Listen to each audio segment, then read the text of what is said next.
So here we can see our athletes getting ready to rumble. Let's not forget there's going to be two 15-minute EMOMs. They're going to be starting with those burpee box jump overs into the dumbbell snatches and then to the calories on the rower. Last day, best day, Omar, here for your Dubai Fitness Championship. It has been a wonderful weekend so far. Now the GFC athletes are getting it with their burpee box jumps.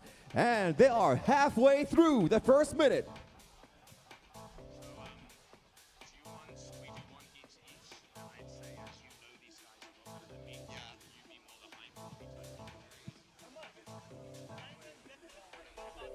"15 seconds. 10 seconds. Stand by. And go.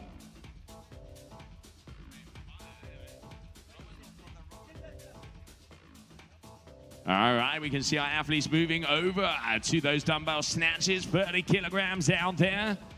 As you can see them hitting it up and getting it to the sky as they make out with their first event of the day, Omar. 30 kgs, the weight of that dumbbell snatch, Joe, and they are cycling that weight really well. Halfway through, 30 seconds remaining.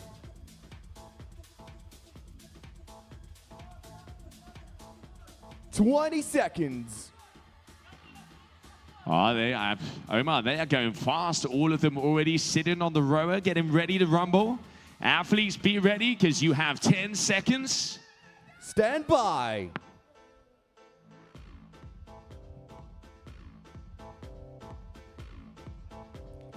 Go. This is the 3rd minute, and now they're going on to the row with 20 calories to complete before they're finishing this minute. And that's the first round of their 3 movements of burpee box jumps, dumbbell snatches, and 20 calories on that row. 20 seconds in, 40 seconds to go. And you can see our GFC athletes already starting to get into the rumble here. I'm going to have a little look, Omar, what kind of power they are pulling. Let's not forget, this is only the first round. So this is only the first time they're going to be going out on that rower. Who is going to have the most power and fastest times? 10 seconds. Stand by. Go. All right, so we got an average of about 1,700 to 1,900 on the pull on the row. These boys mean business. They've got some good athletes on this side here. Salam Al-Ali from UAE, Ali Jamal from Kuwait, and also we've got the guys from Bahrain doing a wonderful job on this side here.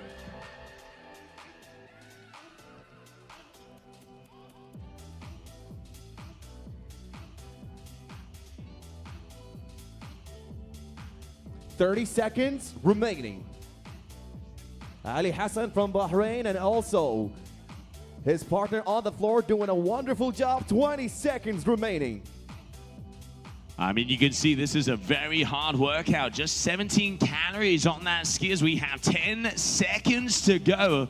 The legs are burning, the lungs are in. Stand by. Stand by. Go. Going back into those 15 dumbbell snatches, 30 kilograms. You can see only one head on the floor, making sure that hip is cracking at the top. Let's not forget that dumbbell high into the sky.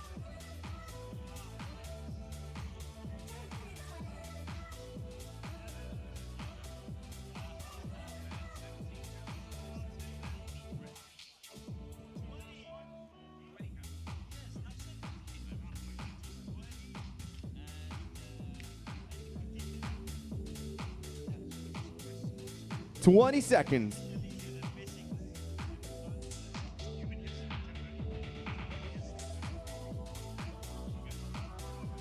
"10 seconds. Stand by. Go. This is now minute 5, Joe, and the athletes are still getting it with 20 calories on the row, and we're seeing some strong pulls on that side on the row from all the athletes. Salam Al-Ali and Mohammed Al-Laimi are rep to rep on that one. They're finishing the row. First 2 athletes from UAE and Kuwait. Absolutely. I mean, we've been seeing that battle all weekend long, and let's not forget that amount of calories and then to go straight into the other movements. Heart rate is to the sky, and they were pulling at 1,800 to 1,900. The boys mean business, but hey, if you come here, you come to win. And they've got 20 seconds remaining for this minute before they're done with this round and going for the next one. Just like the first one, Salam and Mohammed are the first people to finish on the row. 10 seconds. Stand by. Go. And our DJ making sure that the vibes and the grooves are happening down here. So our athletes have got the rhymes to make the rhythm out here on. Now with those burpee box jump ups, who is gonna be the fastest athlete so far? But I mean, Omar, let's not forget, this has only just begun. This has already just began, just like you said, Joe, and they are still going in it. That's 30 seconds in with only 30 seconds remaining. And the only two athletes who are still having a consistent pace and performance are in lane 2 and lane 3. Salam Ali from UAE and Mohammed Adlami from Kuwait. 20 seconds. And let's not forget that final score of those final 3 movements are gonna be the one that give you the vibe down here. Once again, we have the best athletes getting ready to rumble. Stand by.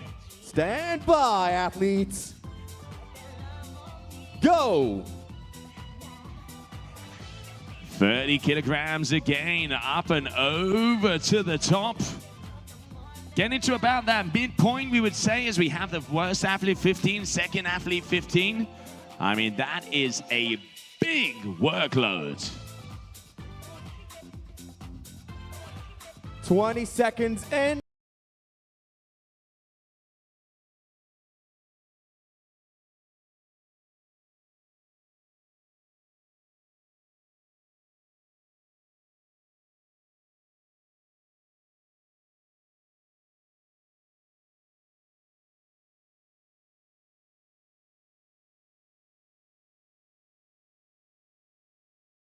Cruising and perusing, smooth operators out there. Athletes, be ready. Stand by.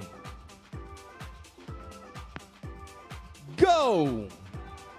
We're seeing now one of the athletes from Kuwait is Ali Jamal in lane 4. Lacking behind now, Joe. It's getting in. The fatigue is getting in. But Mohammed Adlami and Salam Ali from UAE are still head-to-head, rep-to-rep on that EMOM. It's a tough EMOM. Burpees, row, and double snatches with 30 kg.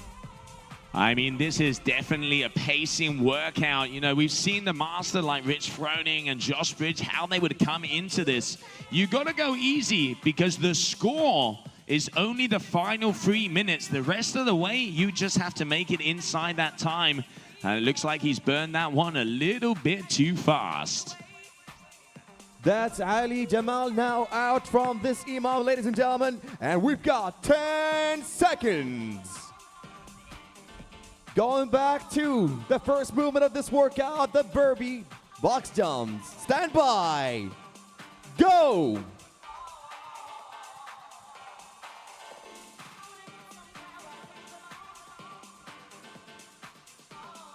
One athlete is down from Kuwait, Ali Jamal, but the remaining are still going. It's 20 seconds in.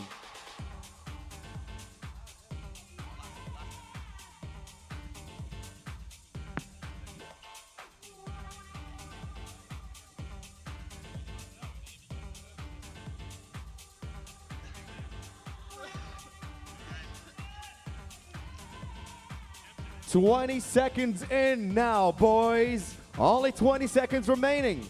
And we are still looking at the two athletes on the floor, Joe. Ali Mohammed Adlami from Kuwait and Salam Ali from UAE still consistent on this one. Stand by.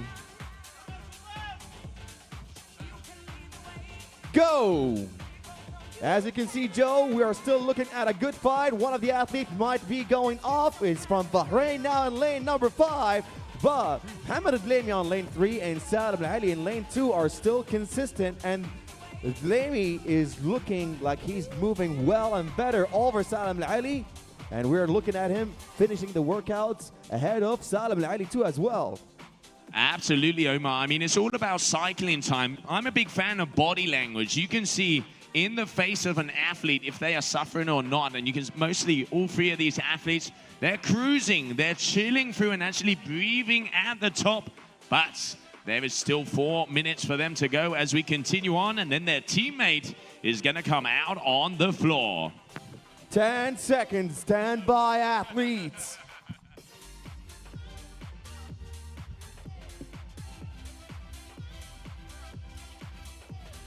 go! Both of the athletes are master athletes, Joe, and they are still going well and nice on those EMOMs. They're moving well, and they're showing their experience now on the floor. I mean, I'm going to be calling them masters and commanders. Age is just a number, and the boys proving a point out here on the waters. They're just making their way through, rowing it all the way along. As we are in that 11th to 12th minute at 15, there's going to be the change. The next one's going to come out on the floor. And then those final 3 minutes is the score that they're going to be looking for. That is absolutely right. And we are looking at, just like I said, Mohamed Adlami one more time, finishing first on the row. And we've got 10 seconds.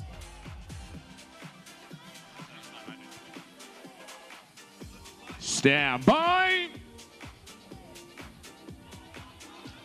Go!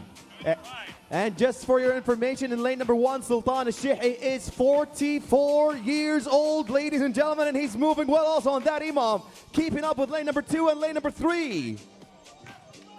Wow, my man. Prove a point out there on the competition floor.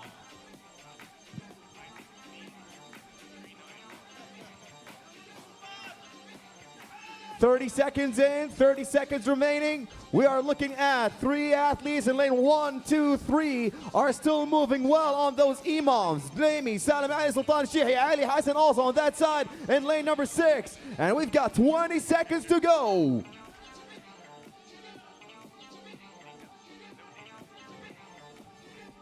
"10 seconds.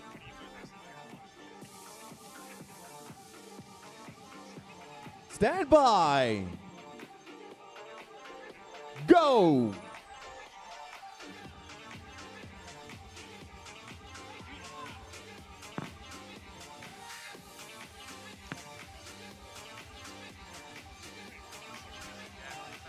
As you can see now, Joe, the athletes are getting set and ready on this side. The other athletes moving on to the 12-minute EMOM because we've still got 2 more before they're finished. Dlami is still pulling through. Sultan is still pulling through. Salam Ali is still pulling through. Ali Hassan is still pulling through, but one of the athletes from Bahrain pulled down in lane number 4, or in lane number 5. He pulled down, and we've got 20 seconds now. And you know what I like to see? Look at the energy here on the starting lines. These guys, they want to get out there and push. That is what we want to see as we have 10 seconds. 10 seconds to go. We've got 3, 4 athletes now on the floor. Stand by. Go! On the row they go, and this is their last minute now. They're sprinting before going and switching with their athletes. Lutneji, Mahmoud Sha'lan, and we've got Khalid Jarallah and also Ahmed Ali on this side. Nuh Shabi.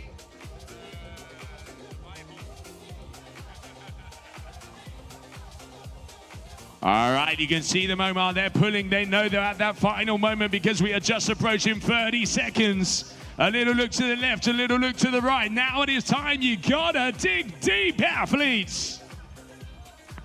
20 seconds now, 1 calorie remaining for Mohamed Adlami, finishing now. He needs to tag with Khalid Jarrah before going in. We've got 20 seconds now. Comes Salam Ali now with Mahmoud Sha'lan replacing his athlete. Now comes the Shihi to go instead of him now, Lutneji. And we've got 5 seconds before we go. Stand by. Go. All right, so now we're in that second EMOM section of those 15 minutes. So the second teammate already out there on the floor. Big congratulations to the athletes making it through that first half. And now it's for their teammates to do the work. Ladies and gentlemen, please give it up for Sultan Al-Shihi on this side in lane number 1, who's been doing this workout and finished the whole 15 minutes. He's 44 years old, ladies and gentlemen. We're doing a wonderful job.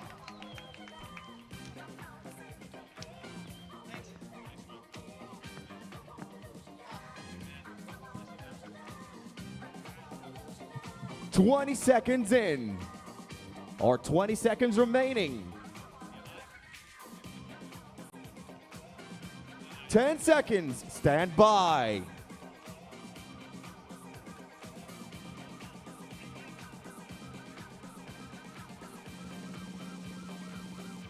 Go! I mean, Omar, you can just see some of these athletes as they finish off. The legs are burning, the water is coming out, and they are feeling the pain. Let's not forget, still a couple of events to go. But what a weekend it has been here for the GFC. This is actually a leg burner if you think about it. Jumping off of the box and you've got your hamstrings working on those dumbbell snatches and then rowing. You need a lot of pull and legs on that one. That's 30 seconds in and 30 seconds remaining. I reckon I would be calling this one a soul burner, Omar. I mean, it is fire and fuego, as they would say back home. As we're getting ready, the guys are on the rower. I'm going to take a hit up and a jump and see what power they're going to be pulling. And now we've got 10 seconds. Stand by.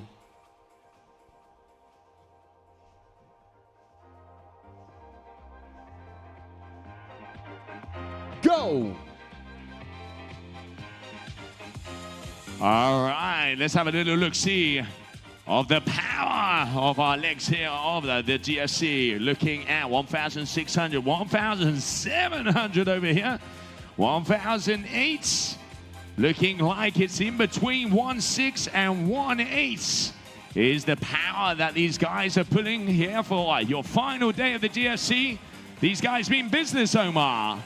They mean business, and if you're looking in lane number 2, Mahmoud Sha'lan, the fittest in the UAE between the local athletes, and also Khalid Jarallah in lane number 3, the fittest in Kuwait between the local athletes.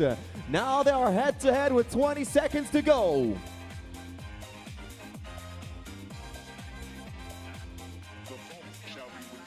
Ten seconds. Stand by. Go!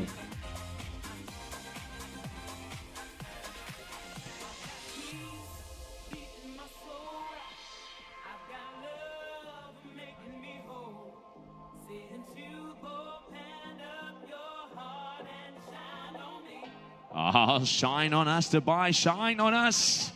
As the rhythm and the rhyme is starting to come down. Slowly but surely, the energy is going to be filling in here for your Dubai duty-free tennis stadium. The Coliseum that we have here for this fitness festival. Getting now to the last 20 seconds, ladies and gentlemen, in this minute. And they're doing round 2 of their EMOM. Mahmoud Sha'lan finishing first now. And getting to 15 seconds on this EMOM with the last 10 seconds. Stand by. Go! All right, and moving away once again to those dumbbell snatches. Making sure to get that hip down using the legs. But as you said, Omar, legs is dominant here in this workout. So the question is do you save them or do you use them before the row? And as you can see in lane number 2, ladies and gentlemen, finishing first from the burpees, now moving really well with those 30 kg dumbbells. We've got in lane number 2 and lane number 3, Khalid Jarallah and Mahmoud Sha'lan. But Mahmoud Sha'lan in lane number 2 showing his experience as one of the fittest in the GCC and finishing those minutes. First athlete to go to the next one. 20 seconds, athletes. Yeah, you can see on average they're finishing in between 35 to 40 seconds. 10 seconds to go. Stand by, athletes. Go!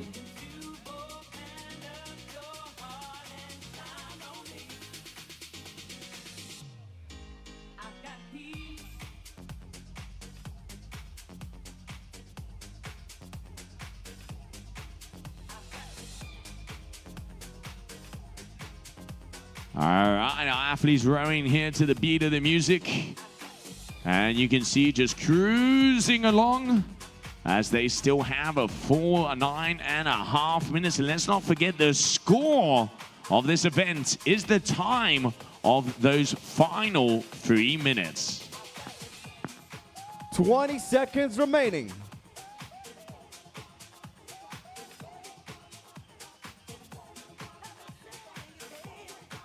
Ten seconds. Stand by. Go!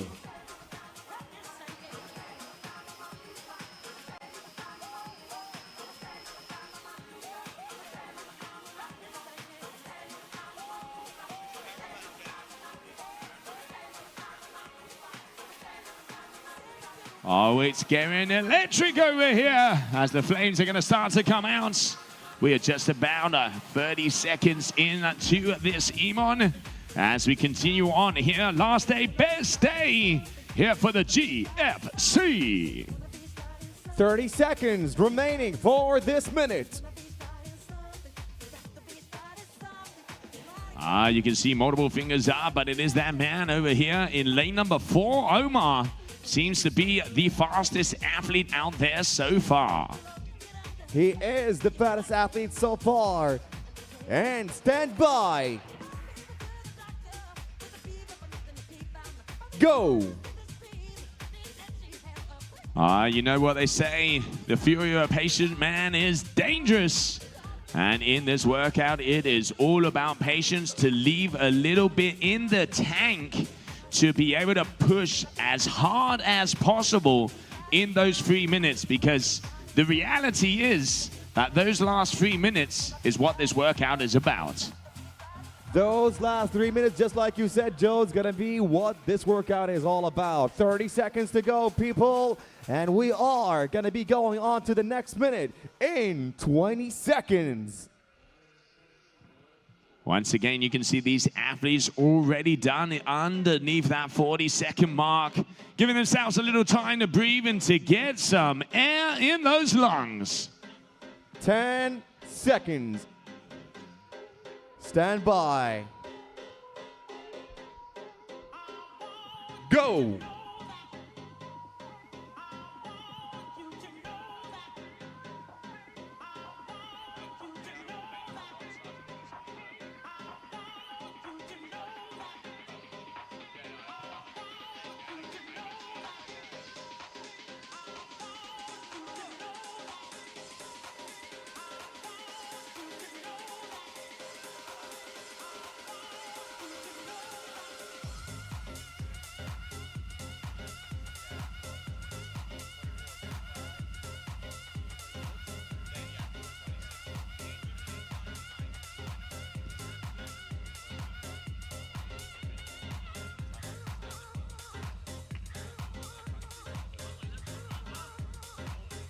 Ten seconds.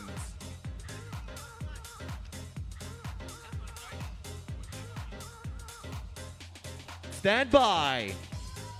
Go.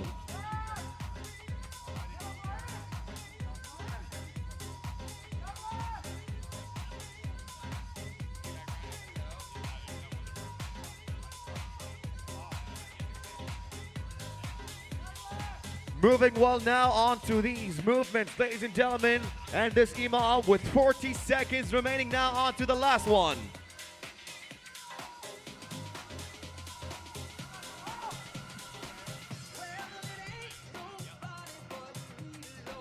"30 seconds.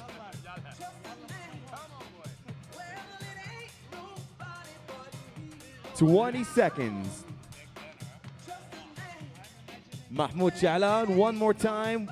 The first athlete finishing these movements now. 10 seconds. Stand by.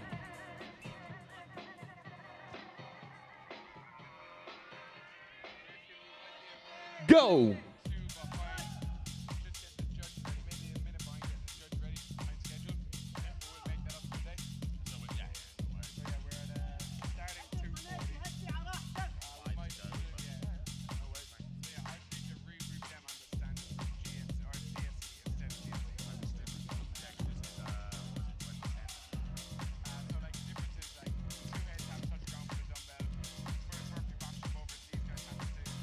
"30 seconds.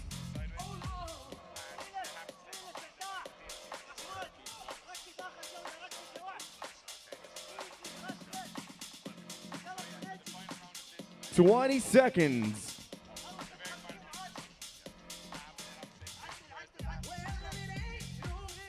"10 seconds. Stand by.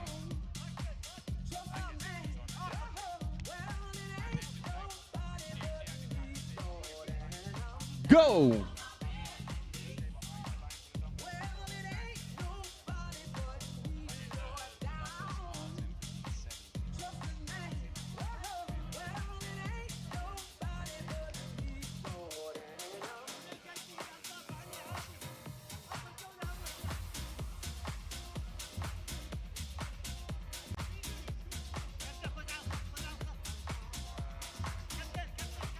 $30 seconds.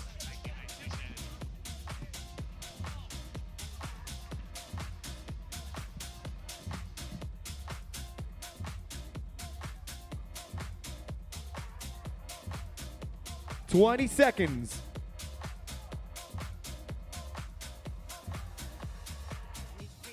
$10 seconds. Stand by.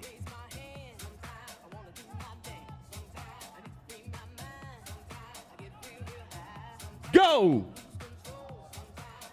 Ladies and gentlemen, now this is going to be the sprint between the athletes. The difference will be box jump overs instead of box jumps. And now they're going in, Joe. They are going really fast on that one. It could be Mahmoud Shalan in lane number 2 from UAE finishing that one first. You can see, look how he's keeping that body low and not having to extend on that squat. And he has got the fire and the speed out there. As this is what they've been waiting for, these final 3 rounds is where they get their event score. Just like you said, and as you can see more from Mahmoud Shalan, he's showing his experience as the fittest athlete in the GCC between all the GCC athletes. And he's moving well now, head-to-head, rep-to-rep with Khalid Jalala from Kuwait on lane number 3. They will be moving on to those 20 cal out there on the row as the battle is definitely out here on the floor, Omar. 5 reps remaining now for Khalid Jalala, but now we are looking at Mahmoud Shalan finishing first, jumping on the rope first now. Coming behind him is Khalid Jalala with his last rep on the snatches. He's got about a 4-stroke, 5-stroke advantage over here from lane number 3. Who is it gonna be? And now we've got 1 minute and 40 seconds remaining. It looks like it's gonna be Mahmoud Shalan in lane number 2. He was the first on the row, and now he's gonna be sprinting that last calories on the row to rush to the end. 90 seconds remaining. His last 4 calories now, Mahmoud Shalan. And taking the win in this workout, ladies and gentlemen, is in lane number 2, Mahmoud Shalan from UAE.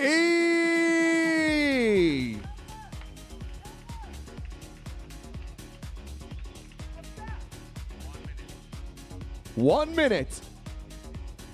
That's a sprint workout, Joe. That's a sprint workout, and after finishing all those EMOMs, it's going to be tasking and hard on the athletes. Absolutely, but we still keep going. We still keep going as we can see the final athletes out there as we're about 45 seconds away. They're making the most to get past those 20 calories. Lane number 1 and lane number 4. 30 seconds. Al-Taneji from UAE now going to the end and crossing that finish line. 1 athlete or 2 athletes from the UAE finishing that one. 15 seconds. 10 seconds. 5 and 3, 2, 1, and time. That's it for your GFC athletes, ladies and gentlemen. In few moments, we're going to be seeing the ladies from DFC jumping on the floor.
No.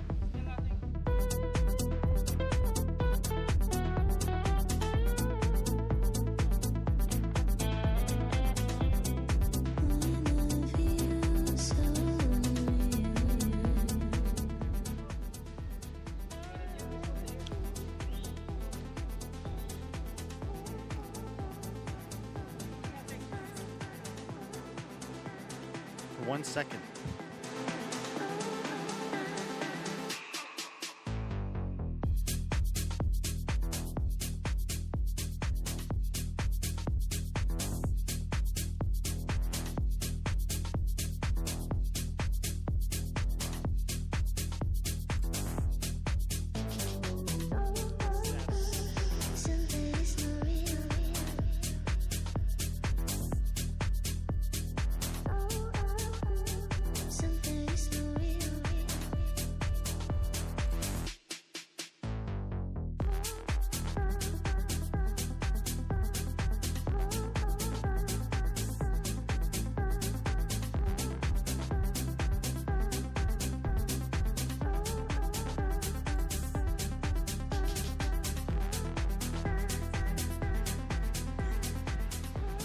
Welcome to the final day of the Dubai Fitness Championships in 2024.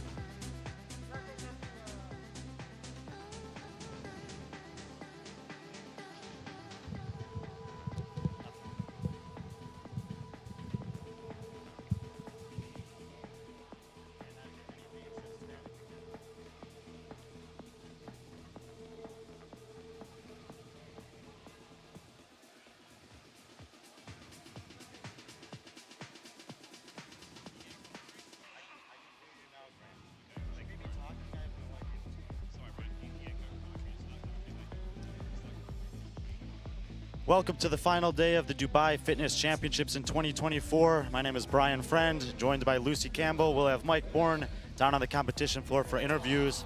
The women for Heat 1 of Event 7 are down on the floor. We'll get to kind of updating you guys on where we're at overall in the competition, but we got the EMOM challenge on tap for these women today. Lucy, a little bit of a nuance here. We got 15-minute EMOM followed by 2 rounds for time.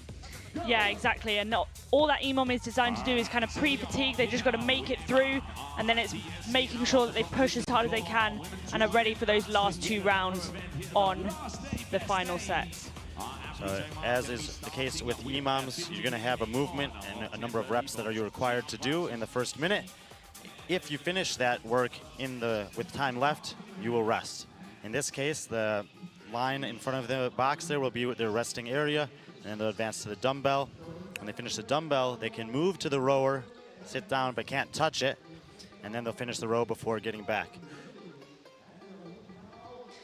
Yeah, and on this, you don't want to be, pushing the pace too hard on any of it. You just want to make sure that you are kind of just about making it through and not spiking your heart rate too much on any of the one movements. In that very first round, they had to run down the finish from the finish line to the starting area before doing those 10 burpee box jumps. They still all finished with at least 10 or 15 seconds to spare, and then they stood there waiting before starting in on 15 alternating dumbbell snatch. That's the 22.5 kilo or 50-pound dumbbell. 15 snatches for these women at this weight, not too much of an issue, right, Lucy?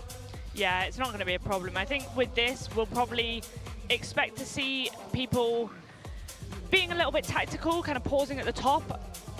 Dumbbell snatches kind of have a set rhythm, let's say, and then you can kind of push the pace on that by pulling that dumbbell down. On these first few rounds, I wouldn't really expect them to be doing that. For me, when I look at this workout, it doesn't really matter whether you finish each of the minutes in 30 seconds or 45, 50 seconds. You want to be aiming to keep that heart rate as consistent as possible. If you actively push the pace on any of the one movements here, you're gonna then potentially suffer a little bit, even though you kind of are getting lured into, okay, well, if I push the pace, I get more rest, but if I push the pace, I've also jacked my heart rate up a little bit more, and then you need more rest. So I think we'll see it more in the later rounds where people are maybe a little bit more tactical with how they approach this.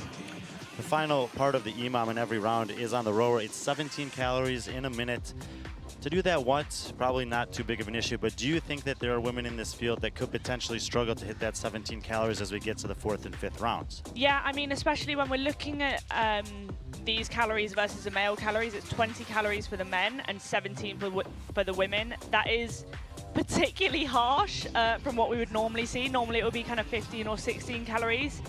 17 calories, they're going to be having to row, let's say, 1,200 to kind of get 15 to 10 to 15 seconds rest for the next bit. Here in this interval right now, this minute, we're going to get to see how long the 10 burpee box jumps actually takes, minus that run.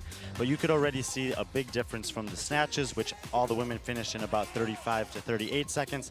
And the rowing, which the fastest women in this heat in the round one were finishing about 46 seconds, all the way up to maybe 53 seconds. And then they have to walk back behind that line in that time as well. So you can get a feel really quickly for where I'm going to be able to rest. And I think that the women will really be leaning into that as these rounds wear on. Yeah, looking at these women, I like the ones where we're seeing them kind of just pause for a second at the top. They're not rushing any of it. So Emily DeRoy's taking a little bit longer, but she looks pretty relaxed on this. The burpee box, or just the burpee box jump without the over, is potentially something that these athletes see and they're like, why? Why? After what happened in quarterfinals last year, why the box jump? Why not go over? When that happened in the quarterfinals, I used it as an opportunity with athletes that I work with around the world in coaching, etc., to tell them, hey, opening your hip when you have a chance to do it is a very functional movement, and you guys should be taking advantage of that in the gym, because we spend so much time, unfortunately, sitting in our lives. And so for these athletes here, they get a chance to do that and have that deliberate hip opening. But at the same time, in these first 5 rounds, there's not a stress for time to get 10 burpee box jumps. The change comes in those last 2 rounds when now they're racing and the organizers have changed it to a burpee box jump over. So I actually thought it was kind of clever. Yeah, and something like that as well almost inevitably forces that change in pace as well. You know, taking that extra second to show the standard for the box jump versus the box jump over kind of helps to regulate that rhythm a little bit on the EMOM section of this before we hit the rounds for time, and then you've got free reign when it comes to the rounds for time. We didn't get a chance to introduce you to the women in this heat, but from left to right on your screen, we have Susan Trepner in lane 1, Erica Eklund in lane 2, Emily DeRoy in lane 3, Julia Cato in lane 4, Hannah Hardy in 5, Laura Clifton in 6, Tiana Pinchik in 8, Maribel Gallardo in 9, and Valentina Magalati in 10. Maria Langfors, unfortunately, was not feeling well this morning and had to withdraw.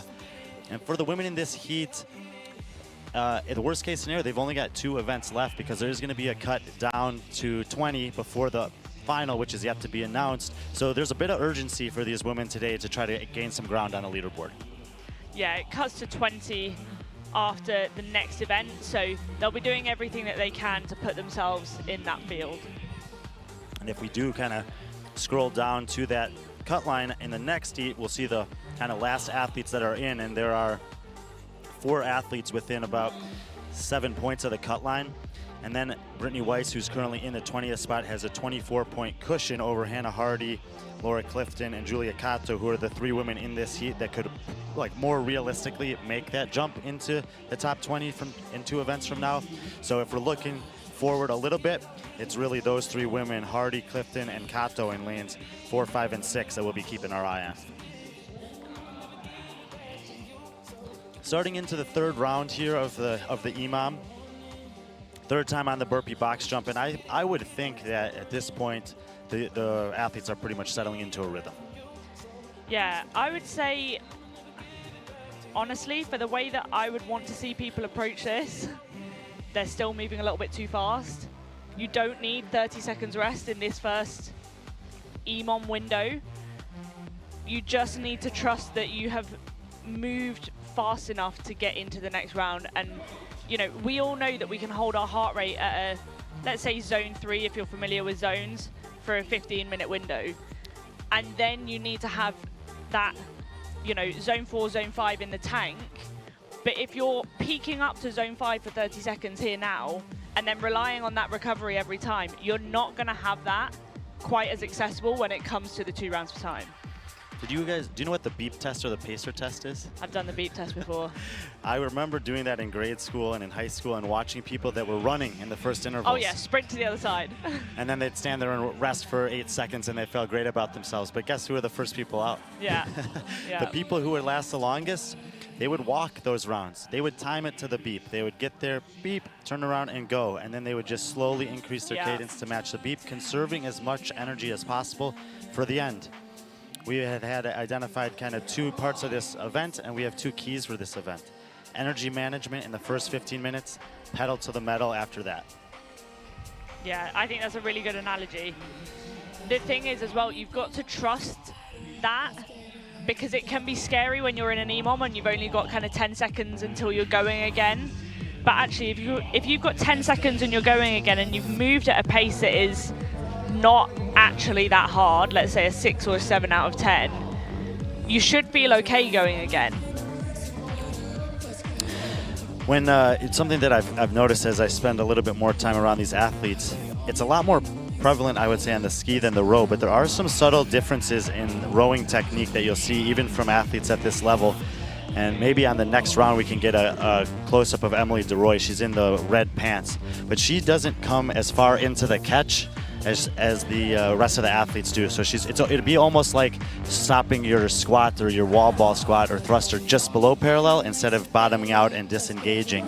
And I think that it usually is an indication to me of an athlete who really understands power application on the machine. Yeah, it's using it as more of a hinge movement than it is a leg drive movement. Maybe she's trying to save her legs now for the box jumps and that sort of thing. Susan Treffner just looks like she's starting to struggle a little bit getting those calories in on the erg. She got back to the box just after the time frame had started for this minute window, so it'll be interesting to see actually whether she can hold on to that. We've got 2 more rounds of this. I wanted to ask you before we get to it in the first heat here, but in those last 2 rounds, we'll assume that a majority of the athletes will get to the final 2 rounds. Would you rather be an athlete who is a little bit more efficient on the burpee box jump over for this combination, or the rower? Honestly, the rower. I think you'll see more of a difference. I think the reps take a little bit longer, so as a proportion of the workout, it's a slightly bigger proportion. And, you know, burpee box jump overs, when we're talking about this level, is maybe a second or 2 seconds. Whereas if you're consistently rowing at 200 calories per hour above what the person next to you is, then that's quite a big difference. That can be 2 calories in a minute window, which actually is quite a lot. That's quite a lot of effort. We talked about 15 dumbbell snatch being relatively straightforward for these women this weight. I actually noticed Emily DeRoy take a break at 9 reps there, wait for a few seconds, and then go for 6. She's still finished under 40 seconds, so just keep an eye on. I don't think it's a threat of missing the EMOM, but maybe of some fatigue setting in. Susan Treffner's out.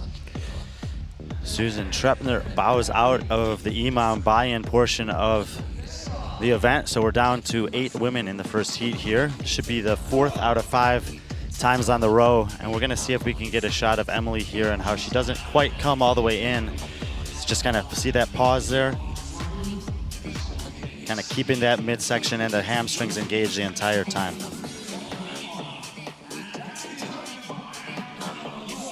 Yeah, and you know, as a general community, we're probably quite inefficient on the rower. If you were to talk to elite level rowers, people who, you know, spend a ton of time on the rower, they probably look at us CrossFitters and they're like, oh, there's so much room for improvement. But I think that's one of the things that if you are at this level, we spend so much time on the rower that it's so valuable. It should be treated like Olympic lifting, where people do spend time on the technique and they really dial in on that. And we don't, or we rarely do the same when it comes to erg and erg efficiency. And I think some of that traces all the way back to, in a lot of gyms that I've been in around the world, you'll walk into the gym and say, all right, we're gonna do a warm-up. Go for a 300-meter run. no review of technique. Hop on the row or row for 2 minutes, no review of technique. Anytime you do an Olympic lift, what happens? Here comes the PVC pipes. We hit all the positions. Definitely is probably an opportunity for a lot of people to capitalize on that, and they're just in their normal training. And also, it's likely that if you're on a WOD 1 piece, then it's going to be an Olympic lift, or it's going to be some sort of strength portion. And then as soon as you say, you're warming up for that, you're naturally giving that time to the coaching side of it, to the technical side of it. And, you know, sometimes that's on us as coaches to make sure that we know how to help athletes to improve on the things that other people might not think about. But it's definitely something that sort of gets overlooked given the amount that we use them in workouts. Got 2 more minutes remaining in the buy-in portion of this, so they'll hit the dumbbell and the rower one more time. The next time that they get off the row and head back behind their boxes, it will trigger a 2 rounds for time of the same movements, only changing the box jump to a box jump over. If we happen to see it here, let's see if Emily in the red chooses to break these dumbbell snatches again. I don't know if I've seen any of the other women do that yet. I mean, honestly, I'm sort of surprised that more of them aren't dipping under it. Laura Clifton's also taken a break there. A lot of them are choosing to muscle snatch it, and it just requires a little bit more power each rep. And the more power, the more it spikes your heart rate. So you've got Magalotti there in lane 10 who is doing that. And sometimes it's out of necessity, but if you've got the choice, I don't know why you wouldn't at least sort of mix it up. It's like, you know, you think about when it just says handstand push-ups. You could do kipping handstand push-ups. You'll see some athletes that will do strict handstand push-ups. It's harder, but it might be faster. This isn't that case, though. Yeah, no. For this, we don't need speed. We just need that efficiency and that nice, steady rhythm. So this is the final row before the buy-in, and as Lucy had alluded to, we're seeing some athletes getting pretty close to missing the kind of time cap for this minute. All that has to happen is that this number 17 has to appear on the rower before transition is called. So if there's still women that are on the rower at the 1 minute mark, they can advance to the 2 rounds for time. But if they don't get to 17 in this minute interval, then they'll be eliminated before the last 2 rounds of this event.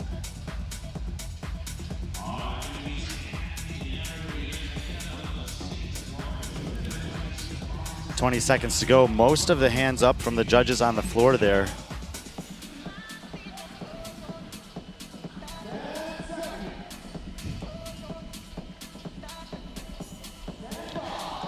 Here we go then. Now the fun Looks starts. like they all cleared it. So we got, and there, now you see Maribel Gallardo there in the brown rushing back. So 2 rounds for time. We'll change to the box jump over here. And it's this kind of, what did you see? Some of the dumbbells are in the way there. They've got to kind of split their legs across the dumbbell. You can see where it is. And if you've not sort of thought about that, Emily DeRoy got caught where her back foot, her right foot, went straight into the dumbbell and her left foot went to the side. So they just need to think about where their feet are going in relation to the dumbbell, or be smart about their dumbbell placement on that last set in the previous rounds. Yeah, those little nuances that I would expect the elite athlete amongst us to notice. Not me.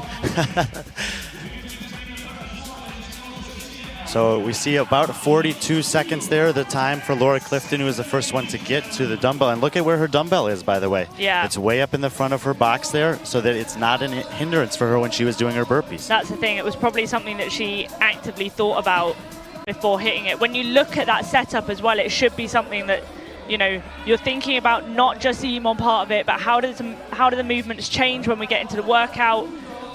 We'll call this bit the workout. Yeah. And then what does that mean in terms of the setup and everything when we go into that last round? About 1:18, and we have 2 athletes onto the row. Erica Eklund in lane 2, Laura Clifton second to the rower, maybe a pull or 2 behind her. Hannah Hardy third to the rower. Clifton and Hardy are 2 of the 3 women we were talking about earlier who are closest to that cut line and will really, really be, I think those are the athletes that need to take a risk here. Yeah, if you end up kind of blowing up on these 2 events and you finish 25th instead of 23rd, 24th instead of 21st, so be it. If you can get into that final, it's always a good feeling. Yeah, you want to leave it knowing that you've done everything that you can. So we know that they have been given 3 total minutes in the buy-in to do this. We'll see it when, I think it'll probably be Erica Eklund, far left of the screen, that'll get off first. It's or 5, calories remaining for both her and Clifton. We'll see how long it takes them to do this one round. It's something I've been curious about because it looks like it's going to be about 2:15, 2:20. So Laura Clifton and Eklund, same time, finish one round. So one round to go for the two of them. Hands up for Hardy and DeRoy as well at the end of their first row. And Mariel Gallardo in the far side in lane 9 is just now getting to her rower.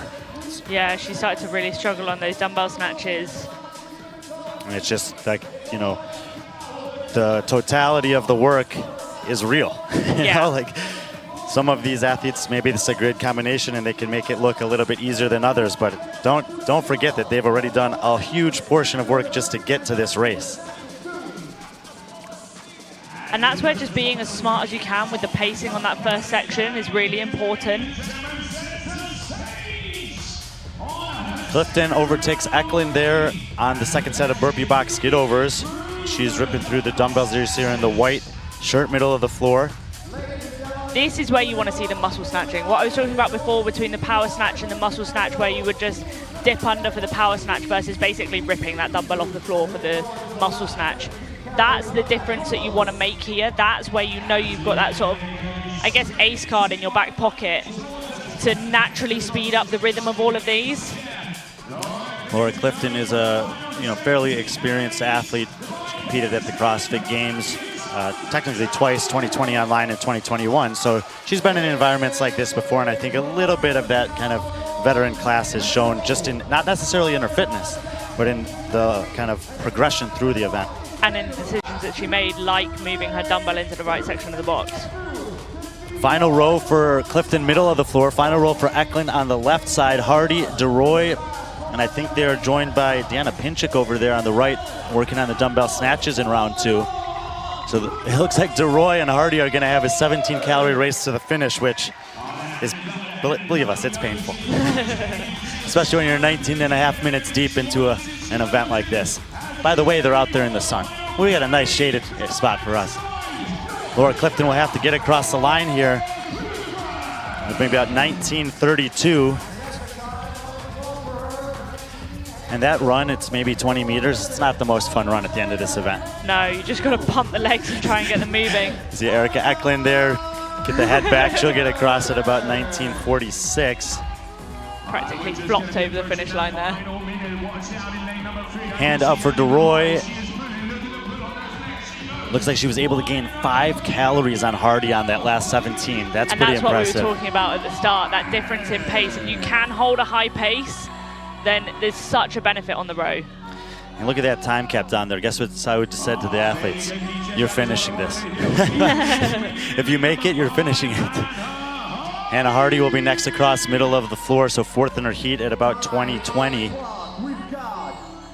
Should be Deanna Pinchuk from the Ukraine in the glasses on the right side. Her judge's hand is in the air. Malgalati far right, and Julia Cato, she was one of the 3 we talked about closest to the cut line. She's going to take a big hit here to start things on Sunday. Yeah.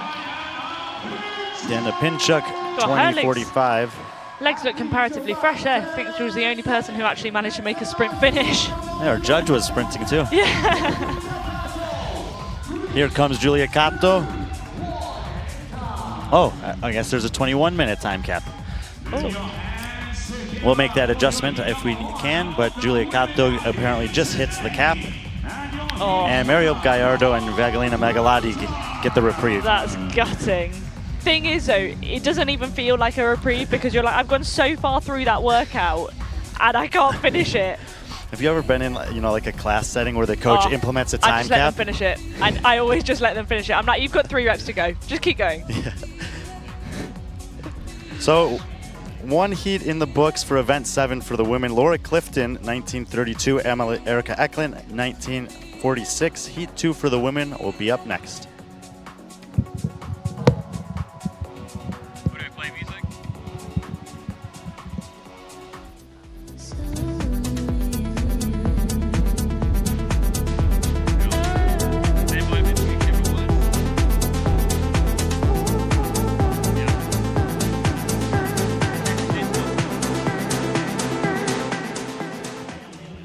And she's just taken the heat win on day number 3 here at the Dubai Fitness Championships.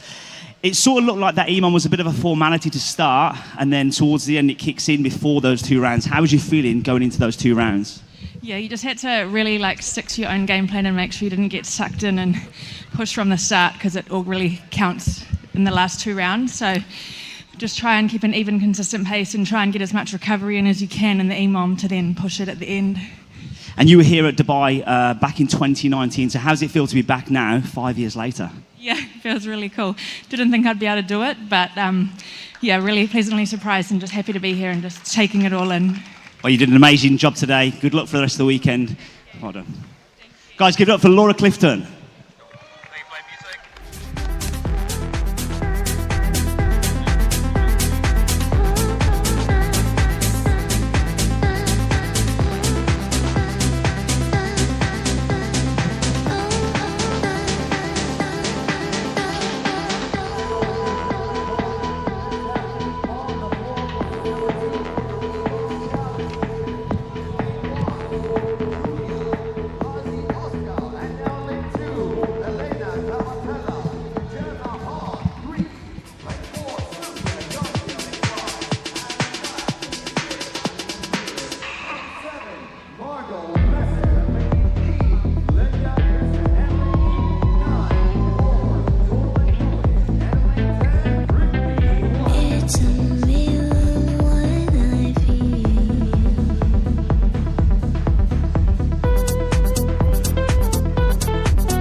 And the women for Heat 2 are out on the floor getting ready to take on the EMOM Challenge, Event 7, first event of the final day here.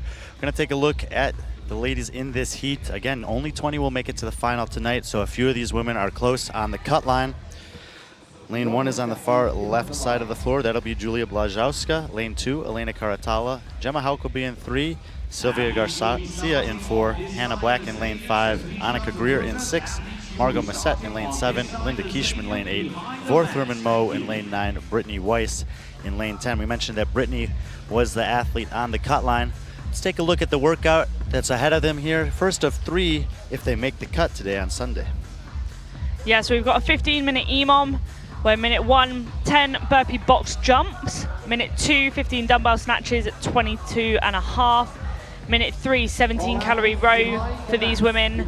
And then if they are successful with that, they go into 2 rounds for time of the same movements, but this time it's a burpee box jump over. Judges. Yeah, maybe a typo on the screen there, but it is burpee box jump over in the final 2 rounds. That's the one little nuance that changes.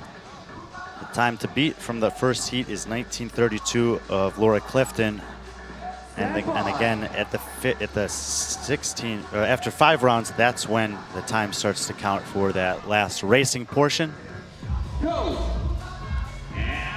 Women for Heat 2 are underway. The only time that they're going to have to do what you're watching them do here is at the beginning of the event, which is run from the starting position down, get behind the box for the buy-in of those burpee box get-overs. And Margot Massette running pretty quickly out there. I mean, 19:30 was the fastest time here. I don't think saving a second or 2 in the run down the floor is going to add up or matter that much.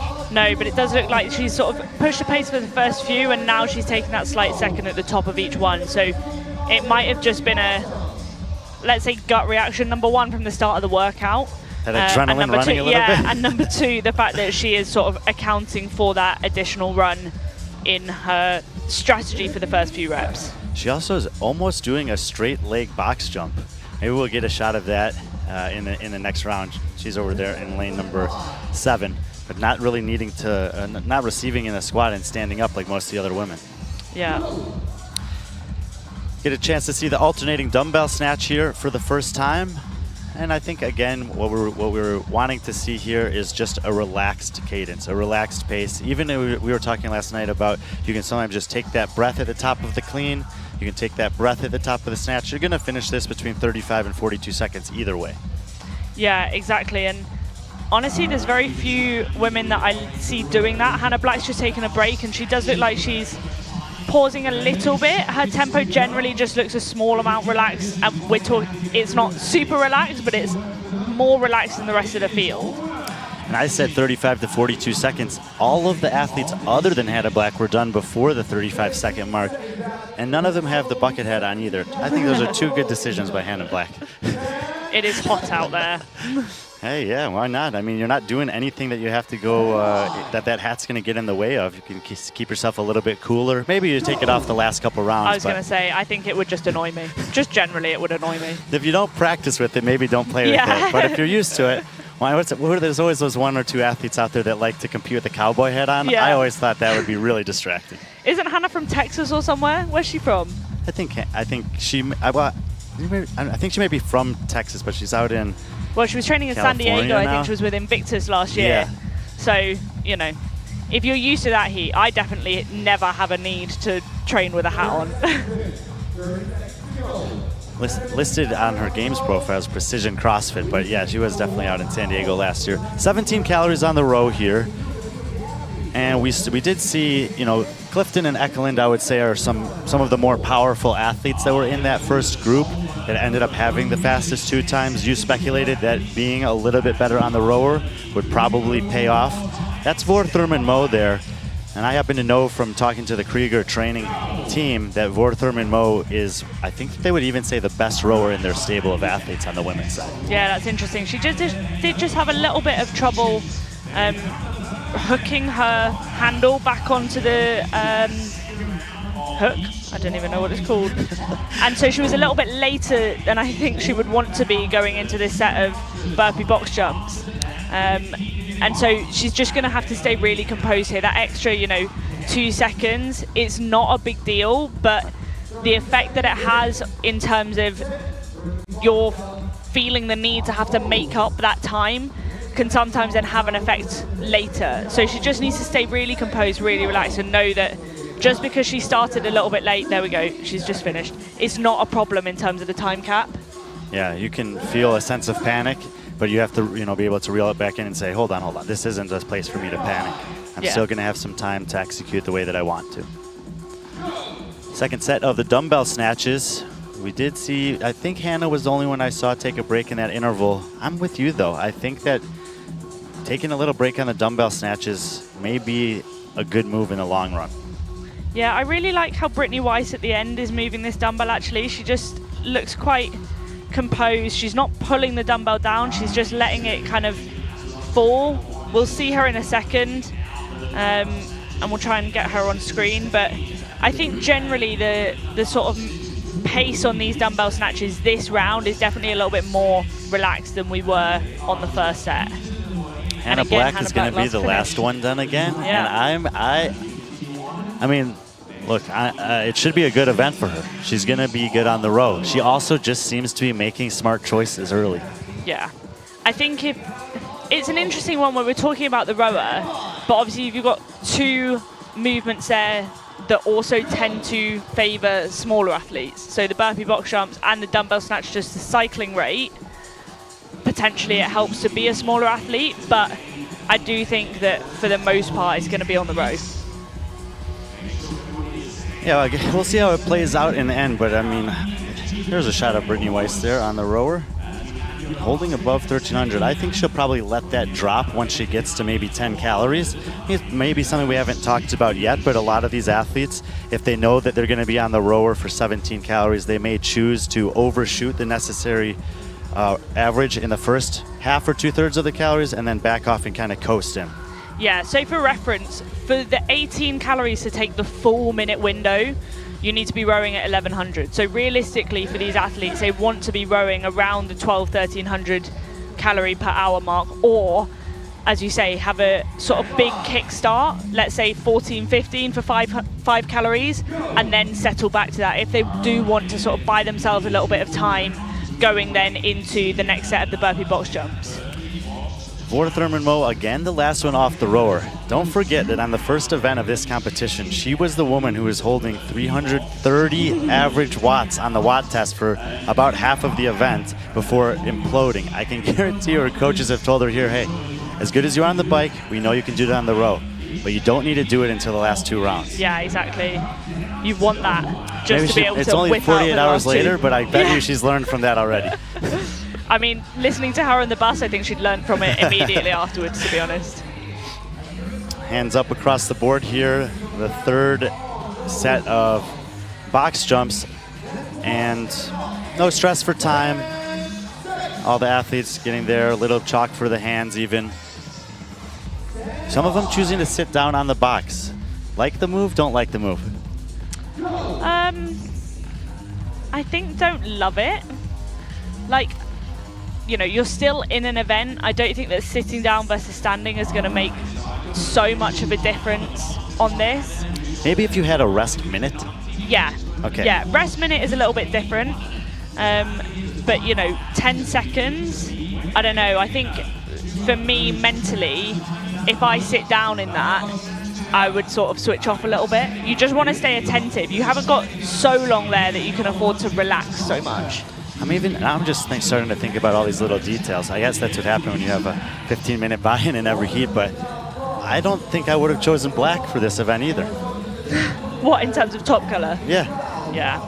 You know, you got eight women wearing the light color top. They're given 3 or maybe 4 different color shirts. So maybe you have gray, salmon, blue, and black. But the dark color top out here, and for this event, and we got 2 more events tonight under the cover of the sky. So I don't know. Honestly, I don't even think that's something that I would have thought about. I didn't think about it sure. before, but now that I'm looking out there, I mean, I tested out a couple of the burpee box get-overs earlier for a few little logistic things, and the ground is hot. Yeah. Yeah. You don't want to lie down for too long on those burpee box jumps. Third set on the row.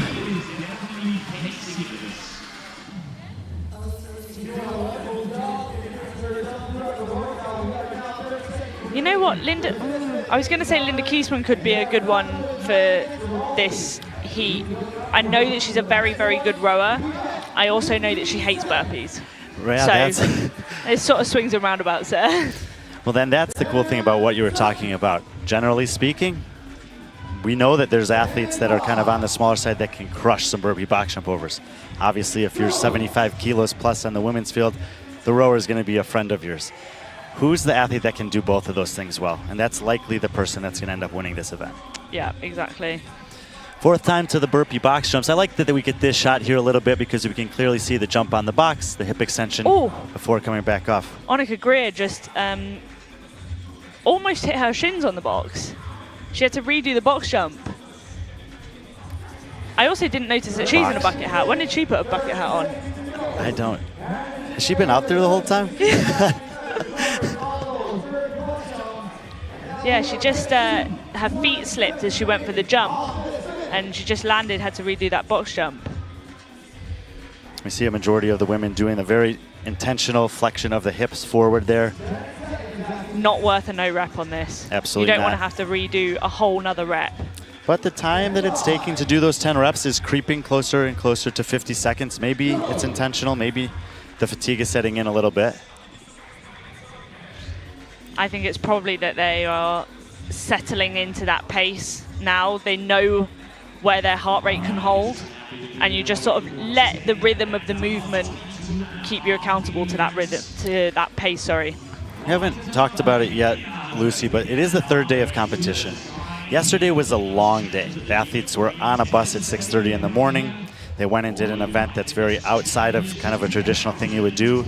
They were on a course, running, doing obstacles in the morning. They had to come back, reset, and the traditional format in Dubai is what we saw last night and what we'll see today, where you do an event, you have maybe an hour or 2, and you're getting ready for the next one, and you do that over and over. By the time the athletes were leaving here last night, it was between 7:30 and 9 p.m.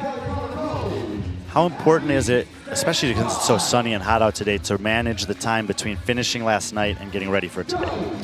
Yeah, well, I think there's a couple of parts of that. Obviously, like, athletes will have their own recovery protocol. So for some people, it might just be that actually they just prioritize sleep and food, and that's all they do. For some athletes, it might be a case of they go have an ice bath or whatever. Especially, obviously, what we said last night was that high volume speed squatting can be really DOMS inducing. So they'll be wanting to do whatever it is that they normally do to minimize that. And then this morning, for some of them, it's just, you know, maximize the sleep. This is the first time in 3 days where they've not had a 6 o'clock bus to get. You know, making the most of breakfast. For some people, they might have actually gone to the gym and had 20 minutes on a erg just to sort of feel a little bit fresher. Because for me, I don't know, it feels strange when you have almost a whole morning doing nothing. I almost feel like I'm half asleep when I start moving. I think she's been in the gym every chance we have and been working. Final round of the buy-in here. Julia Blazowska, closest to us, was the last one off the rower, only had about 5 or 6 seconds remaining there. She's probably one of the best in this field at burpee box jumps, but probably one of the weakest on the rower overall. On the other side of the floor, there's some good camera work, and we were able to see Vor Thurman Mo, who's in lane number 9 on the rower.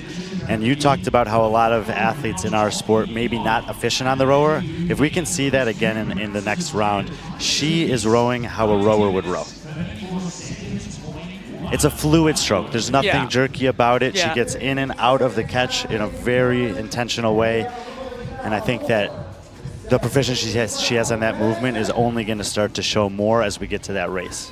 Yeah, I think what we're looking for on that row is it's almost like you don't want to see them starting to push. You know what I mean? You don't want to see a jerk as soon as they start to push in their lower body. You want that to be that ease into the drive phase of the movement. So if we can see Vor on the next set of the rowers and the 2 rounds after that, that's what you're looking for. There's that shot of Brittany with that little dip under on the dumbbell snatch that you were talking about a few rounds ago.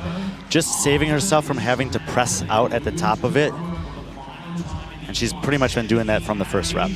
Yeah, and what we'll be looking for here as well is obviously people making that smart decision with their dumbbell placement for the next 2 rounds coming, where we do start that burpee box jump over. Yeah, and I'm looking out there on the floor, and like Linda Kieschmann, who's in lane 8, is one of the taller athletes there, and her dumbbell looks to be pretty close to the box. Vor Thurman Mo moved hers all the way up right behind the rower. Yeah.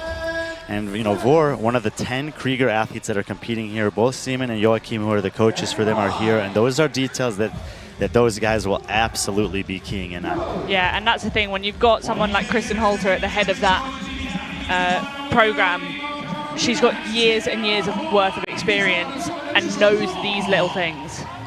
Here's Vor in the work on the rower here. She did that little racing start that some of the athletes will do and kind of settling into a mid-1200s pace.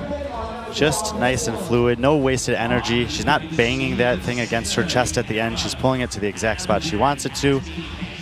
It's just fluid, and when you are moving fluidly on the rower rewards you because it's a machine. It wants efficient work. Oh, it's almost go time. I'm excited. It's almost go time. That's right. So when at the top of the next minute, the 2 rounds for time start. Just a reminder, we'll have burpee box jump overs in these rounds. The dumbbell snatch and the row will stay the same. So it'll be at the 15-minute mark. 19:32 is the time we're chasing. So they got 2 rounds and 4.5 minutes to try to get it done. Looks like Gemma Hauk might be out, or she's so fatigued from that she's not started the next rounds yet. Oh, that looked like a big effort to finish that mundo. Yeah, we're not actually sure. Gemma has not done a burpee yet, but she was on the rower when the time hit. So she could have been, it looks like she's probably eliminated because she hasn't even started. But if she had hit 17, she should have been allowed to continue, but she's just standing there. So Gemma Hauk may be out. And Linda Kieschmann, who doesn't like burpees. I know she's also been doing a lot of them, to be fair. She's like every different burpee variation she gets put with in training. And Annika Greer, who's often pretty good at burpees, is going to be one of the last ones to move off of there. Oh. So it's Linda Kieschmann, Vor Thurman Mo, who were the leaders. And some of these athletes taking a very long time just to finish those first 10 reps. It's been over a minute, and Elena Karatala and Julia Blazowska haven't even picked up the dumbbell yet.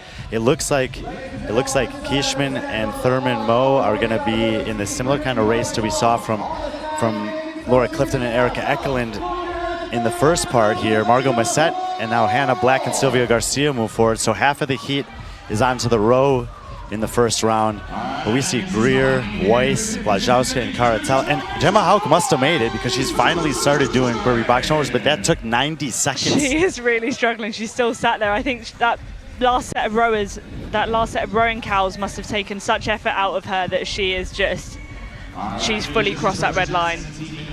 Wild. I mean, you know, we were talking about it in round one because we saw a couple athletes that didn't make it, but you know, it just reminds you of the volume. She is struggling.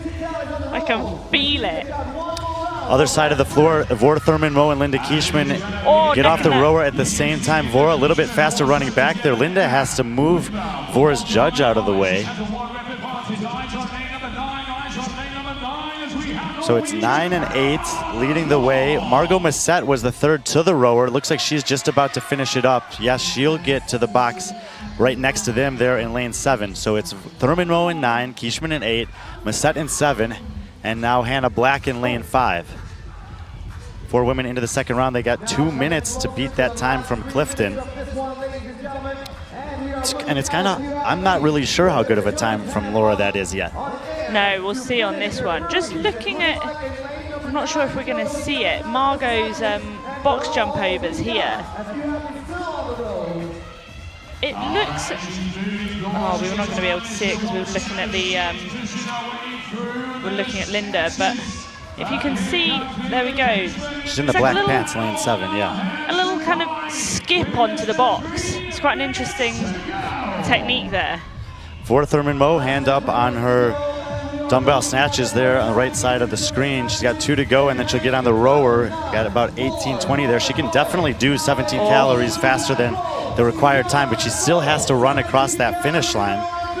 And Linda will do everything here.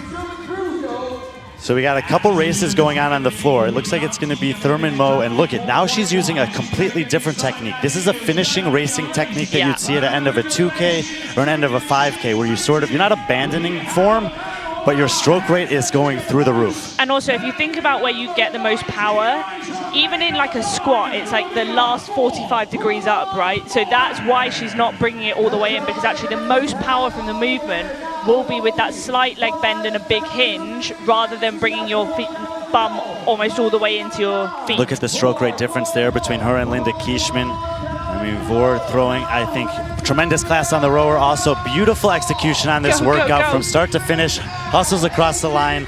19:17 unofficial for Vora Thurman Moe. Again, we're watching 19:32 from Clifton. Kishman is done, but she's got to get down the floor here. Kishman's going to get in at about 19:30, which means Clifton at 19:32 would be the next finisher so far. Now we're looking at 19:46 from Ekelund. It looks like that time's going to hold. No hands up yet. It should be either Massette or Black here. So 19:46 from Erica Ekelund is going to be a sneaky good time through the first 2 heats. It's interesting because what we were talking about with Vora's difference in technique, we're not seeing that from anyone here now. Margot Massette hustling down the floor, but 20:04 from Emily DeRoy. It's going to be very close between the 2 of them. So DeRoy and Massette should be within about a second of each other. Hannah Black coming down the floor now. She's going to get across at about 20:16. We have 20:20 from Hannah Hardy in lane heat number 1. And here comes Annika Greer. She's going to get in about 20:30. Sylvia Garcia, 20:36. 20:45 for Deanna Pinchuk was the next time that we had seen. And then we had Julie Kato, who was running to the finish line when time expired. Gemma Hauk just now finishing the first round of this 2-round race at the end. So we have 3 women, Blazowska, Karatala, and Hauk, kept on the floor. Blazowska immediately dives for the shade. Elena Karatala is a games athlete in her past, so very experienced. You know, Brittany Weiss on the other side of the floor. I didn't even see her over there. She's completely sprawled out next to her rower. So this EMOM is no joke. No. And I think that's the thing. You can't underestimate that first 15 minutes and how that then affects your ability to do the 2 rounds of time. And it's also why, I mean, I feel like I've banged on about it again and again. The pacing on that first 15 minutes is so important.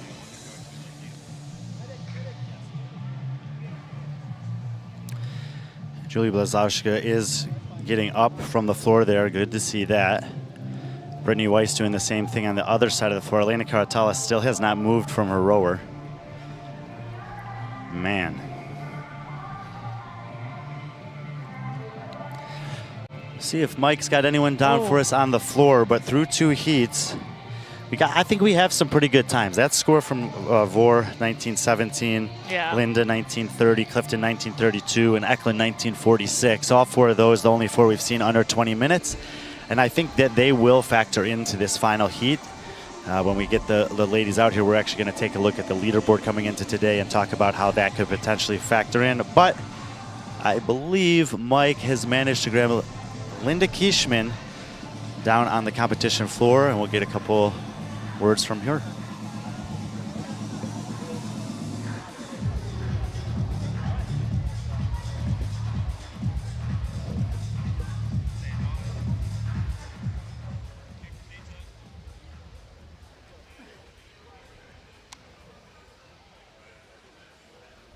Okay, I'm here with Linda Kieschman. She took 2nd place in that heat, and at the moment, unofficially 2nd place in this workout overall.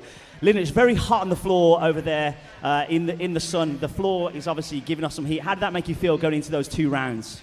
Well, actually, the first round already felt like the 5th round because it was so warm. And this is your first time in Dubai, so what's it feel like to be here underneath the lights at the stadium? Yeah, it's really fun. Like, I watched it for a few years, and now I'm finally here, and it's all so extra.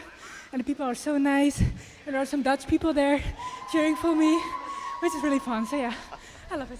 There we go. That's what we want. We want the crowd to make some noise. So, ladies and gents, make some noise for Linda Kieschman. Linda Kieschman acknowledging her little cheering section in the crowd, saying, you know, she's been watching this competition for a couple years. Now she gets to be out here competing. The top 10 women after 2 days of competition are out on the competition floor. I actually am not sure that these are the updated standings. For anyone who's been following along this morning on the leaderboard, we had a very difficult time procuring all of the information that we needed from the World Obstacle Challenge yesterday. We did eventually get that information around 10:30 this morning. The scoring and judging team spent a couple of hours working on that. The current scores on Competition Corner are the accurate scores, and we apologize for the confusion along the way. Jamie Simmons is actually the current leader of the competition at 464. Karen Frey sits in 2nd place at 452, and this is the current leaderboard. Holta holding the 3 spot at 445. 2 of the 3 athletes that we were identifying prior to this competition as veterans who are sort of making a return to competition are currently in the 2 of the 3 podium spots alongside 2-time defending champion Karen Frey. And it's just amazing that Jamie and Kristen are still doing this at this level. Yeah, 100%. And it's so close as well at the top. Like, it's super competitive for these last 3 events. So I can't wait. It's going to be really exciting. 10 women in this heat are the top 10 coming in. Let's take a look at the lane assignments. We had a bunch of Norwegians here. Andrea Solberg in lane number 1. Andra Moistus will be in 2. Elisa Fuliano in 3. Kristen Holta there in lane 4. Jamie Simmons, leader of the competition, lane 5. Karen Frey in 6. Matilda Oyen Garnes in 7. Oda Lunduhen, lane 8. Aline Wirtz and Nicole here at 9 and 10 representing Switzerland. You've seen 2 rounds of this so far. You know these athletes pretty well. Is there let's walk through the workout first, and we'll talk about who maybe could excel here. So we're starting with a 15-minute buy-in EMOM, where minute 1 we've got 10 burpee box jumps, minute 2 15 dumbbell snatches, minute 3 17-calorie row, and if they're successful in that, it's 2 rounds per time, but the only change is burpee box jump overs. So the first time down the floor, they're going to have to go for a run, and just scanning the floor, I don't see any black shirts. I do see one hat, and I believe that's Jamie Simmons. And again, Jamie using that sort of straight leg technique almost that we saw with Margot in the previous heat. Just saves the legs a little bit. It requires a little bit more power on the initial jump, but it means that you don't then have that kind of dip and stand every rep. Jamie Green, back in the day, was a champion here, 2014. She also took second place to Sam Briggs in 2018. 2019, she finished 5th. The women ahead of her, you might recognize their names: Sarah Sigmundsdottir, Karen Frey, Sam Briggs, and Gabby McGowa. 2 years ago, she was 4th behind Karen, Matilda, and Emily Rolfe. And after 2 days of competition, she's back in the lead. If you see Jamie show up in Dubai, you better be aware of where she's at, because she's never been outside the top 5, and she's been on the podium twice before. Yeah, interestingly, she was the first to finish that set of burpee box jumps by actually quite a margin for when we're talking about a minute window. So it'll be interesting to see.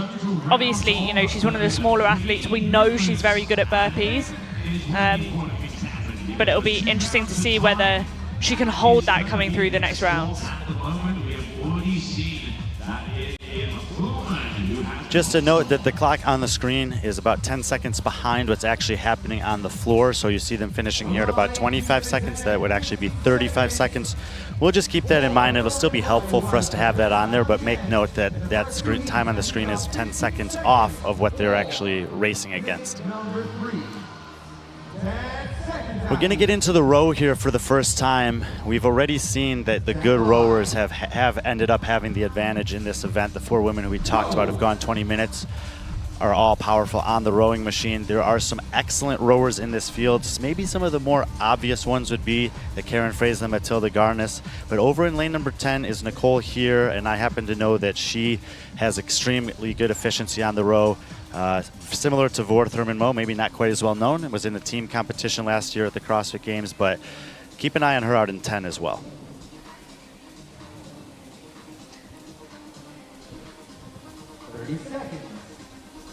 I think I'll be interested to see Uda as well, because she obviously won the FTP test.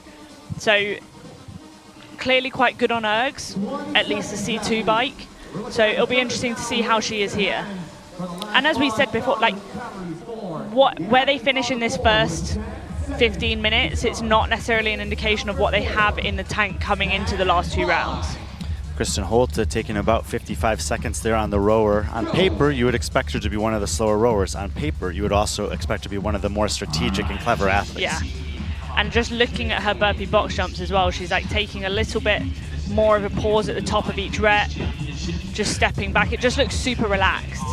A couple weeks ago, I was in Colorado for the Reps Ahead tournament there, and Ariel Lowen, we were throwing out some potential future matchups for her, and we mentioned Kristen Holte, and she goes, "Ooh, you mean the Queen for Speed?" I guess this is a little nickname that maybe some of the athletes have made for her over the years. I mean, her burpees are insane. Her burpee speed is unbelievable. So I can't wait to see when she sort of turns the engines on for those last 2 rounds. Well, and you know, we have said that the rowers have had the slight advantage in those early rounds, but in this heat, we have at least 3 athletes, I would say, in Elisa Fuliano, Kristen Holte, and Jamie Simmons, who are on the smaller side physically, but are amongst the elite on paper, meaning they're good at everything. I'm really curious to see if they can mitigate maybe the disadvantage on the rower just by being as fit as they are. I think as well, you know, we're talking about size. Jamie also actually hit some very good lifting Super yesterday. strong, yes. And so when it comes to leg strength, when it comes to, I mean, the rowing movement is almost quite similar to a clean. So in terms of that dry phase and then the pull with the arms, I'm interested to see actually whether she can get enough of a advantage on this burpee speed that then that isn't the you know, increment that the good rowers can take out of the row isn't as bad. Yeah, it's going to be fun to watch that little cat and mouse in the last 2 rounds for this heat. Yeah. Interesting, I was watching Karen Frey there as we had a nice panning shot, and she's doing the easiest muscle snatch of a 50-pound dumbbell that you ever see. She's also using a belt for the dumbbell snatch and then taking it off for the other 2 movements. Haven't seen that from anyone else yet. No, I wonder whether she'll either ditch the belt for the last 2 rounds or whether she'll just choose to keep it on rather than taking it on and off like what she's currently doing.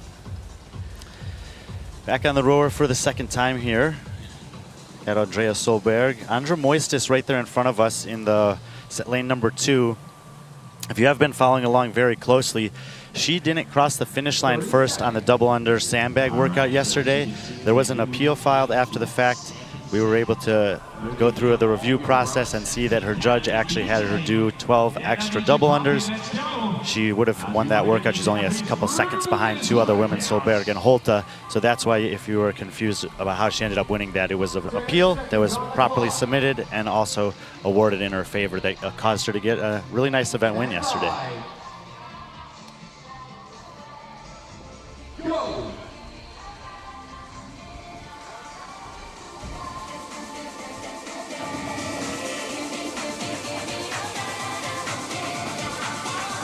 Interestingly, Andra just really took her time walking back to the box there after the row. So I don't know whether that was a tactical decision or whether the row is starting to take it out of her more than expected. She maybe started kind of 5 seconds later than everyone else.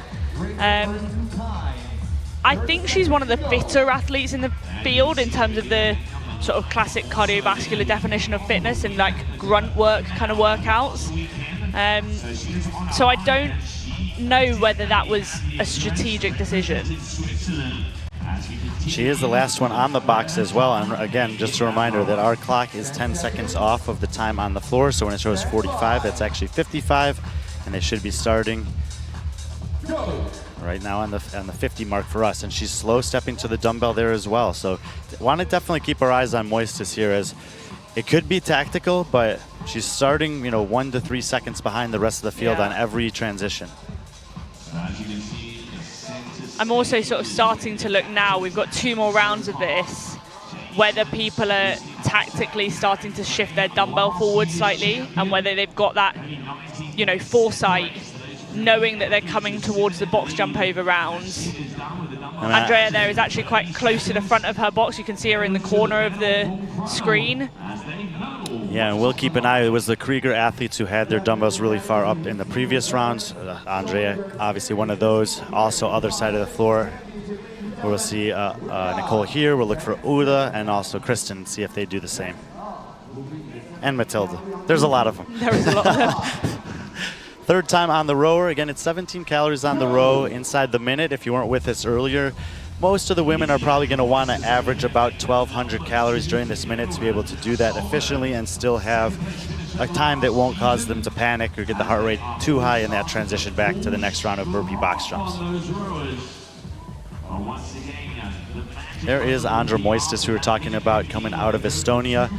She's been making the rounds in competition, trying to get some more experience, and really through this this event so far, to me, she looks as good as she's ever looked. But in this particular event, you can kind of see the fatigue starting to set in. Yeah, I think as well, just looking at Andra's rowing technique, obviously we spoke about Vor and the smoothness of the workout. Andra opens with her shoulders almost before she starts pushing. You want to stay over that handle almost for as long as possible, and then you open up at the last minute. You end up, oh, here we go, she looks like she's struggling there. Yeah, just taking a little bit longer, obviously sitting on the rower. I don't know, I don't think this is strategic anymore. No, she's definitely feeling it, and it's, at this stage in the competition, is it the totality of the work that we've done? Is it the heat? Is this just a combination of movements that's difficult? It's hard to know for sure, but when you come into the day, as she has here in the final heat, she's within a few. We haven't talked about it at all, but the payouts are 1 through 6. Everyone else gets paid the same. So she's currently in 7th place. She's only 1 spot away from having a payday here. So you would expect to see something different than this. So it must be something that's going on.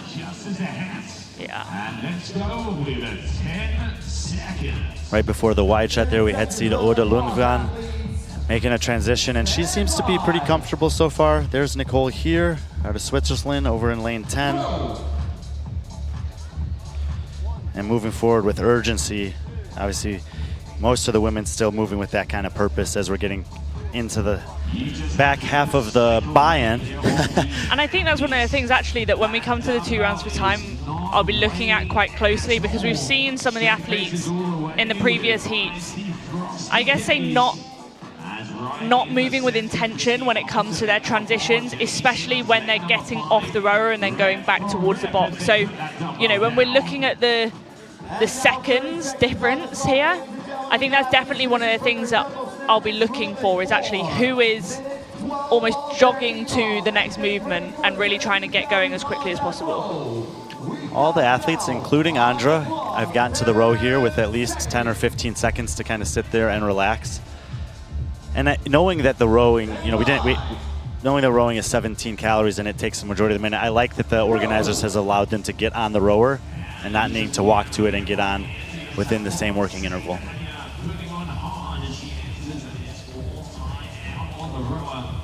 You can see here what I was saying about Andrew throwing the shoulders back and then driving with the legs.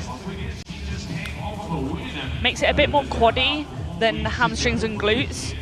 Obviously, we'll feel the hamstrings and glutes on the rest of the movements. So it might be tactical, it also might just be habit.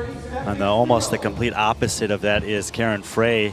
She stays pretty vertical and upright throughout the majority of her row. Sometimes you'll hear people kind of make a comparison to a clock, where you want to kind of be at 11 and go to 1, be at 11 and go to 1. Karen Frey, very mechanical on the rower and staying within that kind of tight range with the upper body throughout. She's still got that belt sitting to the side of her box, so we'll see here on this next set of dumbbell snatches whether she actually keeps that on or whether she then leaves it off for the remainder of the 2 rounds. I can't see her continuing to take it on and off when we do get into those 2 rounds of time. That would be surprising, and as you had speculated, a lot of dumbbells are starting to creep closer and closer to that rower, or maybe even to the front corner of their box. Yeah, you know, we've got more experienced athletes now. When you get more experienced, these are just things that you kind of automatically start to think about when we're looking at the workout. Final set of burpee box jumps. The next time they get to the box, 2 things will happen. It'll switch to a burpee box jump over, and we will switch into the racing part of this event. The last burpee box jumps are done. Middle of the screen, Karen Frey still choosing to put that belt on, and I'm going to guess that Lucy is right. This is either she's going to put it on and keep it on, or the last time she's going to be putting it on. Yeah, it might just be to kind of delay fatigue as much as possible. You know, high volume dumbbell snatches can get to your back a little bit. So if she knows she's only got 2 rounds, for instance, without it on, that might be a smart move. Really, I mean, just so easy, these dumbbell snatches for Karen. The dumbbell stays close, shoulder nice and high, presses it out overhead, obviously good mobility. Matilda Garnis in the blue pants over there, we haven't spoken too much about her. She's currently in 4th place. She's 30 points out of a podium spot. She's only 40 points off the overall lead. Ooh. Her dumbbell is further forward in the box than I would want to see at this point in time. Who is that? Matilda.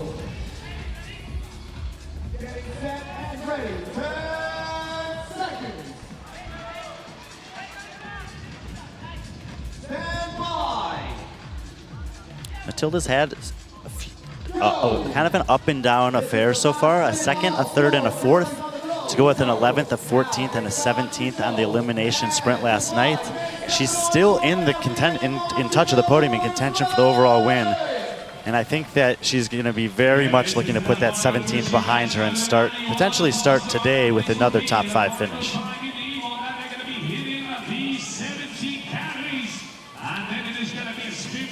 Now, the race is coming, right? The race is coming.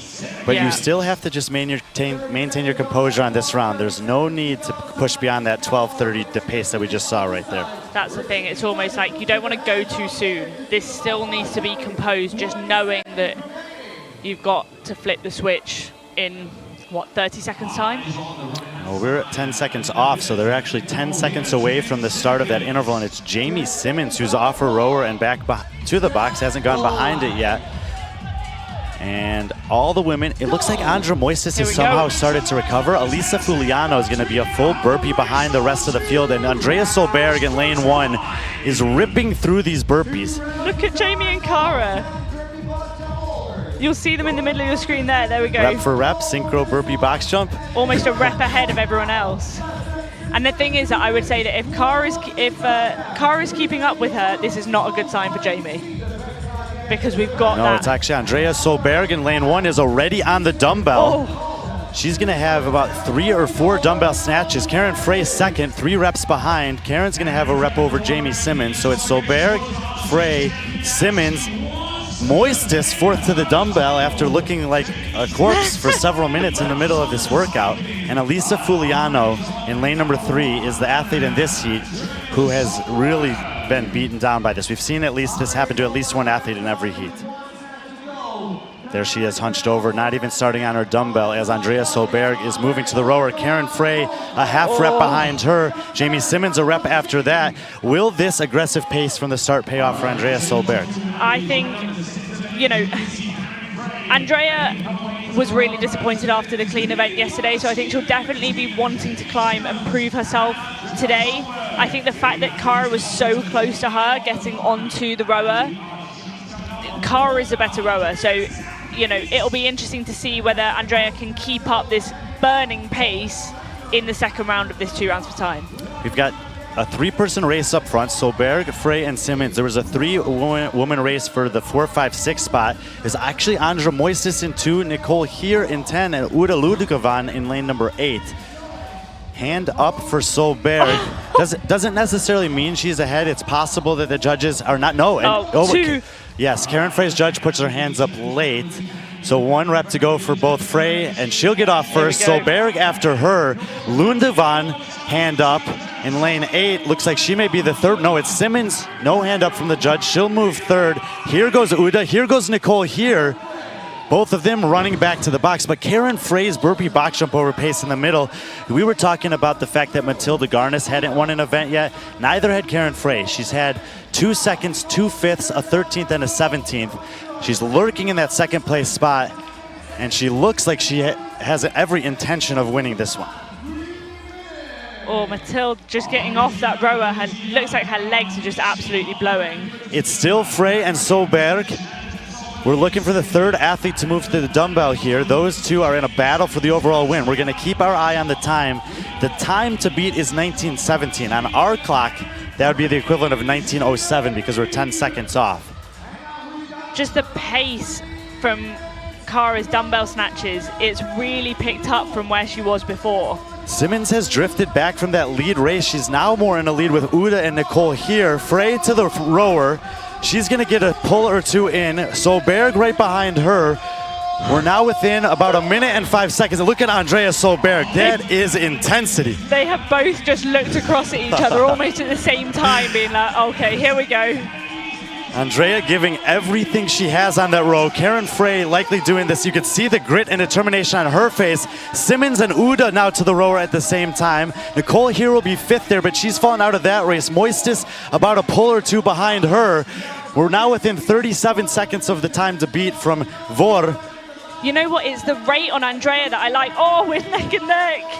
But Andrea's rate is so much higher than Cara, so Cara must be putting in a big shift in terms of the power, but this is close. Oh my goodness. They both have 2 up. Solberg has 1 up. Karen Frey drops. Race to the finish line. And Cara Frey is going to take the event win on Sunday to kick things off in event 7. Now 19:07 is the time we're looking for on our clock. Solberg will beat that. Chalk it up as a 2nd place finish on an event you wouldn't have necessarily pegged for Andrea Solberg. Absolutely phenomenal effort. Vor Thurman Moe is going to get in at 19:07. She'll take 3rd in this one.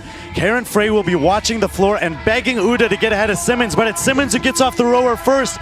Simmons running across. It's going to be 19:17. That should beat Uda. Uda's going to be very close with the 19:30. It looks like Moistis is going to leg out Nicole here by about a second. Those will be 19:37 and 38. So Clifton will actually have a top 6. Kishman should have a top 5. Other times are going to start to come in. Ekelin at 19:46 has just passed. And now we're looking at 20:04 for DeRoy. Here comes Kristen Holta. So she's going to get across. It's going to be we're gonna call that 1958, so she'll beat DeRoy's time there. Should be about a 10th. And Matilda's gonna be behind that time from Emily DeRoy. Margot Massette was 20:05, maybe behind that as well. Here comes Aline Wirtz over in lane number 9. She's gonna get in. Well, we lost the clock there, but she's gonna be in the middle to back of the teens, 15 to 20 range. And Elisa Fuliano, last woman working on the row. And if you're looking at the overall, battle for the podium spot, she was sitting in 5th, but she was well behind Garnis, 40 total points behind, 30 points behind, excuse me. And a couple of the women who are behind her are going to make up quite a bit of ground. I love the dead leg run at the end of the event. So she'll get in and finish under the cap, but Fuliano will take a bit of a hit there. Garnis and Holta as well relative to the overall leaders. Karen Frey is going to take the event win. A huge, heroic performance from Andrea Solberg. And Vortherm and Mo out of the second heat will get a top 3 finish here. You know what, Andrea is just gutsy. She always just pulls it out on events that you wouldn't necessarily have her down for. And you can just see it on her face every time. She gives absolutely everything and leaves nothing on the floor. Andra Moistis leaving everything on the floor as well. She's getting well acquainted with it at the moment. And I mean, we got to say it, 7-8 minutes into that, Andra Moistis looked left for dead. And it might have been that actually she just felt that heart rate was potentially creeping up too fast too soon. And so it was a tactical decision. Okay, I know that I have the time. I need to just settle the pace. So I'm going to walk more, more of the transitions.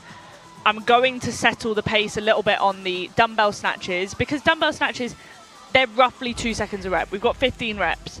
So you're going to get them done in that time frame, which means you may as well take a slight break. You may as well take a bit of a breath at the top. It was smart. Saud got in touch with Brandon Luckett prior to last year's DFC and had Brandon write him an EMOM workout that we did out here on the tennis stadium. Prior to that competition, there was a lot of skepticism about incorporating an EMOM into a competition setting. It ended up being one of the most exciting events of the weekend. When I was speaking to Saud and he had originally been coming up with this program, this was one of the staples. Actually, he and I did a version of this workout back in July in Norway, and he said, I'm going to do something like this with these movements for the top athletes this year. And I think what we've seen from the women's side, it was, again, extremely compelling. I'll be curious to see if other competitions start to weave in EMOMs to the programming going forward. The thing is as well, it's so basic, right? None of the movements are particularly challenging. I mean, arguably the rowing calories are challenging. Obviously, we've spoken about that compared to what we would normally see as a scale for women from a 20 calorie men's time. But when we're looking at, what you would do in a box format, for instance, in the gym, this is a very accessible workout for a lot of people.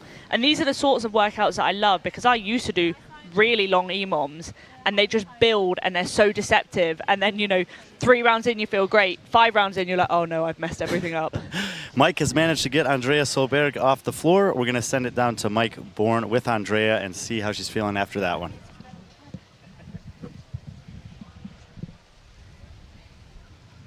Okay, I'm here with Andrea Solberg. You were crushing that last row. Saw you have a little look over at Karen as she got on there. So what are you thinking with those last calories that you had to work through? I wondered if she was on the rower when I came on the rower, because I thought if I should take her, it was on the burpees and the snatch, because I'm shorter. And then I saw she was on the rower, so I was like, okay, just row how fast you can. So I did 100 more than in training, but then when we finished, I couldn't run, so it didn't matter. But it's a really good fight from Karen. And last year, you had a really strong finish to this competition. Obviously, you started off with an unofficial second place in this workout. How are you feeling going into the next 2 to come? Sundays are always my favorite. I'm really slow going, so always best on the last day. So hoping you pick up pace more so in the remaining few. Good luck for the rest of the competition. Ladies and gents, Andrea Solberg. And now, ladies and gentlemen, we are going to be calling the male athletes jumping onto this EMOM challenge.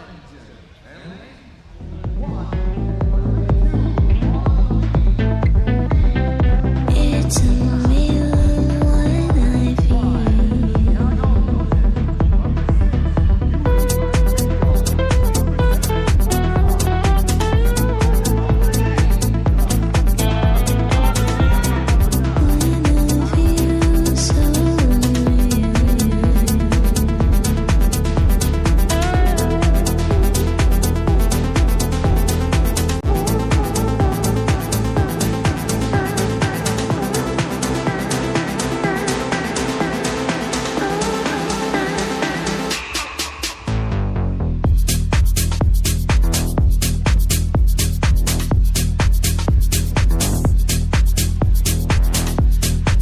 EMOM challenge in the books for the women, about to get underway for the men. The men in Heat 1 are out on the floor, and I'm already noticing something as we look at the lane assignments here.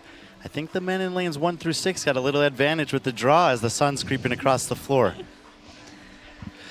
Yeah, I mean, that's something that if you're in the lane 7, 8, and 9, you sort of just don't want to pay attention. That's not something that you want to notice go on there. I'm like, oh, look how lucky those guys are. Damn it. We do have a couple men who've withdrawn from the competition, but the men remaining, we got Raduan El Gadouini in lane 2, Alejandro de la Guardia, lane number 3, Pedro Martins in 4, Tiago Luchis in lane 5, Yuri Marenchenko in 6, Radoslav Rejewski in 7, Nicholas Sarliotis in 8, and Anthony Chevalier in lane 9. As we mentioned with the women, we're battling to get down to 20 for the final, and the workout on tap today to start things off is the EMOM challenge.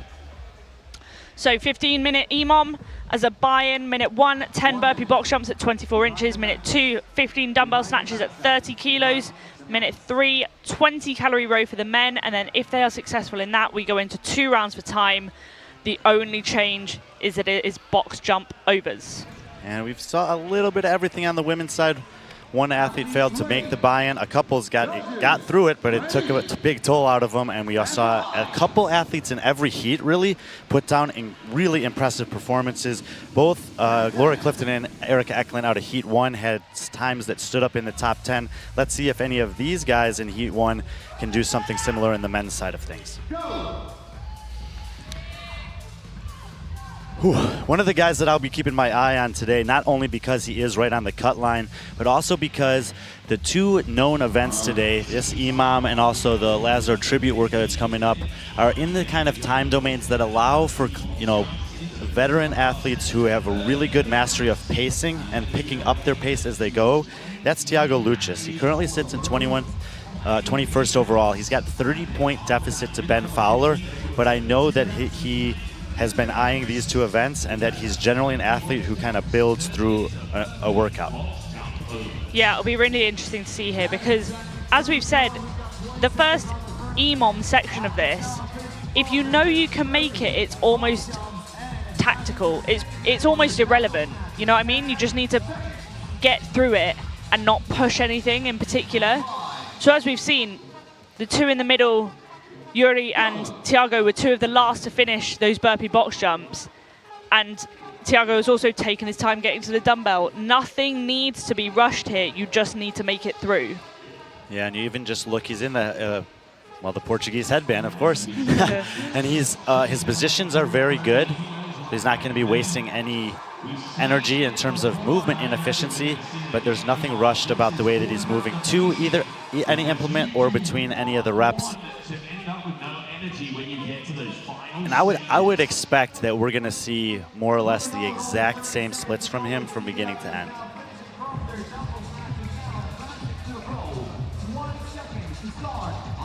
He's just having a casual drink.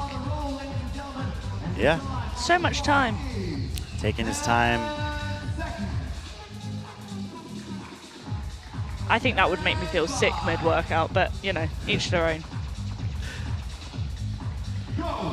The men onto the rower for the first time. A couple nuanced changes, or I should say a nuanced change for each of the 3 movements. The box will be a little higher, the dumbbell will be a little heavier, the calories will be a little bit more.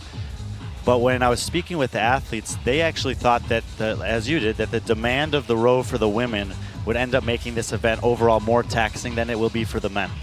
Yeah, 20 calories. So for them to make this 20 calories within the minute window, they'll be holding a sort of 12 to 1300 per hour average. That is nothing for the guys. That is very standard for them. And so they're not going to be concerned about this 20 calorie in the minute window in the same way that the women were about the 17 calories. Raduan there on the left side of the screen representing Morocco. Only African athlete in the field this year. Next to him is Ale de la Guardia out of the Canary Islands.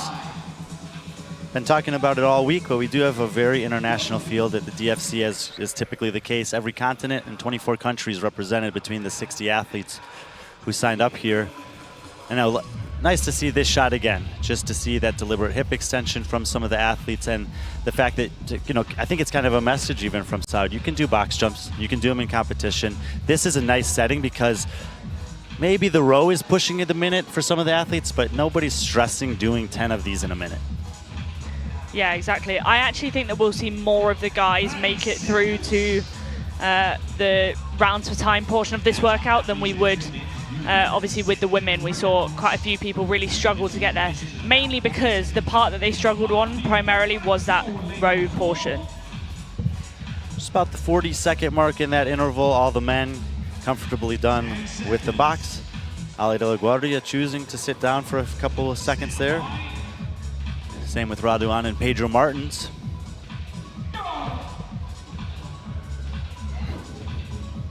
And again, Thiago just walking over to the dumbbell, taking his time, really smooth at the top of each rep as well.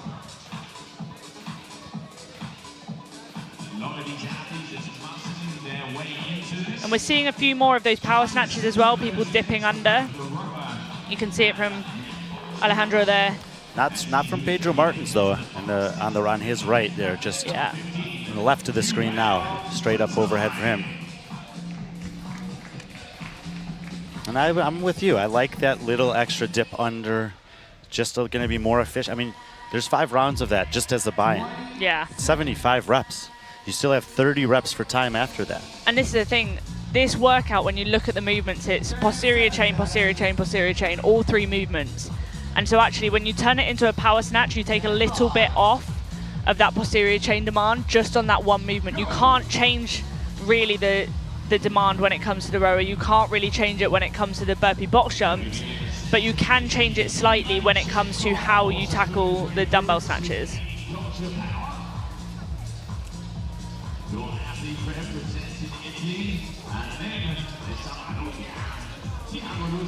Shot of Radoslav's rower there. Looked like he was just above the 1400 mark.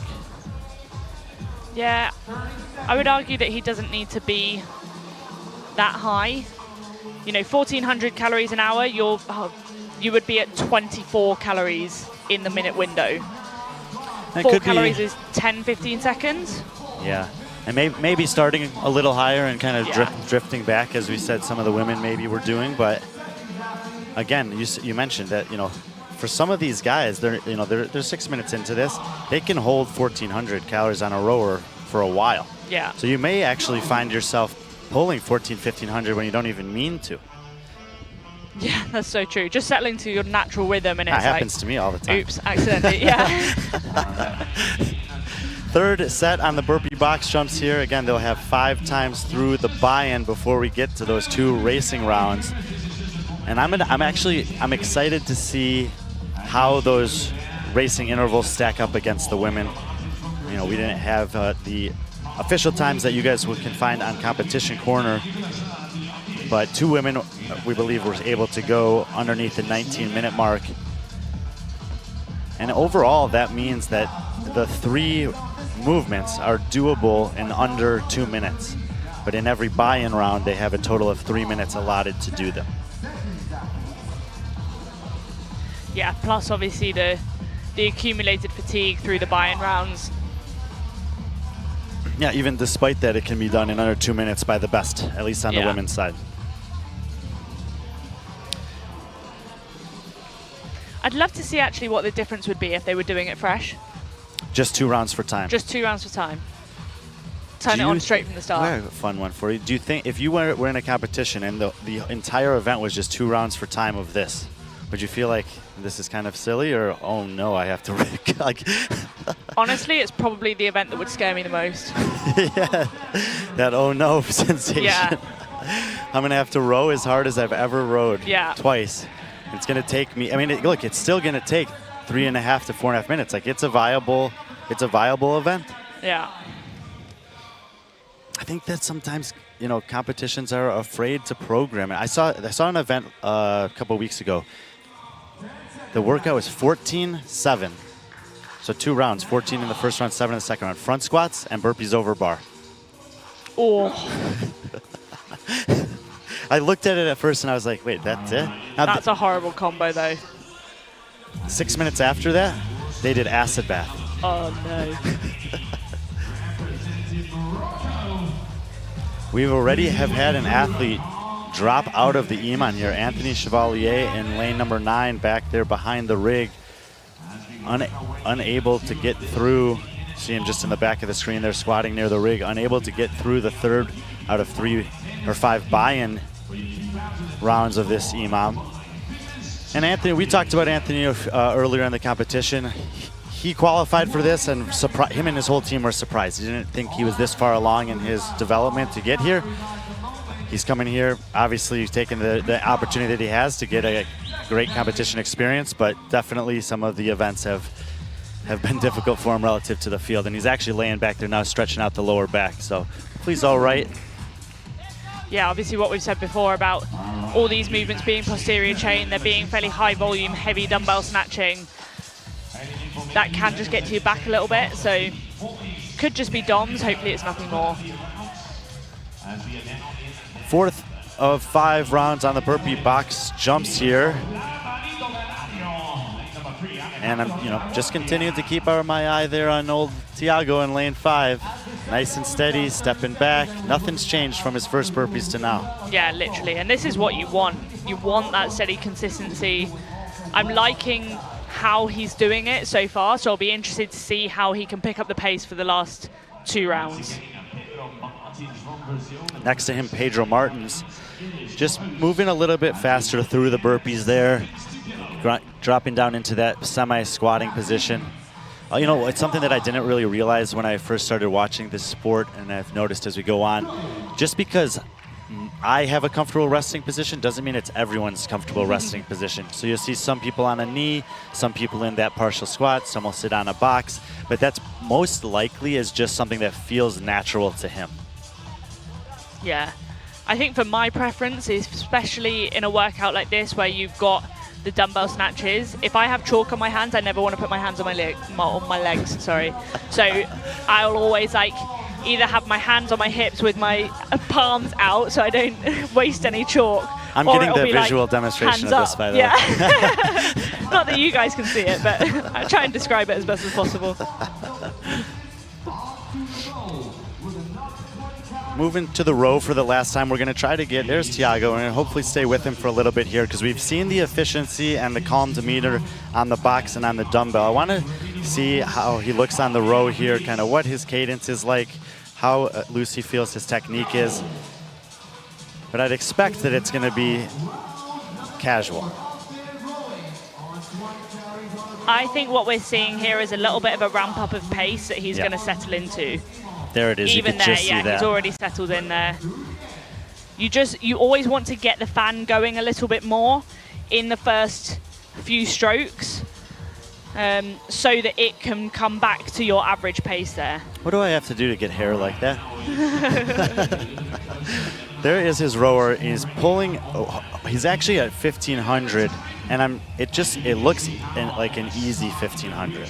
Yeah, and I think he's definitely picked up the pace through the rounds here, because in the first round, he literally finished a row with like 5 seconds to spare, and had to do a little shuffle back to the box.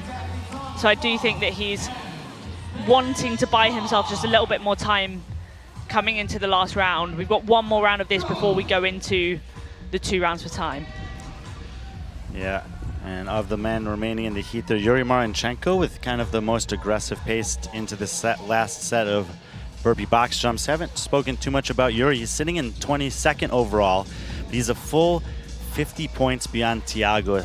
So Tiago, when I was starting to look at this before we came on the air, was like the one athlete I targeted in this heat who I felt had a really good chance to fight into that top 20. The other, if anyone else in this heat is going to do it, it's going to take like 2 heroic events back to back. And maybe Yuri fancies himself for these next 2. You never know. He definitely seems like he's trying to put himself in a position for it, but he just is starting to look a little tired, being honest. There's Pedro Martins, and yeah, I mean, he looks pretty comfortable in that position, just kind of squatting there. Radoslav in the peach shirt at the top of the screen, choosing to rest on the knee. Thiago still casually walking up there, takes a few seconds before he snatches it up. And also look at where his dumbbell is in that box. It's right near his rower, so it's really far forwards.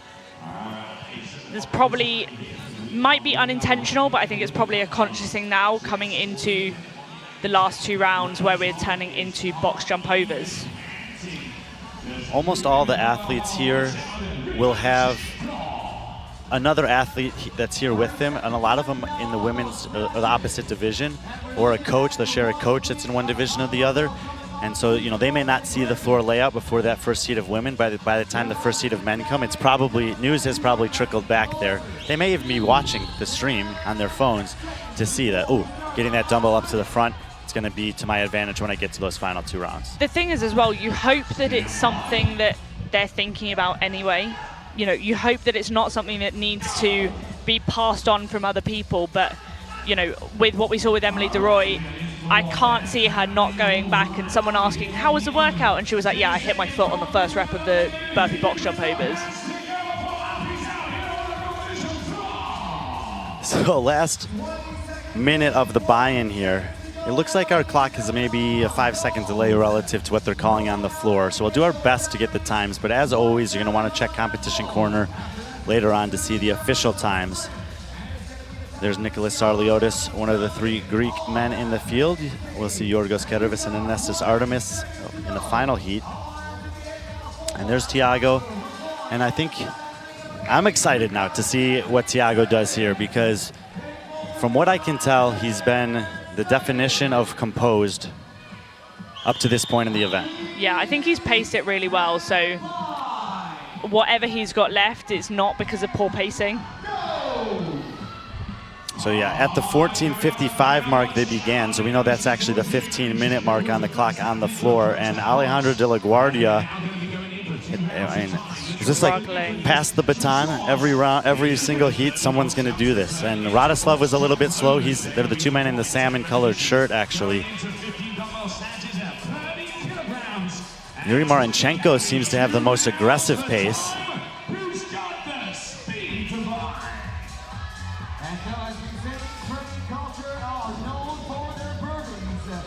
They are literally rep and rep.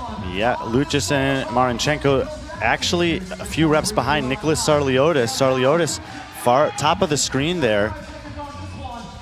He's the type of guy, he did squeak his way into the semifinals last year. Very, very good on qualifiers, burpees and dumbbell snatches, things that you'll often see.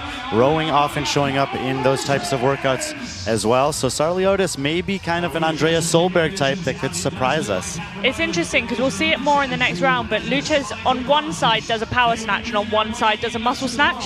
Yeah, He's left just arm. Stronger on one side or more comfortable on one side. So it's Sarliotis and then Lucius first getting to the rower here. Marenchenko is going to be 3rd into the row.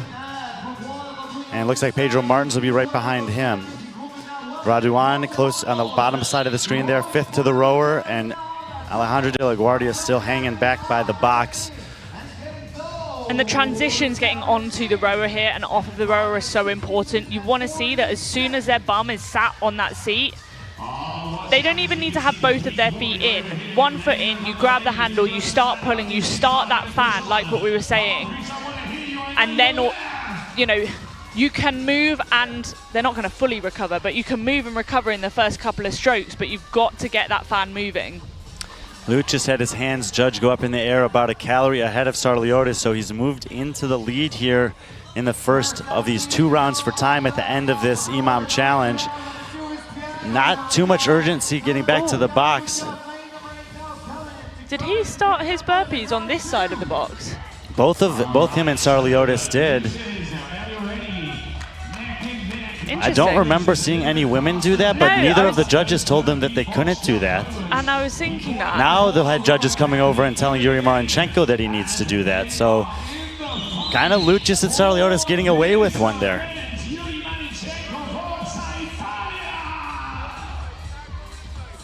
And head judge now saying the same thing of Raduan. I'm not sure how they're going to assess that on the floor. No, they're making Thiago do an extra burpee. Sarliotis might have been the one who got away with it. I think the head judge saw Thiago do that and did not see Sarliotis. The fact that he made Thiago do an extra burpee and not Nicholas is something that they may need to go back and account for. The thing is that he didn't make him do an extra burpee, he made him finish that set because if he started 10 reps on our side of the box, he should finish it on this side. So if Sarliotis actually finished it on the other side, he's missed a burpee.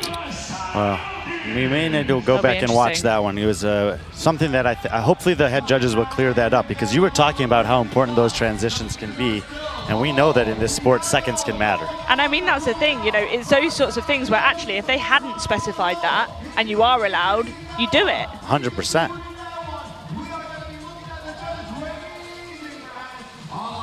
As it stands, Sarliotis got to the rower ahead of Thiago Lucis, so he's the current leader. Lucis will be trying to make up the ground on the row. We see the grimace there that we've come accustomed to.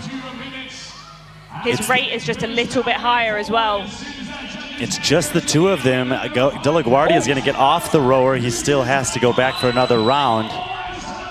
Lucis' hands goes up earlier again. And Thiago Lucis is going to win the heat. We'll take track of his time. We're going to add a few seconds so you see there. We're going to call that 19:20 for Lucis. Sarliotis, we'll say unofficially 19:28. Nice work out there for Nicholas Sarliotis. 3 men on the rower in the second round. Left side screen's Raduan. Pedro Martins 2 lanes over from him. Yarmolenchenko in the middle of the floor. All of them closing in on the last rowing calories here. 21 minutes time cap, so still got just over a minute of work to do. Hand up for Martinchenko and Raduan at about the same time. Honestly, finishing on the rower, it sucks because it's basically how hard do you want to make it hurt. And it's going to be a foot race to the finish for these two. I can't call it. We're just going to call it 20:07 for both of them.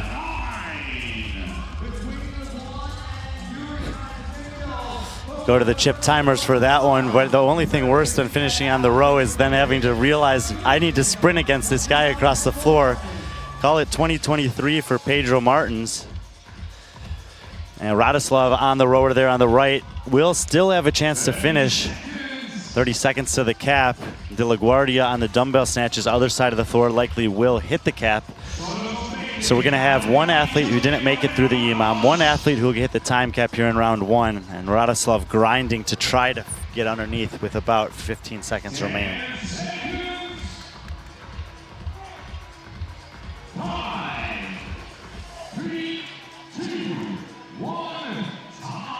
Ouch. And Radoslav will get caught on the rower and just flop off of it. So we thought prior to the heat it could be Thiago Lucis. He seemed to play it very well. I would say Nicholas Sarliotis, very impressive there. And then a foot race that you never want to be a part of, but you always love to watch. Yarmolenchenko, Raduan, Pedro Martins also finishing under the cap. He's got his foot stuck in there. It's happened to me a time or two. It's just when there's nothing like the way that your hamstrings and glutes burn when you've gone full send on the rower. It's like they ache so bad that there's no position you can get comfortable in, and that's literally what we've just watched for the last 30 seconds. See, there is Thiago Lucis, and as painful and difficult as it looks, he looks pretty happy down there. He'll be joined with Mike Bourne on the competition floor. We'll get a word or two from the fittest man in Portugal in a couple of seconds.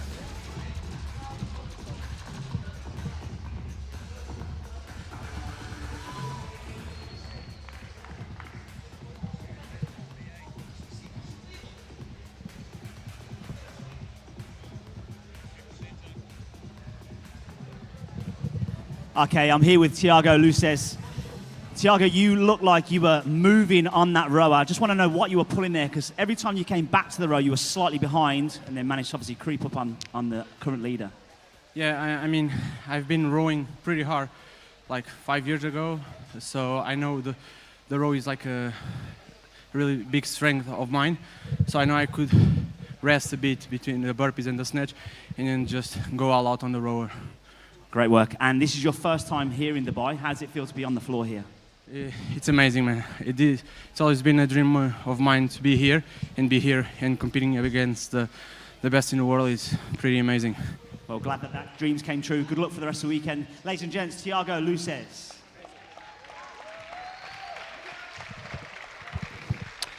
One heat done for the men here on Event 7, the EMOM Challenge. Thiago Luces taking the top time. Sarliotis finishing second in the heat. As the men for Heat 2 come out onto the competition floor, we're going to take a look at where the standings are coming in for the day. Yeah.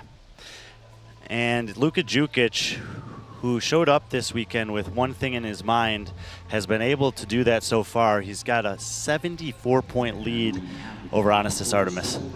Yeah, that's a really nice buffer coming in today too. Obviously, he doesn't want it as a buffer. He's going to want to increase that lead as much as possible.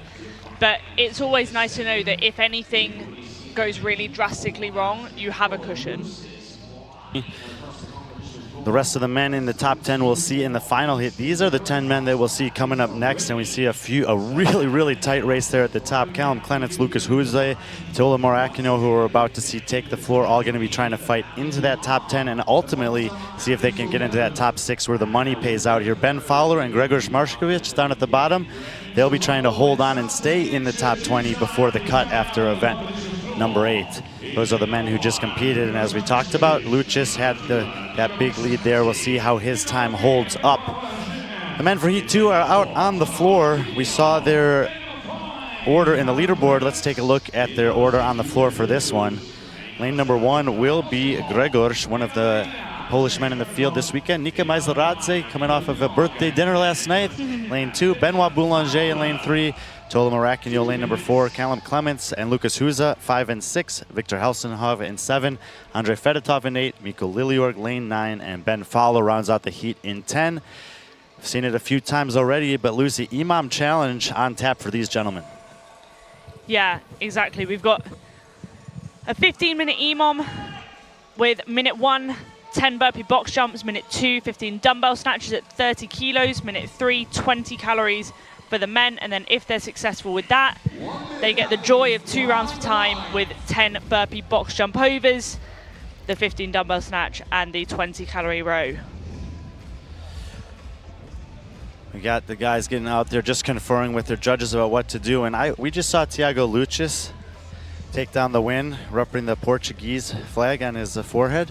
I'm eyeing a French flag on Lucas Huza's forehead in the middle of the lane, so he's my pick for this one, based on nothing else. Where do they get these from, honestly? Is there a company out there that's providing European flags?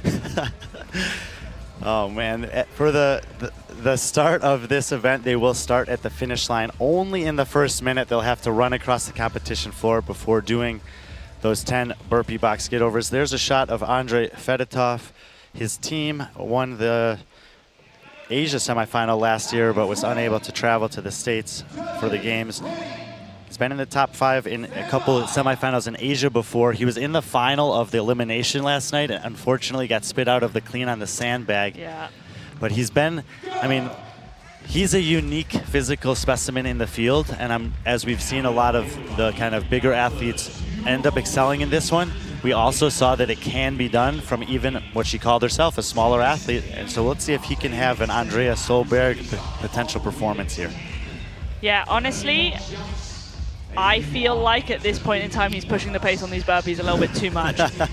It could just be adrenaline. It's the first round. I really hope it is.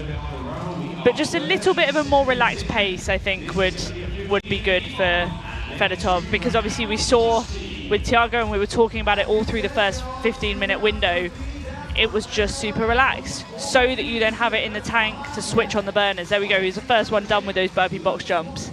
And he was stepping over the line as if he was ready to go. His judge actually had to move him backwards. And this is the thing, there we go, he's just moved his dumbbell towards him. That's not the concern at this point in time.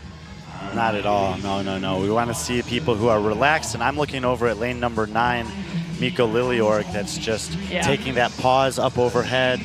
Mikko Liliorg is a super strong and powerful athlete. And you see Fedotov there cycling these dumbbells at just somewhat of an alarmingly fast rate.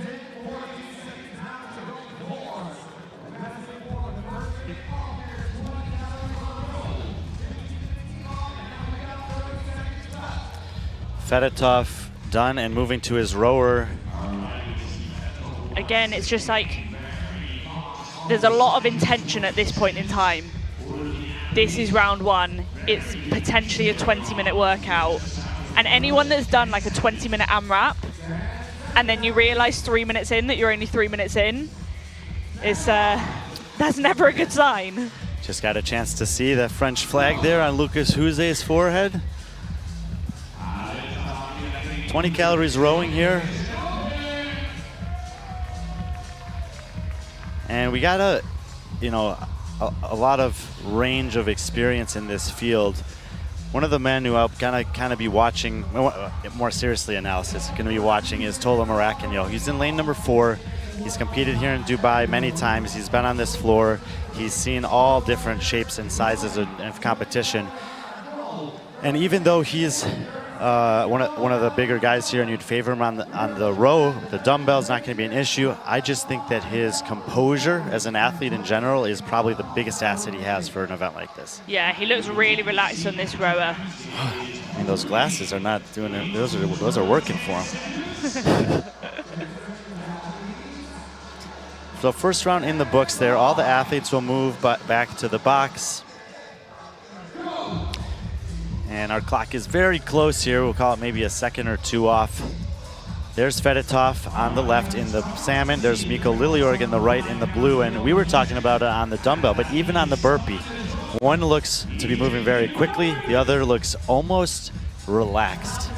And that's the thing, that it's not much. It rarely looks like a lot, but the difference in terms of feel of pushing the pace, being a little bit faster off the floor, being a little bit more rushed to get back down off the box, it really adds up over time.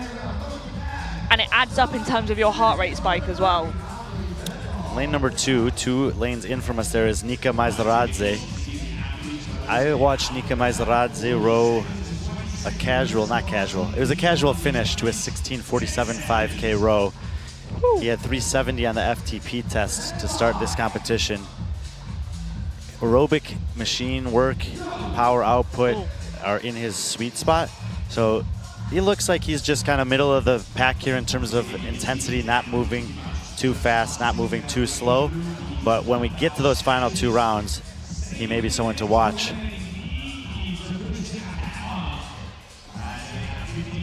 Yeah, and I think as well, like looking at the people around him, they're all sort of, they just look like they've all got that strategy right at this point in time, I will say.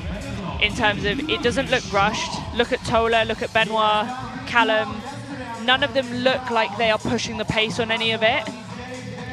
And the same, Tola, Benoit, Callum were all similar with Mikko in terms of that time that they finished the burpee box jumps as well.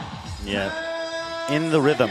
Feeling the rhythm is one of the keys we identified for this one.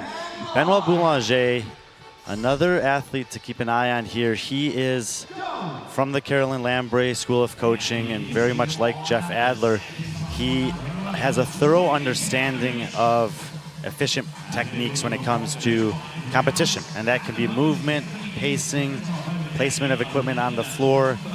It's that attention to detail, right? It's that kind of looking at the things that other people might not look at that really adds up in these elite level competitions. There are potentially times where that is costly. And, you know, I don't even want to ignore it because I'm sure anyone who's watching this has seen it. But there was some criticism about the squatting standards in the elimination event last night. Benoit Boulanger would be an athlete who he was probably doing legitimate squats below depth hip extension on every rep because he practices with perfection, because he doesn't want to ever be in a setting where he needs to do something different in competition than what he's used to doing. In that setting last night where other athletes are potentially getting away with skirting the lines, he might pay for it. But in an event like this, being the master of efficiency, movement quality is actually going to be super advantageous for him. Yeah, exactly. That's the thing. You always want to be riding as close as you can to movement standards. It's why racing and competition is so hard, because, you know, there sometimes is a standard that's briefed at the back, and then you come onto the floor, you see the person next to you is getting away with something, and you're like, maybe I just try and be a little bit closer to the standard than what I might otherwise do. And, you know, you want to make the judges' life as easy as possible, and yet in a competition you also want to challenge them. Well, you want it. The ultimate goal is to get as many points as possible. The way to do that is to go as fast as possible, and so you want to be able to meet the standard, whether it's the spoken one or the one that's being applied, while achieving the task. And it's a really fine line and a tricky thing for athletes to try to navigate. I always advocate for practicing with perfect movement, but that might mean learning to. And the wall ball is one that always comes to mind for me. You see a lot of athletes that on the wall ball, they're trying to go as little below parallel as possible and bounce back up and go again, because wall balls usually come in huge volume. And if you can steal a 1/10 of a second over 100 reps, guess what? You've just gained 10 seconds on someone who doesn't have that skill. Yeah, 100%. And sometimes that's hard to articulate to people as well, especially if you're not, you know, if the fine margins aren't the thing in events where you're the difference between first and fifth, for instance, or first and 10th, depending on the speed of the event. It's hard to describe why you look for those things. And I think sometimes that's a discussion that, you know, you have with people who maybe just compete at box level. But when you're at the elite, those are the details. Men in heat 2 here getting set for the third 20-calorie row in the 5-round buy-in. Ultimately, we'll have to complete 7 rounds of the triplet. The last 2 will be for time. And we got a couple of close-ups there of Benoit Boulanger and then Tola Maracanio, both of whom still looking very composed. When we do get those really close-up shots, you can even see whether the heaving of the chest is happening or a heavy breath rate. And we saw some athletes in the women's division that were having some of that experience around this time period. I think that the men have got the double advantage in this event. Not only is the calories on the row a little bit easier, relatively speaking, but the floor is now completely covered in shade. Yeah, and I would say that that's, you know, primarily going to be the same for most of the men. It's just those poor guys in lane 6, 7, and 8 in the first heat that get the short straw, let's just say. Lane number 1, Grzegorz Marszkiewicz was very fast on the row. I mean, very fast. He was about 4 seconds faster on that row than anyone else. And I think that, you know, you were mentioning this with Iago, that like he was kind of building into his rowing pace. And I think that's pretty normal in an event like this, but hopefully for Grzegorz, he's not building into it too fast. He still has 2 more rounds that should be relatively controlled before we would probably want to see paces like that. Yeah, definitely. I think it's good maybe for the first 5 calories, but you don't really want to be spending too much time at that higher end of the spectrum. Andrei Fedotov continues to be the first man done with the burpees, and I can't remember what the event was, but I feel like he's won events with burpees and burpee box get overs like internationally on online qualifier events. He might be going slow in his mind, and it just looks fast to us. I mean, he's probably, what is his height? He's 5'2", 4, something like that. He's listed at, where's Andre? He's listed at 164 centimeters. That's shorter than me. Yeah, he's got super fast twitch muscle fibers. Yeah, we saw that yesterday. He's also incredibly strong. He was still squatting the 200-pound sandbag like it's nothing. He's still moving this 70-pound or 30-kilo dumbbell like it's nothing. And it literally might be happening where he thinks he's going slow and he's still beating everyone by 1 to 2 reps. And that's the thing with adrenaline and managing adrenaline, is that, you know, the paces that you might normally hold in training, with adrenaline just feels that little bit easier. And then you're like, oh, this is easy. Maybe I'll push the pace a little bit more. And then next thing you know, you're rowing at a pace that all of a sudden you can't hold. We're going to try to get a shot, if we can, of his monitor for the row here. There is Andrei Fedotov. I'm just kind of curious to see what he ends up getting up to. You're going to see it ramp up here for a few pulls. This is going to be pretty normal to everyone else.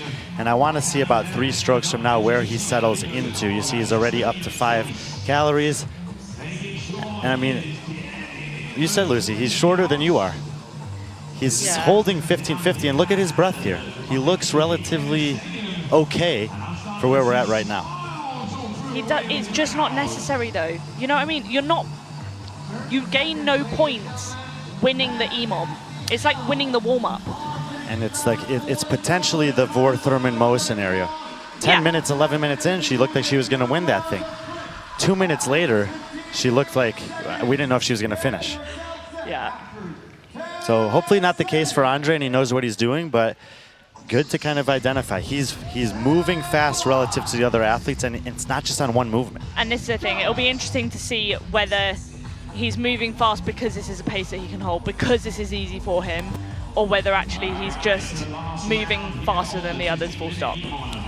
Final 3 minutes of the buy-in here. So they'll do one more time on the burpee box jump, dumbbell snatch, and the row. And again, as we're looking at the dumbbells there, most of the dumbbells up towards the front. Andre Fedotov's is as close to his box as can be. I hope that he moves that closer to the rower in this round. Other side of the floor, Nika Majzoradze and Gregorish, who are right there in front of us, have their dumbbell relatively close. The rest of the guys have pushed it all the way forward.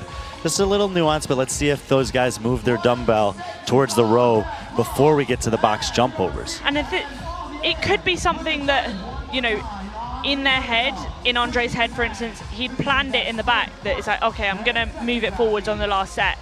And then you come to the WOD, you have that fatigue, you have quote unquote WOD brain, and it's just something that you forget. And then you only realize as you're jumping off the box, ready to go for the next burpee, and you're like, oh no, this is in the wrong place. Just another guy we haven't talked about there, Victor Helsinghoff. He's in the black shorts, black shoes, and the salmon shirt. Blonde hair out of Norway.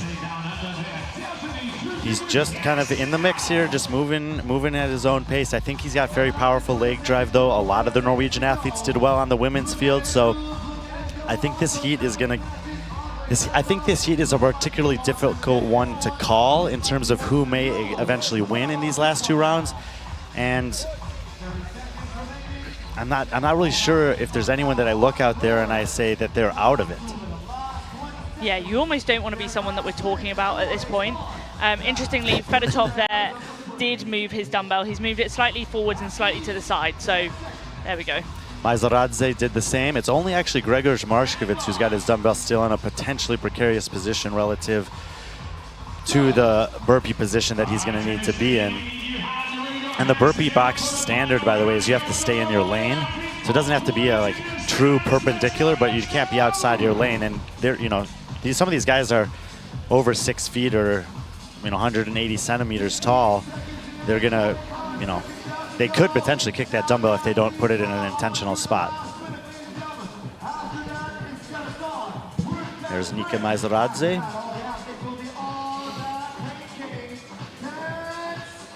Nice shot down the line there. You can see some of the rowing techniques from the athletes there. Nice rowing technique from a lot of those guys. A lot of good rowers in this heat. Gregor Marshkovits out here in lane 1. Having a little look over to see what Majzoradze's pace is. Yeah, Gregor and Nika, the first two done there. Benoit Boulanger set to move. Should be about 5 seconds from the racing portion of this one. Fedotov and now Lilleorg last to the box. And straight out of the gate, it's actually Benoit Boulanger in lane 3 with the most aggressive burpee pace. Andre Fedotov stepping up out of his burpees rather than jumping out of them. Stepping down as well. Benoit with a jump. He looks really good there. If he can hold this pace, which I think he probably can, it shows that he's just perfectly paced all through that first bit. Yeah, and I believe he will be the first man to move to the rower. Lane 3, Benoit Boulanger. He's got several burpee advantage. Majzoradze second, Fedotov third. I mean, the separation between him and some of the other guys was significant. Six dumbbell snatches already done, and 7 before guys like Tola and Callum were getting out there.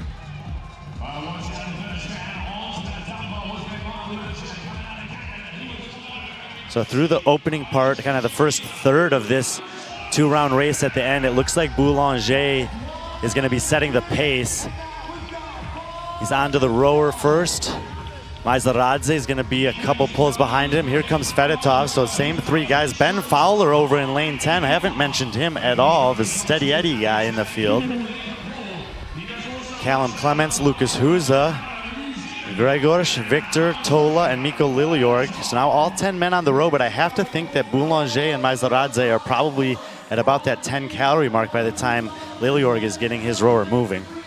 Yeah, and interestingly, Lilleorg was one of the ones that we spoke about at the start that looked really smooth, really in control. I wonder whether actually that was because he knew that if he pushed the pace too much, he wouldn't make it through the EMOM. Sure, you could have a Benoit Boulanger doing that, knowing he's setting himself up for potentially a combo he's really good at, or a Mikko Lilleorg saying, dude, 20 minutes of this is going to be hard for me. Yeah. I need to go slow. Boulanger off the rower fast. Look at him in the backstep. These burpees look exactly the same as the first set.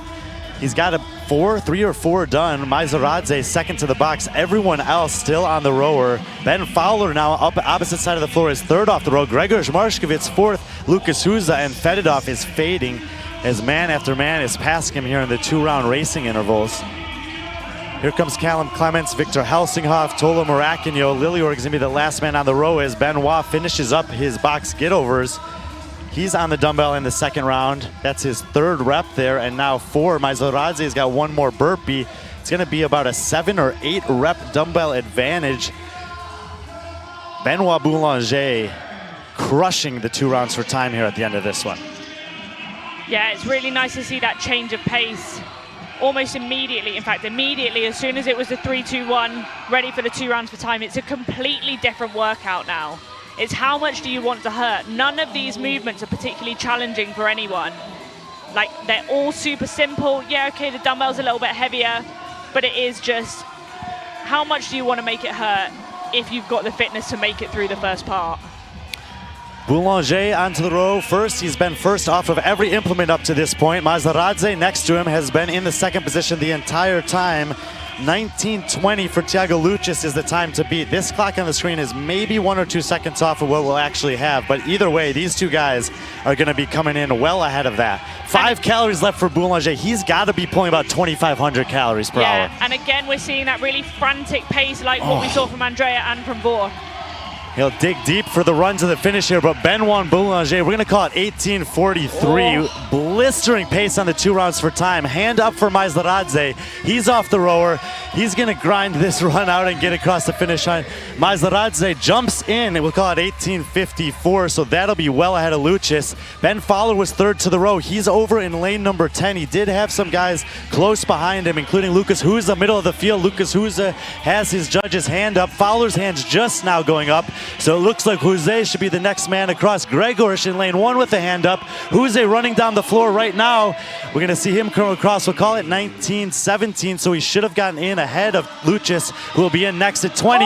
And now a race to the finish. It's going to be Fowler, Clements, and Gregorish, all between 19:25 and 19:27. And Fedotov, he's going to get tracked down potentially. Tola and Victor and Fedotov all in that 19:35 range. Oh, man. Wow. So we're just going to say there's maybe 3 guys at 19:26 plus or minus, 3 guys at 19:35 plus or minus. Mikko Lilleorg will get in at 19:49 to round out the heat. Only Lucis at 19:20 and Nicholas Sarliotis at 19:28. He'll be in that mix with those 3 guys that were about 26-27 from the previous heat, have beaten any men from this heat, but Benoit Boulanger and Nika Maizaradze, the first 2 guys we've seen go sub-19. That was epic. Oh, man. You know what? These are the sorts of moments that Dubai can create. Like, we had the acid bath. When was that? 2019? 18 or 19, yeah. Something like that. And, like, the pictures that you saw after that, you didn't even need to do the workout to know how much that workout hurt. And this is exactly the same. It will still have that, like, it's almost that acid bath, that Fran kind of feeling where the pace is so high and you have no excuse to let up. Like, you're not going to fail any of these movements, hopefully. You're not going to, well, you might trip over the box, but the likelihood is you're not going to fail any of these movements. They're not heavy enough. They're not high skill enough. So it's just about how hard do you want to push. Looks like we've got Mike Bourne down there with the pacing masterclass, Benoit Boulanger and Yvette 7. Looking forward to hearing what he has to say to Mike Bourne.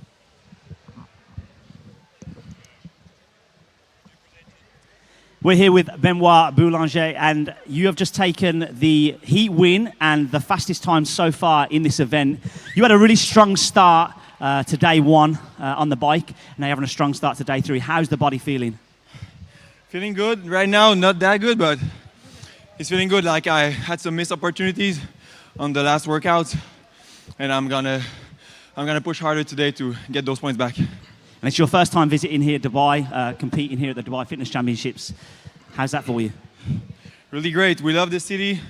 I'm here with my sister, who's also my agent, my wife that I just married before coming here. So it's really a great weekend. We love the city. We love everything. Well, congratulations on the marriage and congratulations on the heat win. Great work, mate. All the best for the rest of the weekend. Ladies and gents, Benoit Boulanger. Benoit Boulanger showing us how it's done in Heat 2. The top 10 men coming into the day will be up next. We're going to take a look at the overall standings one more time for those top 10 athletes. As we mentioned, it's Luka Jukic leading the way with a commanding lead. Anestis Artemis sits in second, and he had equally an impressive day yesterday. Jake Douglas, one of the stories of the weekend, he had 2 event wins inside here yesterday, both by 1 kilo and 1/10 of a second in the elimination sprint. And the veteran, Branislav Lenkovic, lurking in 4th. But this is a complete dogfight with 300 points left open. If you're not named Luka Jukic, you believe everything is possible today. 100%. I was talking to Toby in the gym earlier this morning, and he was saying that he really fancies himself for this workout. He knows that, or at least the workout today instead, he knows that Luka is potentially out of reach for a lot of them, but that second, third podium spot, they've definitely all got their eyes on it. Let's take a look at the lane assignments here. We have Luis Cuellar in lane number 1, Toby Buckland, who you mentioned, in lane 2, Spencer Panchik in 3, Jake Douglas, lane 4, Luka Jukic leading the way in lane 5, Anestis Artemis in 6. 2 poles, Branislav Lenkovic and Mikhail Wesolowski in 7 and 8, Jorgos Karovis in 9, and Jan Arndt Finkenberg rounds out the heat in 10th. Last time we get to take a look at it, Lucy, the EMOM challenge. So we've got a 15-minute EMOM to start off with that's essentially our buy-in. Minute 1, 10 burpee box jumps. Minute 2, 15 dumbbell snatches at 30 kilos. Minute 3, 20-calorie row, and then into 2 rounds for time of 10 burpee box jump overs, and then the dumbbell snatches and row. Just want to get your thoughts here. We've talked about it. The lead looks comfortable on paper for Luka Jukic. As a competitor, though, I don't think that he's going to be coming into this with anything less than the same intensity he's brought to the first 2 days. No, exactly. You want to do as well as you can in every single event. It's not just about cruising through when you've got a nice buffer. It's about, okay, how far can I bring it? The men will make their way down to the finish line. They'll start the event there. The one buy-in that they'll have to that first round of box jumps is to run down the competition floor. I was looking at something that confused me for a second. All the men are now in the starting position. And for the final time, the EMOM challenge is going to be underway here against the first of 3 scoring opportunities today in the final day of the Dubai Fitness Championships 2024. We'll have event 8 coming up after this. There will be a cut from 30 down to 20 following that event. But before we get there, we've got 15 minutes of a buy-in leading to 2 rounds for time. And with, you talked about this a little bit, few heats ago, these athletes will really not only feel like they need to do something today, there's a lot of opportunity for them in terms of earning potential. 50,000, 30,000, 20,000, 10,000. It's likely that somebody here is going to make a payday that's going to have a huge impact on their next year. 100%. Like, getting to these events, the expenses at these events, they're expensive. And so that's why, the big money competitions do attract people, because they know that it could actually set them up for the year in terms of, I don't need to worry about how I'm going to get my money to get to all the other events that I'm going to. Notably slow pace there by Jan Arndt Finkenberg in lane number 10. Not concerning by any means, but about 5 seconds slower than the rest of the field. I would actually argue that the field went very fast on that first set of burpees. Like, just looking at Anestis Artemis's pace on that, especially on the first 5 reps, I was thinking, oh, okay. And Anestis Artemis, I've gotten, a chance to watch him compete many times in the last 12 months. And there's been a lot of times where he's felt like the bridesmaid.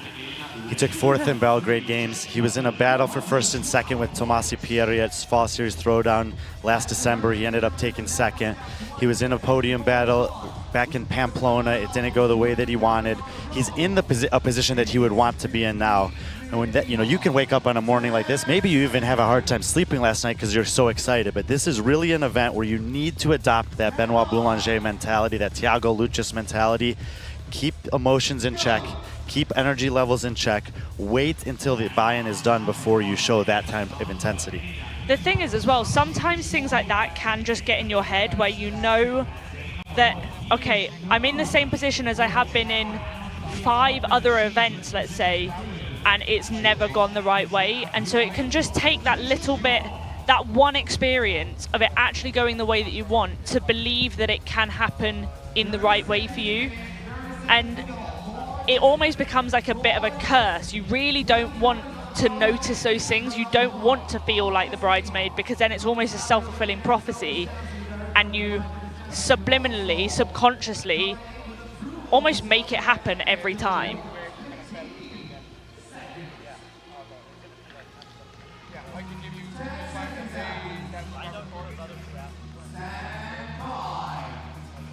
Nice pacing there from Jake Douglas and from Spencer. Last off, the rowers. Yeah, of course.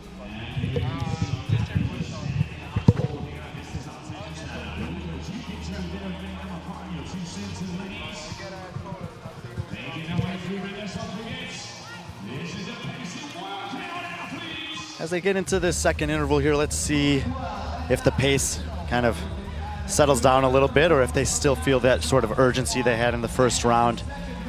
You know what? It's actually starting to feel really nice in here now. Yeah, that breeze. I don't know whether we're only feeling it up here. Hopefully they feel it down on the floor as well, but it's just cooled off a little bit. Jake Douglas has absolutely backed off the pace from the first round. He and Jan Arne Finkenberg are now the 2 men who are about a burpee or 4 or 5 seconds behind the field. Jake, we talked about having a great day yesterday. 2 years ago, he had a great semifinal performance and earned a spot at the CrossFit Games. Last year, didn't quite go his way. A few months ago, 6 weeks ago or so, he looked great in a partners competition in Down Under. He's sort of like a difficult athlete to predict, but when he's good, he can be really good. And you know what as well, thinking about it, the events that he's done well in, obviously the lift, but that aside, the elimination event, he did better than expected on the 1K run. They're all sort of the same time frames. So let's say he gets to the last round. I'm assuming that he's going to get to the last 2 rounds of time on this. It's 4 minutes of work, if that. And that's still, I mean, on the upper end of that kind of 1 to 3 minute time frame. But it'll be interesting to see how badly this affects his change of pace, and whether actually he's steady enough through this first 15 minutes that he can still turn on the burners come that last 2 rounds of time. Yeah, after the 15-minute sort of pre-fatigue, can he still tap into that sort of power output in the 3 to 4 minute range that he obviously has? Because if he can, he's going to be dangerous on this. Absolutely. This is one of the events that was announced pretty early. Most of these athletes have, if they haven't done the full thing, they've done part of it. Branislav Lenkovic, who we just saw a shot of there on screen, actually posted on Instagram after doing this event one day that I won't say the exact language as I saw it there, but he was saying this is evil, basically, to Saud. I was having conversation with Luca and telling him that, and he said, really? I found this workout to be kind of easy. That's mind games. That's mind games 100%. This workout is as easy as you make it. It could be easy. No one wants it to be easy. And I said to Luke, I said, easy? He goes, well, these are good movements for me. Yeah. And, you know, that's a reality in this sport, is like these guys are all incredibly good. But when you see certain workouts come out, sometimes you just start licking your chops. And I think that in the case of the sandbag double under toes to bar and this EMOM, those were both events that when Luca first saw them, he said, ooh, I think I can place top 3 on those. Yeah, interestingly, looking here, Toby Buckland in lane 2, he's really picked up the pace on this set of burpees. We're on to the 3rd round now, so we're not yet halfway through this EMOM. And it's just almost a little bit too rushed from what I would want to see. there's a thing that I haven't quite figured out, even being 11, 12 years deep into this thing. Some athletes are really good at like short work intervals at a high intensity, and then they can recover well in a longer rest. Others, which I would say are probably the more aerobic, can kind of want to stretch this out like Jan Arne has been doing. He doesn't need very much rest. He's just going to have that kind of middle 160 heart rate the whole time.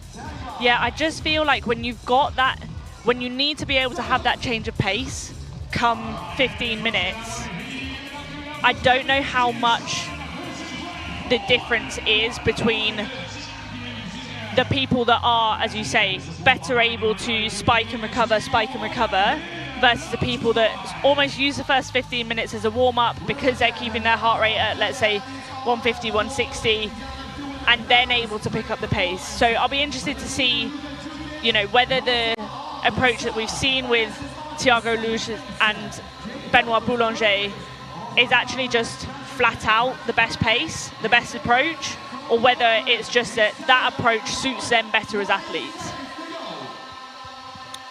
We had talked about it on the women's side because Uda Lundkevan had a pretty decent performance actually in the back half and had a top 10 finish there. On the men's side, the winner of the FTP test was Michal Wesolowski. Can't miss his shoes, they're the bright green ones there. Haven't mentioned him much yet.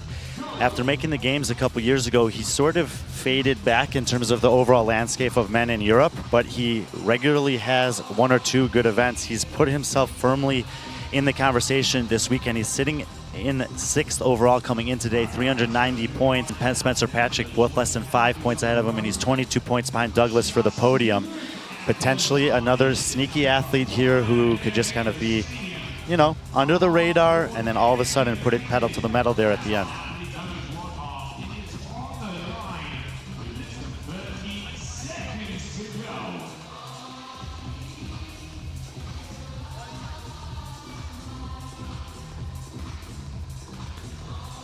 Toby Buckland getting off the rower very early compared to the rest of his heat there once again. So, I mean, he seems to be, it's either that he can't help himself or he's intentionally playing a little bit of that spike and rest game compared to the rest of the heat.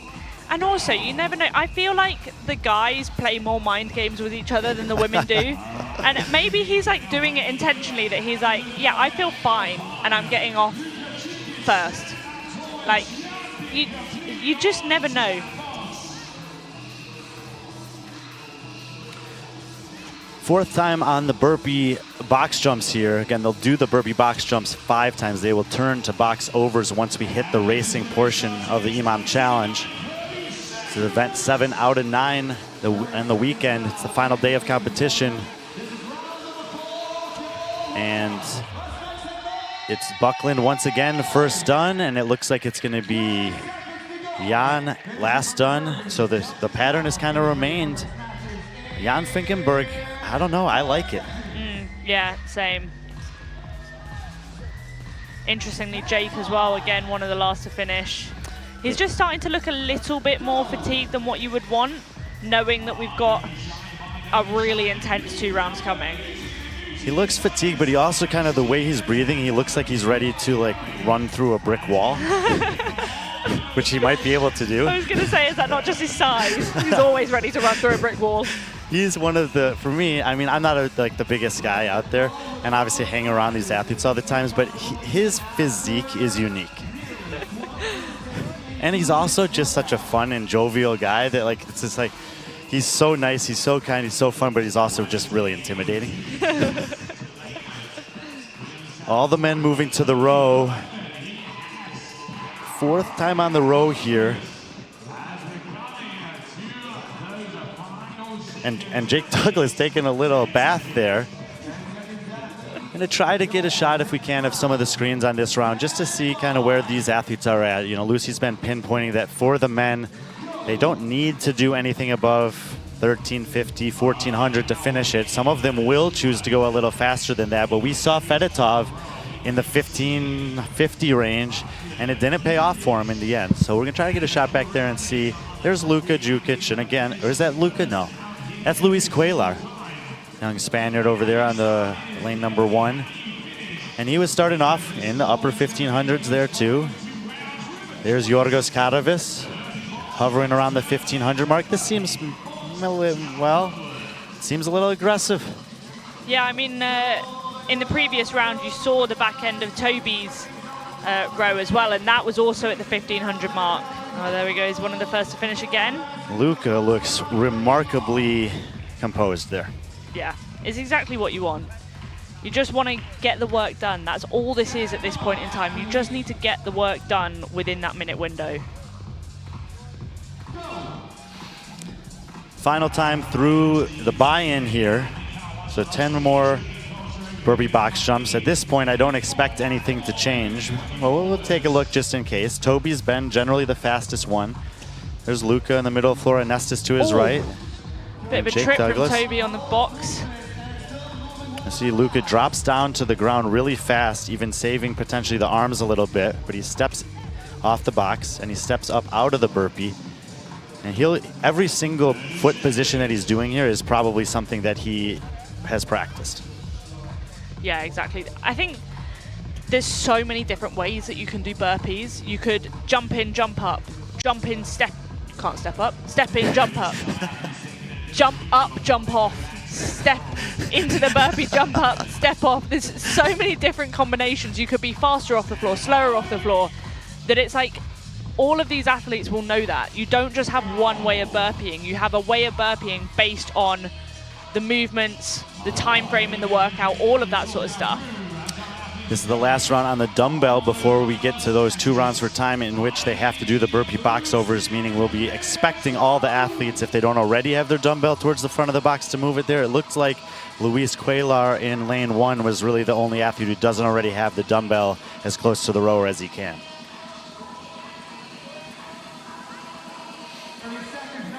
There's Toby Buckland, and he's actually even pausing to move the dumbbell about a couple inches further forward.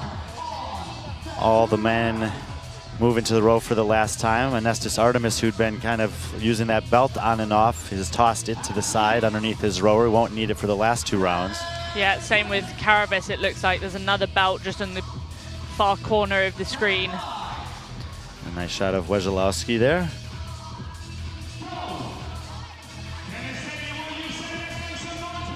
So last time on the row before the 2 rounds for time start, I don't think anyone in this heat is in jeopardy of missing this here, and that's a very aggressive start. Is that Buckland? Yep. Oh, Toby. Toby, I mean, he could be backing off that pace at the end, but apart from maybe that first couple rows right out the gate, no need to get up into the 1800 range here. No, I mean, I know that Toby is good on the ergs anyway, but it's like, if you're good on the ergs, then if you're holding a 1300 pace, it's taking less out of you than the person that's not so good. So it doesn't mean that you have to hold a higher pace because you're good on the ergs. It means that you almost get more of a benefit because you're good on the ergs, because you can hold the same pace as the person next to you and find it easier. 10 seconds to the start of the 2 rounds for times here. Douglas and Anestis are the last 2 off the rower, and Anestis looking a little wobbly walking back there. So Anestis Artemis, who came in second place here, we talked about how tight that race was behind him. I mean, he had 18 points on Douglas and a full 35 on Alenkovic, who are the 2 closest. But if he struggles here, we've already had plenty of impressive times. And the rest of the 9 men got into that working interval with a much more purpose than he did. Yeah, it's not looking like he's been able to pick up the pace here that's going to be needed to keep up with the rest of these guys. Luka Jukic first off of the box, and that's 3 and now 4. Well, Luis Cuellar is in the mix with him, so it's Jukic and Cuellar. I didn't even see him over there. I mean, Toby's holding that pace with them, so we'll see on the rower. Yeah, Toby, Wojciechowski, and Karavis were the next up. Kind of some grouping starting to form as we've seen. It looks like Panchik, Douglas, and Alenkovic, and then Janard Finkenberg, 9th to the dumbbell, and Anestis Artemis almost barely standing. Luka Jukic first onto the rower, Luis Cuellar second there.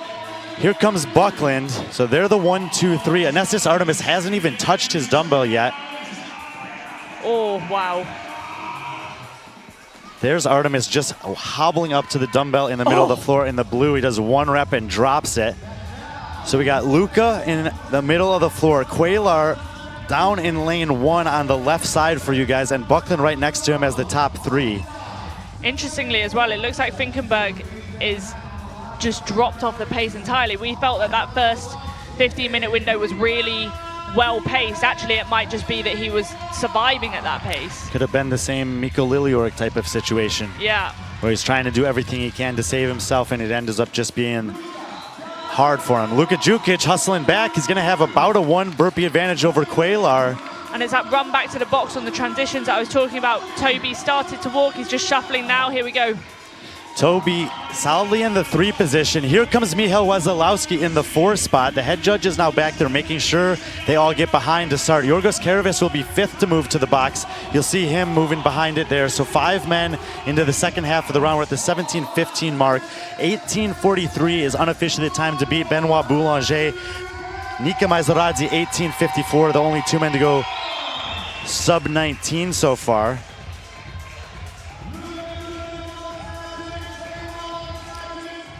Jukic and Quaylar continue to battle for the lead. Buckland kind of in no man's land, 3rd place in the heat with no one challenging him, but he needs to go as fast as possible. Some of those times from previous heats could end up being threats to him. Wesolowski now into the 4 spot.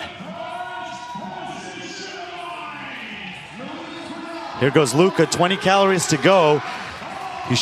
Quaylar right with him. And it's gonna be a battle. Oh man. An interesting situation here because Luis Quaylar has everything to fight for. A 2nd place is completely fine if you have a 74-point lead and 2 events remaining. Luka Jukic does not have to sell out the way that Quaylar does here, but he is a born and bred competitor, and I don't think he'll even be thinking that way right now. And also, you know, we spoke briefly about money. There's money on the line. There's money on the line. You're absolutely right about that. So hands up for both men at the same time. Oh. Wesolowski and Buckland also on the final row. It's really a strung out heat. Look at Anestis Artemis dying here. Sprint to the finish.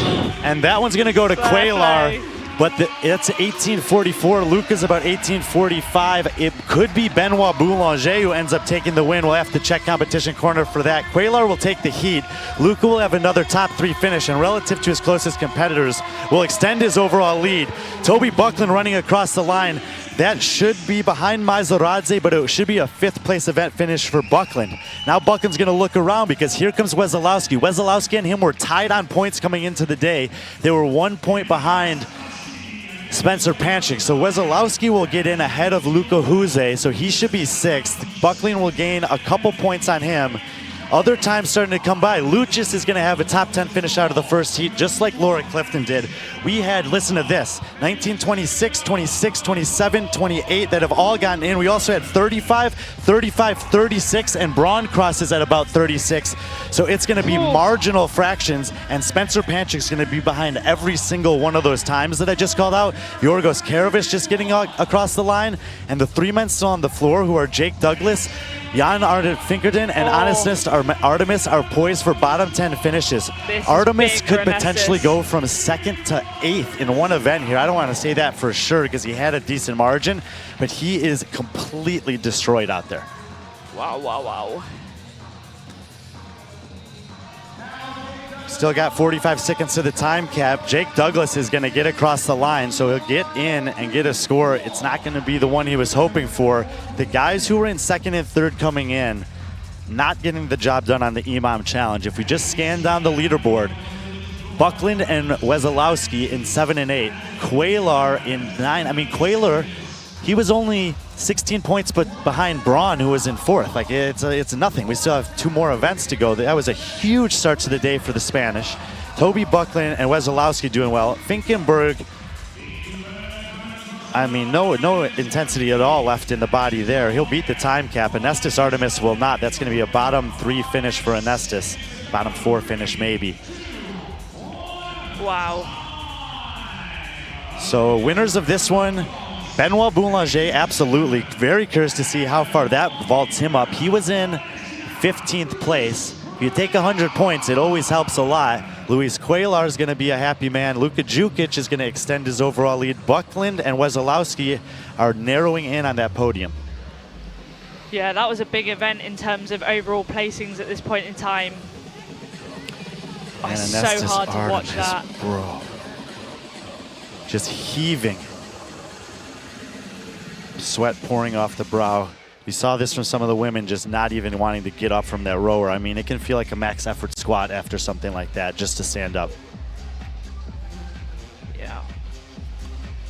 Looks as though his back just seized up as well. He keeps sort of putting his thumb into his right-hand side.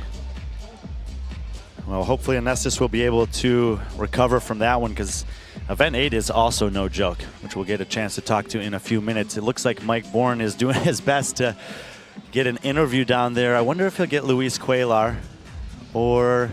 Yeah, that looks like Luis.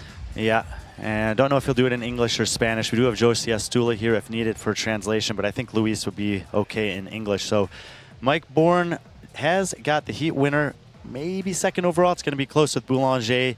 Luis Cuellar down on the competition floor. We are here with Luis Cuellar.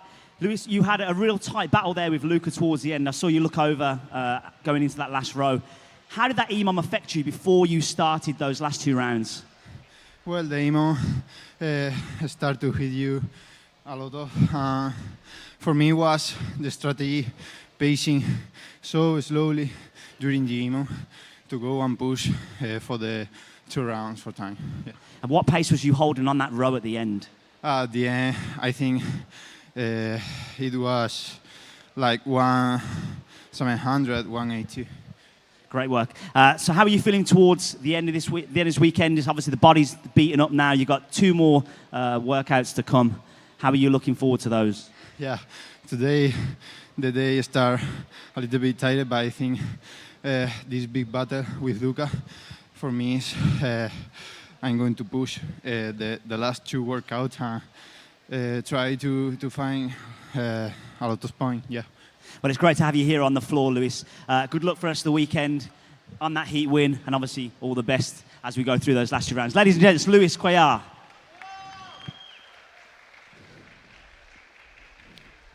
Luis Cuellar, 2-time semifinalist in Europe, wins the heat, probably second in the event. He's setting himself up for a nice final day. We're going to have about a 10-minute transition on the floor, and the women will be coming up, taking on the Lazar tribute workout in Event 8.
4, Julia Cato. Lane 5, Hannah Hardy. Lane 6, Laura Clifton. Floor for event number 8. This one is a tribute to Lazar Jukic, 5-time DFC athlete, 2-time podium finisher. He was 3rd place last year, 2nd place back in 2021.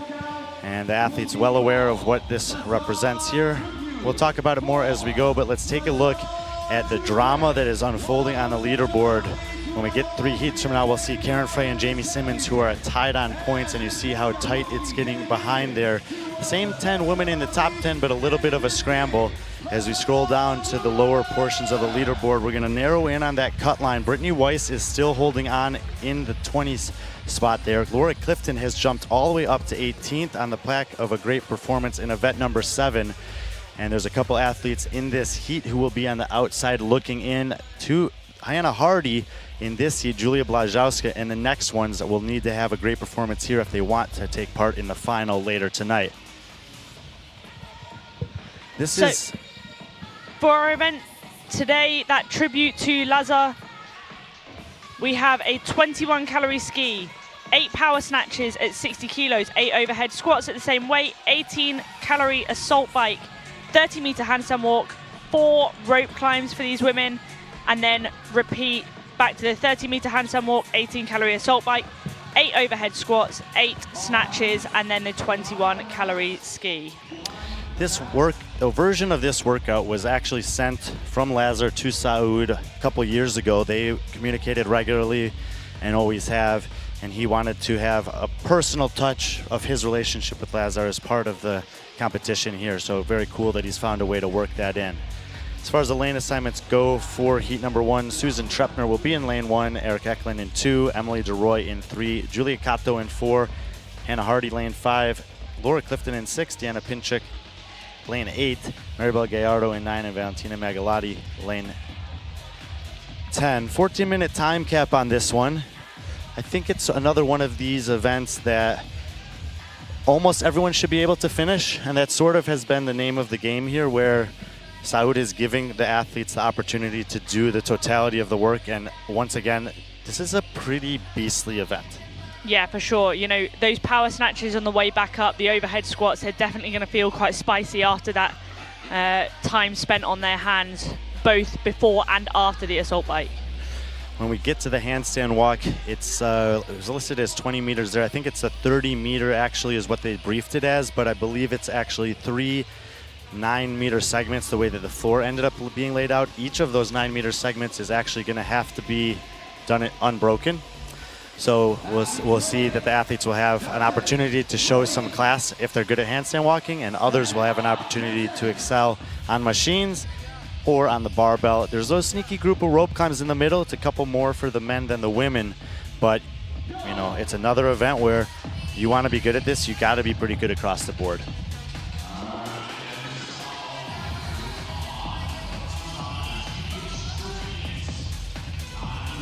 As we see this event here, we've got the ski as the buy-in and also the final component of the workout. These women, some of these women know this is their last time that they're on the floor. Some of these women are fighting to have another opportunity to do that. It's different, but similarly to kind of that opening round of the EMOM, you need to kind of stay in the mix, but you don't need to be too aggressive here on the ski. Yeah, exactly. You know, you usually know that the first movement of most workouts is not something that you need to push, it just needs to feel smooth. So what they want to do on the ski is erg at a pace that they can go straight onto the power snatches and not have to, you know, take their breath, take that extra second. It is fairly heavy for that power snatch, so they need that in the tank. See Emily DeRoy there wearing the Jukic Strong shirt from the games. The athletes did ask competition organizers if they would be able to wear these shirts if they have them, and they said, absolutely, please wear those in honor of Lazar for this one.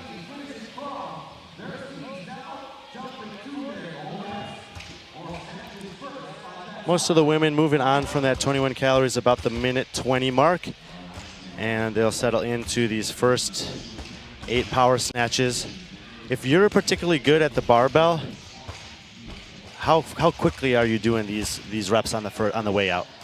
I think on the way out, you still want to be fairly smooth. Obviously, we spoke about yesterday with the sandbag, sort of having that, let's say, step routine, that rhythm that holds you to your pace. So you'll see some of the athletes dropping the bar, taking a step back, or shaking the arms and then going again.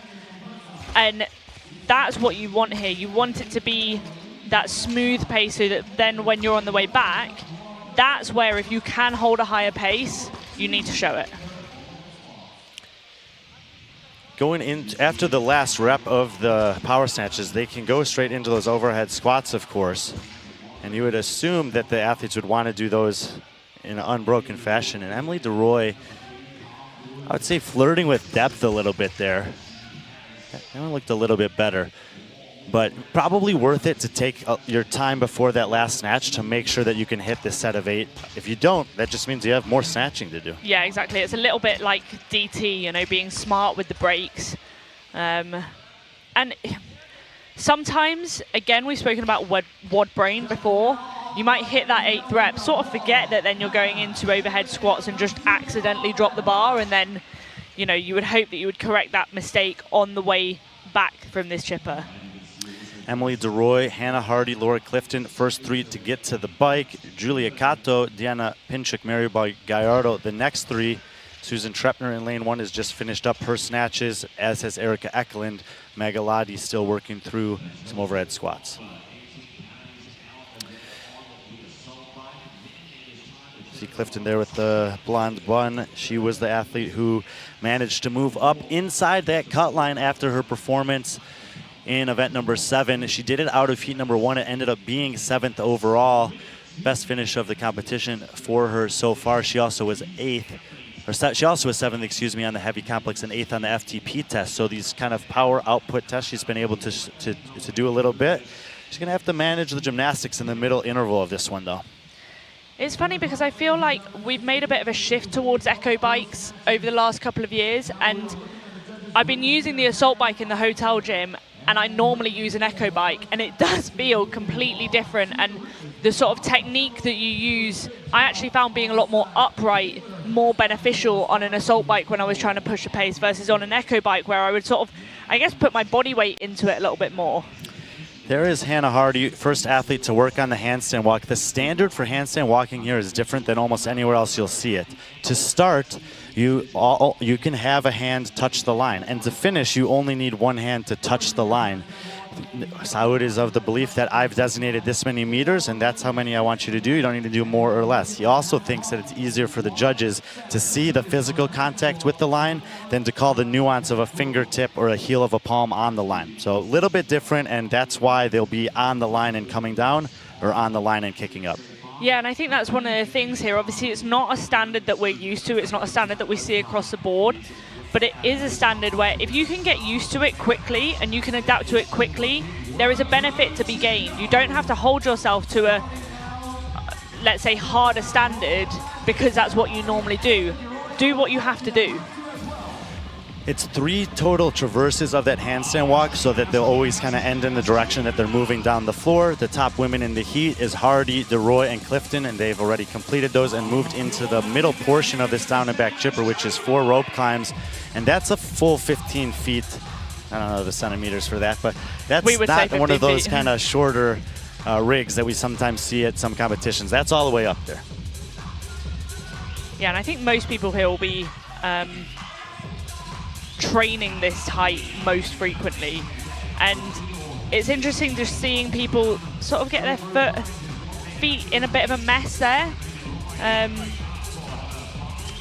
do sometimes find that, you know, when you get to the elite level, you quite often train legless rope climbs more than you train rope climbs, and so sometimes that foothold can be a little bit messy, but you would expect most of the athletes, if they take a big enough jump, they're up there in 2 shifts, in 2 footholds.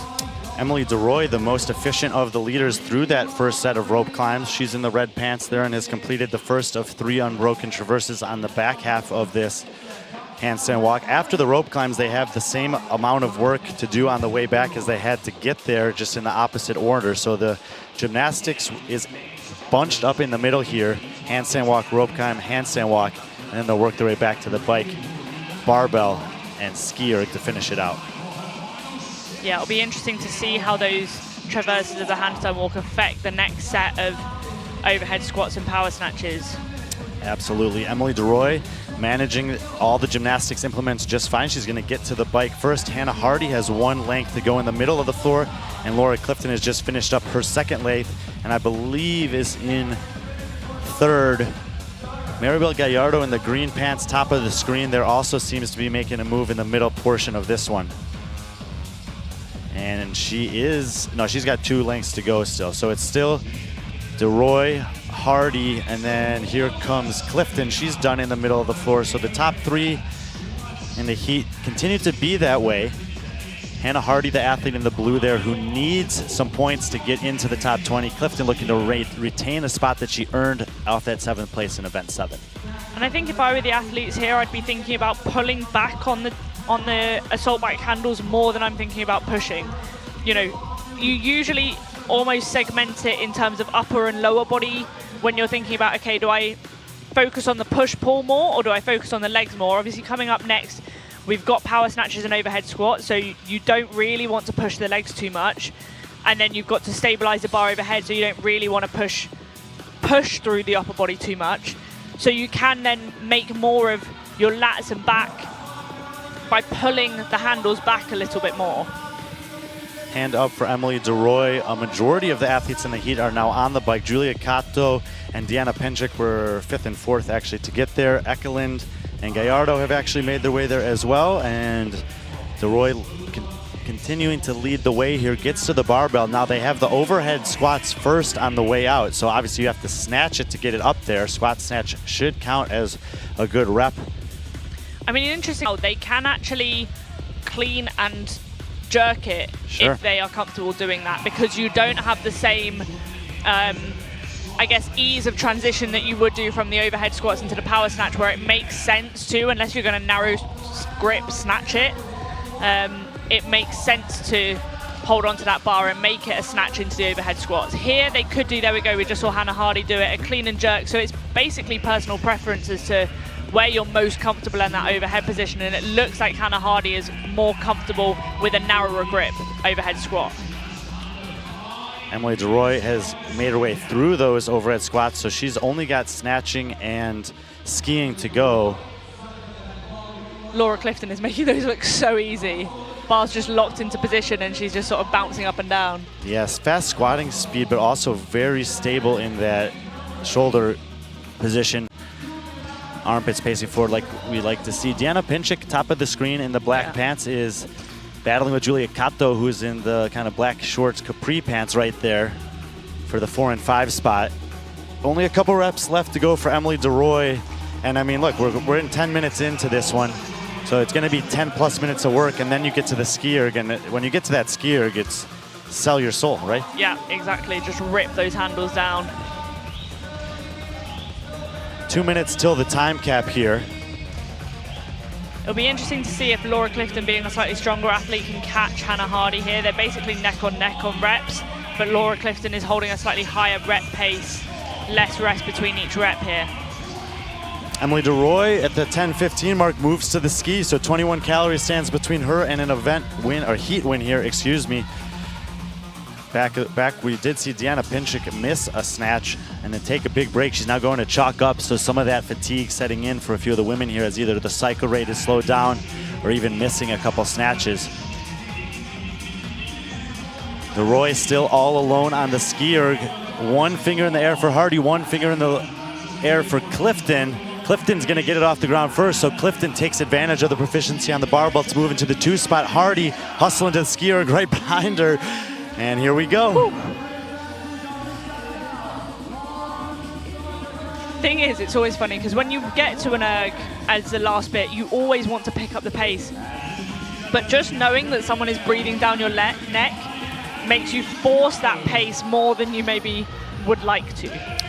Julia Cato 4th to the ski erg, and as she does that, the hand goes up for DeRoy, so she's within a few calories of finishing this thing.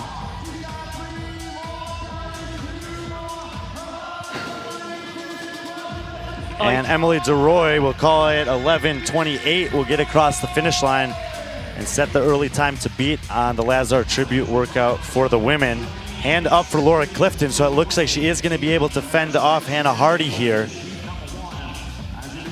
2 reps to go for Clifton. Pinchik finishes up her snatches, so she makes her way to the ski erg. And here comes Laura Clifton. We'll call it 11:51 for Laura. Hardy now has a hand up in the air. And again, every second, every position on the leaderboard could be critical for Hannah if she wants to make the final. She's going to get across at 12:02. Hand up for Julia Cato now.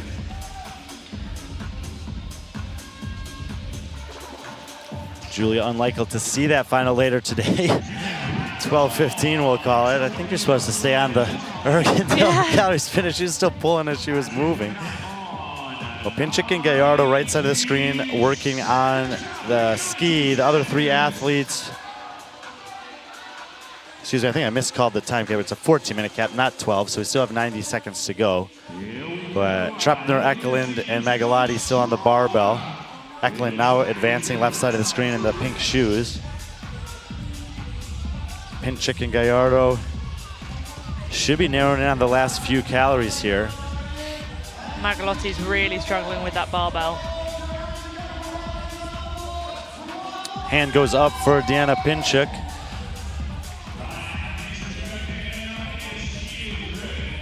A lot of people, first opportunity to see her compete this year. She's had some nice performances representing the Ukraine. Best finish for her came on the obstacle race. She was 15th, heavy complex 16th. She'll get across there at about the 13:18 mark.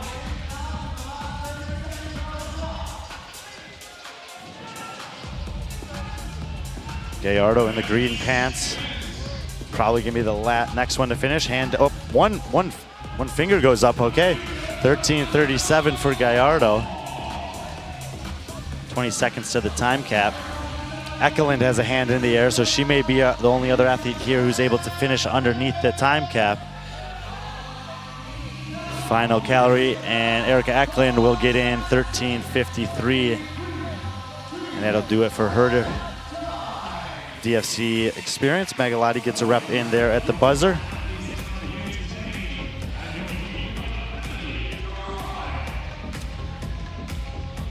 So Emily DeRoy was sitting in 25th. She'll make up some ground against some of the women closer on the leaderboard, and she'll probably end the weekend here with an event win. See how that time ends up factoring in terms of some of the other positions on the leaderboard. Laura Clifton, the only athlete in that heat who was in a qualifying spot, had the second fastest time, 11:51, and Hannah Hardy, she was 6 points out of the 20 spot. Brittany Weiss holding that position, who we'll see in the next heat, finished 3rd at 12:02. Looks like Mike Bourne has caught up with Emily DeRoy wearing the Lazar Jukic shirt down on the competition floor. Okay, I'm here with Emily DeRoy. She's just taken that heat win and set a really good time to beat. Emily, it's your rookie appearance here in Dubai. Someone said that was a workout you had your eyes on. Yeah, I when they released this one in the briefing, I saw it. I got a little bit excited, like just knowing the movements and stuff like that. And then also I put this shirt on. It definitely was a little bit emotional coming out here, just being at the games and everything this year. So I put this shirt on and I just put it in my head that I just had to win it and kind of like channel that as much as I could. You absolutely did. How's the body feeling so far this weekend? Obviously, we've got one more to go. I mean, hopefully I've got one more to go. We'll see how that one stacks up with the girls. Got a few places to jump if I can make it to the top 20. But yeah, body's feeling all right. Bit sore, but nothing too bad. Well, we're glad to have you here in Dubai. Hope you've enjoyed your weekend so far, and all the best for the rest of the weekend. Congratulations. Ladies and gents, Emily DeRoy.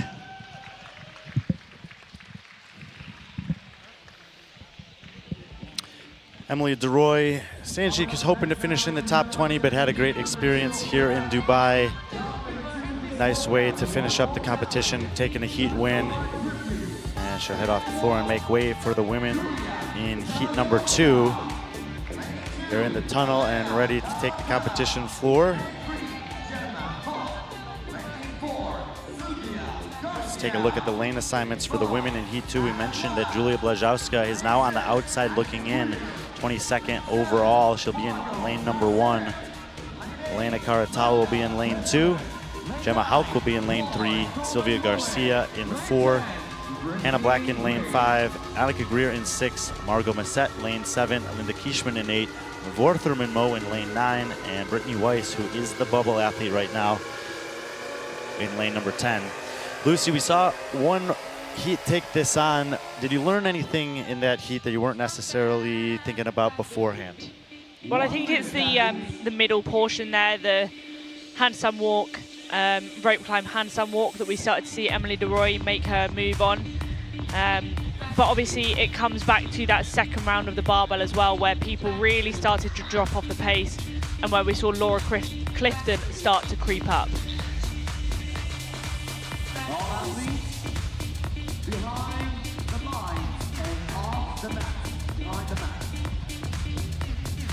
Women's Heat 2 getting set to start. This is the Lazar tribute workout. Down and back chipper, a lot of different implements in play here. Any particular movement that you think is the critical one? I think ultimately it comes back to that second set of the barbell. You know, being able to maintain a good rhythm on that last set of power snatches. I think that's going to be the differentiating factor here, provided obviously the handstand walk, rope climb handstand walk section hasn't gone terribly, let's say. All of the women in this heat are still a little bit outside the top 10. Linda Kieschmann moved her way up into 11th place after a 6th place performance on the EMOM challenge. It's not, there's no cut at 10 or anything like that, but they will reseed before the final, and it's always nice to find yourself in the last heat of the last event. Yeah, and Linda's pretty good on a barbell as well. I know that she prefers cleans over snatches, but you know, she's one of the stronger athletes, and with 2 ergs in this workout as well. We've obviously got that gymnastic section in the middle, but you know, what, 4 out of the 6 movements that we've got in this workout potentially favor her. Keep our eye on Linda and see if she can narrow that gap a little bit. Try to get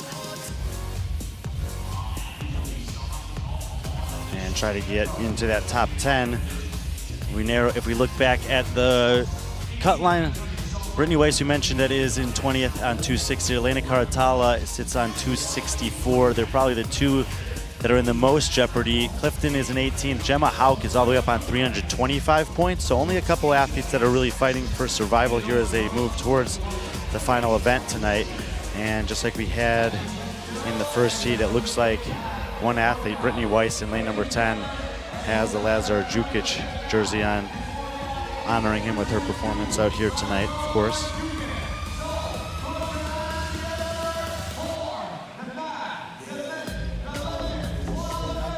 And what we want for this first part of the ski is that it just looks steady. We don't want them to look like they're forcing the pace. Take that little breather at the top, or at the bottom even, before you then reach at the top. Sometimes to just steady that rate.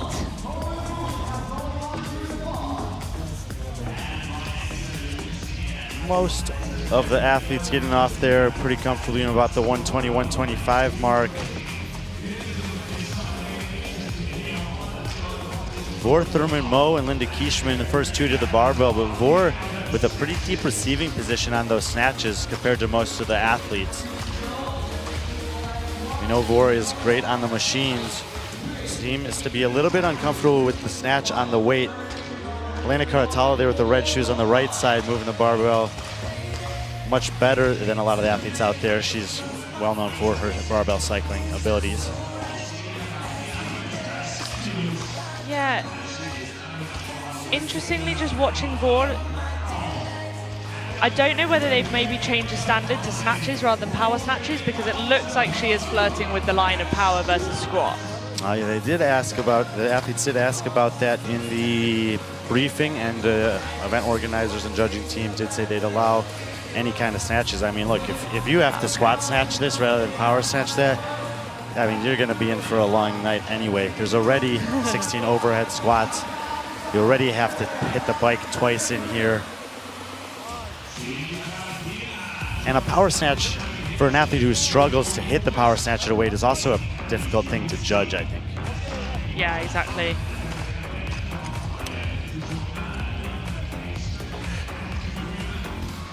All the athletes other than Vor have made their way to the bike. So she was first or second off the row, or off the ski. Last one through the barbell. I wonder what Hannah's talking to her judge about. Oh, she's not happy about something. Yeah, both her and Silvia Garcia. Something going on there, not sure what it is. Head judge is making his way out onto the competition floor. Yeah, she's just pulled him over. I guess that goes to what this assault bike is for this middle portion. You don't want to be pushing this too hard. Hannah is pushing this hard enough that she can have a conversation while she's doing it. You've got to be able to get off this assault bike and get straight onto those handstand walks with no problem. If you're pushing the pace on the assault bike so hard that you then need to recover before you hit the handstand walks, you've gone too hard. Hands up on the floor for Kishman and Greer Garcia. Hannah Black had moved over there around the same time. I'm not sure if it's a problem with the bike. Linda Kishman is now on the handstand walk all by herself.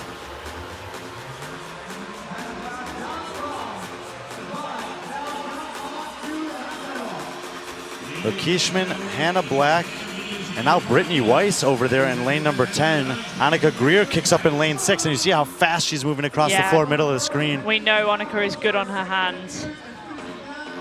And it is really an event where you can capitalize on specific skills if you have them. There are 6 total traverses of this handstand walk, and she's moving almost twice as fast as most of the athletes. Yeah, and she's also very strong on a barbell. We know that. So I think she'll be looking to make this part of the workout, this handstand walk, rope climb, handstand walk, her chance to make a move, and then obviously hold the pace, knowing that she's putting that shift in the middle portion when she gets back on the bar.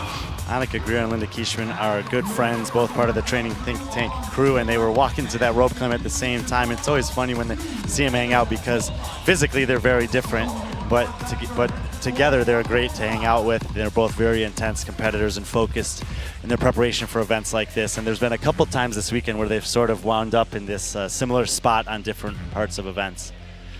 Several athletes are into this middle section with 4 rope climbs. No standard on the way down. There are no crash pads there. The athletes were aware of that. The ropes are hanging off of the ground, so obviously have been cautioned. Just be safe and be smart getting down from the rope. But no concerns other than that for the standards on the descent.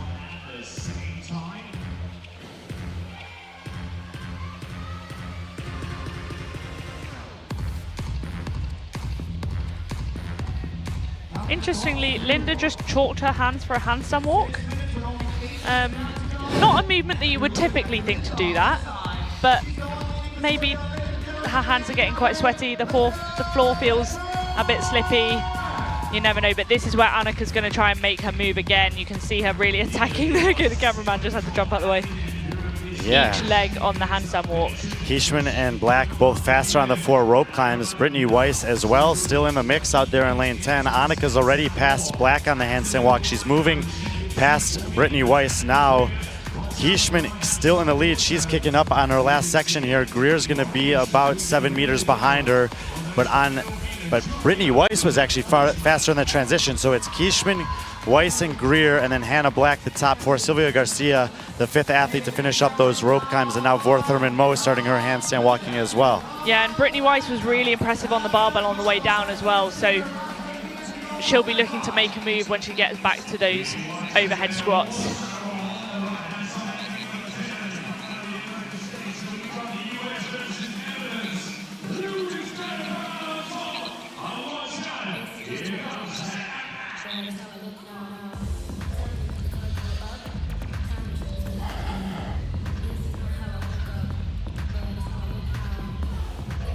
So 4 women kind of pulled clear of the field here. Kishman leading amongst them. We know that Hannah Black had some kind of an issue with the bike on the way out. She seems to be, it seems to be resolved, whatever it was right now, and she's got some, it looks like she's got some intensity that she's putting into that. Brittany Weiss has been, we haven't talked much about her. There she is, just lurking in the outside, but she's an athlete where it's not like she's been great at any one of these things. She's just kind of been steady across the board. Yeah, I think she was one of the first to the bike on the first round, so she'll be looking to make a move back on the barbell. But same with Hannah Black, obviously. She's one of the people that we spoke about with the Olympic lifting event. She's got an Olympic lifting background. So this 60 kilo barbell shouldn't be a problem for her, and she'll definitely be looking to creep up on the rest of them on that bar. Kieschmann continues to lead. She moves off the bike, advancing to the barbell, hands up for both Greer, Black, and Weiss. It actually looks like Weiss may be the second one off of here. Kieschmann power snatches before starting her overhead squat there. Weiss is going to move second. She's going to take a second to adjust her knee sleeves and belt, which will allow Hannah Black, who will squat snatch, I think, her first rep. There is Hannah Black just looking at her judge to make sure she's getting credit for the reps. Brittany Weiss has yet to get her barbell moving. Now she does snatch it. And we talked about it on the way out with the last snatch, that you wanted to maybe take your time and make sure you could hit 8 unbroken squats. I think Brittany Weiss probably making sure she can do that. For Brittany, she'll be able to cycle the snatches well, but she wanted to make sure she could hit that set unbroken before getting there, I think.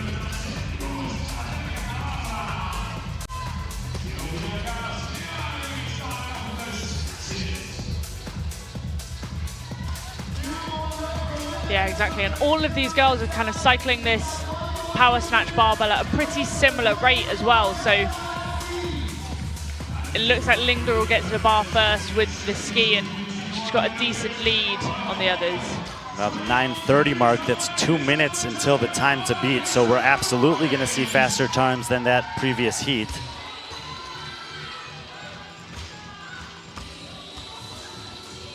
Seems like Hannah Black's going to be next. But Linda Kieschmann with a pretty commanding lead here, and we talked about it. She's been climbing up the leaderboard, moved into 11th, trying to sneak into that final heat for the last event tonight if she can. Here comes Hannah Black, still 2 reps to go for Annika. I think between the two of them, I favor Hannah for the pace on the ski. You know, she's a slightly taller athlete. She's got longer levers, which means that she can really get that reach and as much from the ski erg as she can.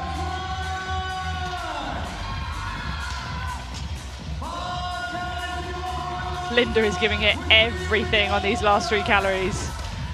Hand up for Kieschmann. Last rep. We'll call it 10:37. Linda Kieschmann crushes event number 8.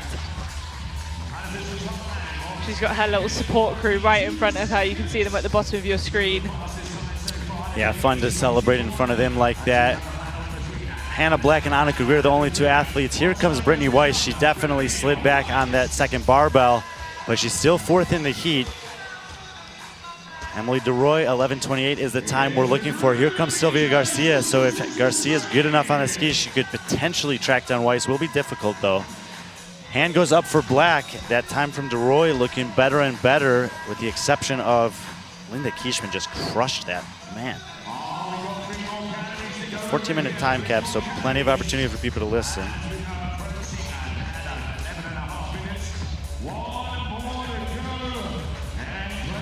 And here she comes. It looks like 11:32, so DeRoy will actually sneak into the second fastest time we've seen. 11:51 from Clifton. I think as well, just looking at the corner of your screen, you can see, oh, it's changed. Julia is struggling with that volume of the snatches. We were talking about her needing a big event on this earlier. Greer, I think 11:50, so maybe a second ahead of Clifton's gonna be tight. Hand up for Brittany Weiss. 12:02 was the next time we saw, which was Hardy. And again, Hardy was the athlete who was closest to Weiss on the overall leaderboard. There were only 6 points between them. We also had a time at 12:15, and Brittany needs to get in ahead of that. I think she's done that. Wow, that's gonna end up being pretty tight between Brittany Weiss and Hannah Hardy for that last spot. It may come down to if someone can come in between them, and they were only 8 seconds, 9 seconds apart from each other overall. Here comes Sylvia Garcia, 12:32. You know, it's interesting seeing Margot just finishing her last reps here. Obviously, she was super strong on the clean complex yesterday, and she's, you know, I think a former gymnast, or she's definitely a very gymnastic athlete. So I'm surprised to see her struggling so much with this. Yeah, back of the heat here, and she's been kind of climbing up the ranks. She was all the way up to 13th. She had 7th place last night, a 14th place earlier today, as Gemma Hauk got in. She's about 13:07. We had Deanna Pinchuk at 13:18, so that time is about to pass. Elena Karatala is going to be next to finish. I believe she's the only athlete with a hand up in the air.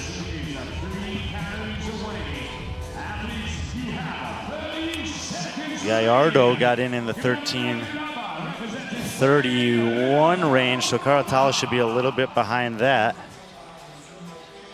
Leaves Julia and Margot. It's not going to be enough for Julia Blazowska. Margot Massette will make it to the final, but she's going to take a big hit in terms of the placements here. 5, 3, 2, 1, They're both going to hit the time cap there. The thing is, that's a hard event for Julia. Obviously, being a slightly smaller athlete, there's 2 ergs in that one workout. So even though you've got that kind of gymnastics section in the middle, it's interesting obviously seeing Linda as a stronger athlete doing really well in that workout, and then the difference in body frames to Julia. So Linda Kieschman demolishing event 8, 10:37. The second best time we've seen so far was Emily DeRoy, 11:28. Hannah Black, 11:32. Both Greer and Clifton in the 10:50, 10:51 range. So we have to go to the chip timers for that from differing heats. Those have been the 5 fastest times so far, but it's Brittany Weiss who's down on the competition floor with Mike Bourne.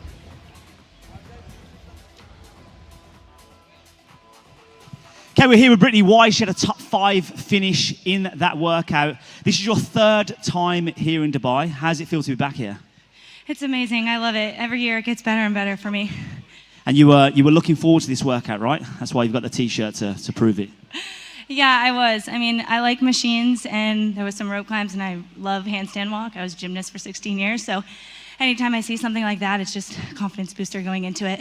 And what was the hardest part of that workout? Definitely the barbell. I'm not the strongest in the field, but it's something I'm continuously working on. So, and this weekend, like, it's been really heavy, so I'm really just happy to be out here and showing myself that it's working and we're moving in the right direction. Well, we love the fact that you're back here in Dubai. Amazing effort this weekend. Congratulations. Ladies and gents, Brittany Weiss. Thank you.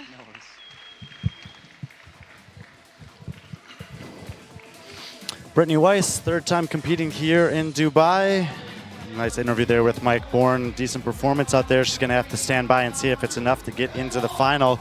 These 10 women shouldn't have to worry about that. They got different things that they're playing for. The overall standings coming into event 8, Karen Frey and Jamie Simmons tied at 552, nearly 50 points ahead of Kristen Holta. She's got a 24-point advantage over Matilda Garns for that final podium spot. 2 more Norwegians in 5th and 6th. Andrea Soberg climbing up the leaderboard after a heroic 2nd place there. They're all out on the floor, and we'll take a look at the lane assignments as they get ready to go. Solberg will be out there in lane number 1. She was sneaky and got that 2nd place finish from the outside lane earlier. Let's see if she can do it again. Andrea Moistis will be in lane 2, Fuliano in 3, Kristen Holta lane 4, Simmons in 5, Karen Frey in 6, Garnis in 7, Uda Lundgren in 8, Aline Wirtz and Nicole here in 9 and 10. It's the Lazar tribute workout. Lucy, walk us through it.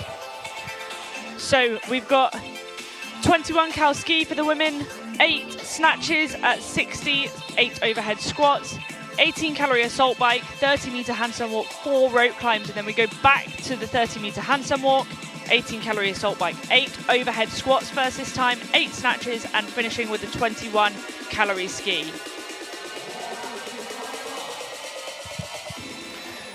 Athletes just making final adjustments to their machines there.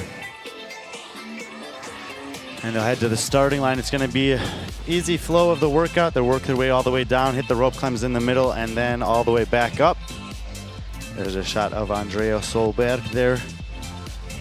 Talked about the Krieger training influence here for athletes in the field. Uda Lundkvist right there, and she's of the women from that contingency that's in this top heat, probably the least well-known. Has competed at the games a couple times on a team. I don't really think she's taken a run as an individual athlete too often up to this point. She's only 23 years old, opened up this competition with an event win. She was in the team that finished 7th this past year at the games. She also has competed in the UAE before in the Storm Games, so potentially a name to be aware of as an up-and-comer in terms of European women in the next couple years. Someone who everybody is well aware of, Kristen Holta, retired from competitive competition as an individual on this very floor a few years ago. She kind of did these workouts for fun with her teammates and people that she trains and coaches back home. Joachim Rigg just happened to turn the cameras on, submitted her scores. She qualified 13th, and here she is sitting in 3rd place at 38 years old. I love that. So good to see her back. Not good for all the European athletes if she does decide to do the season, but it's good to see her back. Yeah, we've had a few ups and downs over the last event. Elisa Fuliano, 20th earlier today, just dropped back to the 8th spot. And you see Matilda Garnes there wearing the Lazar Jukic shirt, as we've seen a few of the women do.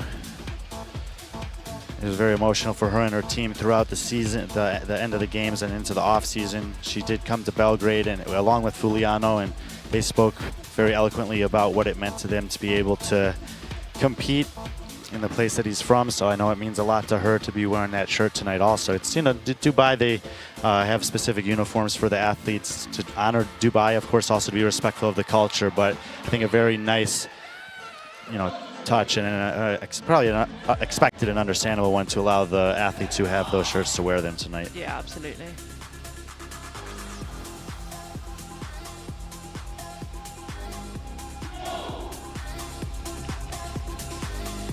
Interestingly, I think one of the athletes that I'm actually looking at this workout for is one of the smaller athletes in the field. For me, I think Elisa Fuliano, if she can get through the ergs and not lose too much time.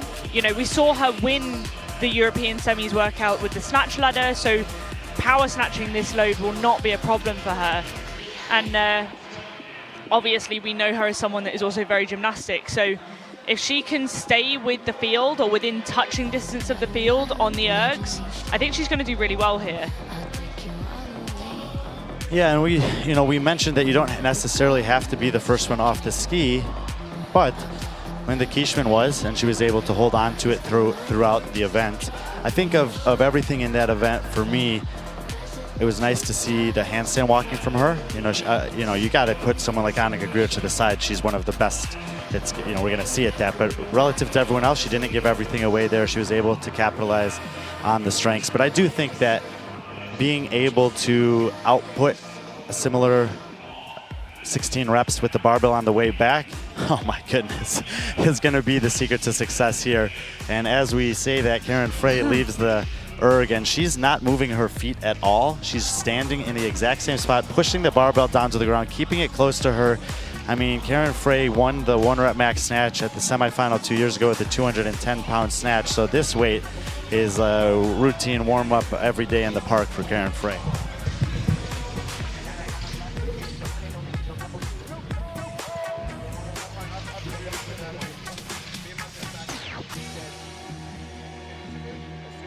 Jamie Simmons is actually also looking really good at this weight, and she'll be definitely wanting to put in a good performance here, given her place on the leaderboard so far.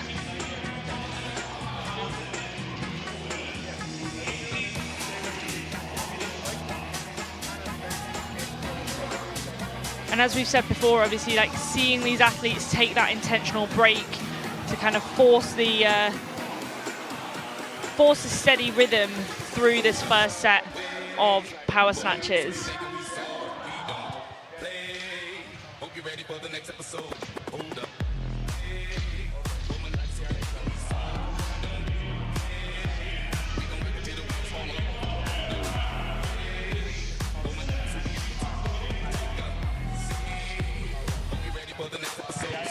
this is what you want to see on the overhead squats, just locked into position, able to rep up and down and not worry about what your upper body is doing. It's just a focus on the legs.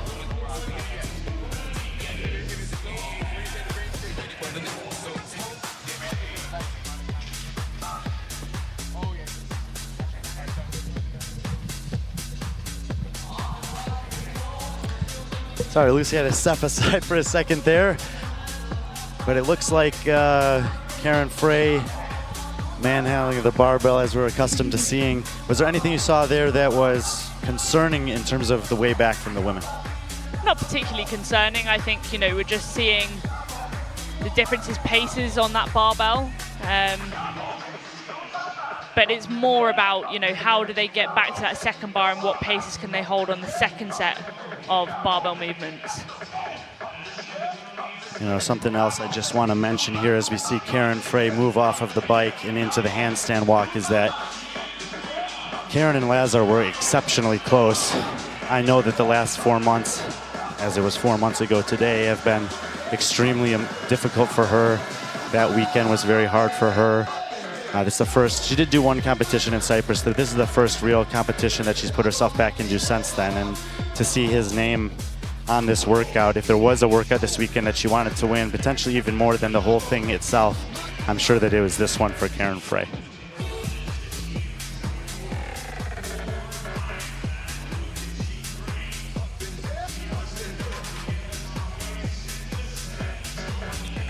She's just attacking every part of this relentlessly, absolutely wasting no time in the transition. I remember a few times after the games had happened that I would go out for a run, do some running intervals or something, and I just found myself kind of, I describe it as running angry about what had happened. And watching Karen do this, I feel like she's almost tapping into something superhuman that you can't really even describe with the way that she's moving through this event. Yeah, you know, everyone's obviously handled this situation differently. We spoke about Mathilde obviously being really emotional during the last 4 months, and seeing that on the floor when she's chosen to compete. And from Karen, it's mainly the opposite. She's not someone that outwardly is super emotional. You know, we rarely see much emotion from her full stop on the competition floor, but you know, as you say, this last 4 months it's been difficult for her.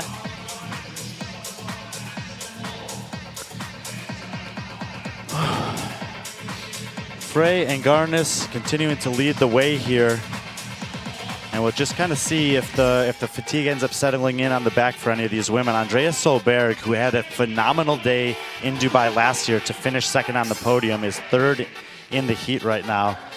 And she's trying to do what she did last year, which was make this surge up the leaderboard throughout the day. And Andrea is so fast on her hands as well. Obviously, we spoke about Monica being one of the better handstand walk athletes. Andrea, time and time again, shows that she is also up there. We saw on the handstand walk rowing event at semis this year, her speed on her hand is unbelievable.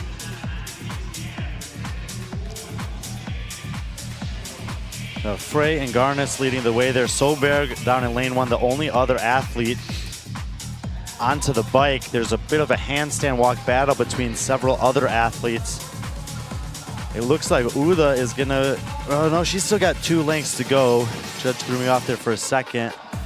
Aline Wirtz has 2 lengths to go. It's actually gonna be Jamie Simmons who's next to the bike, and Andro Moistis right behind her.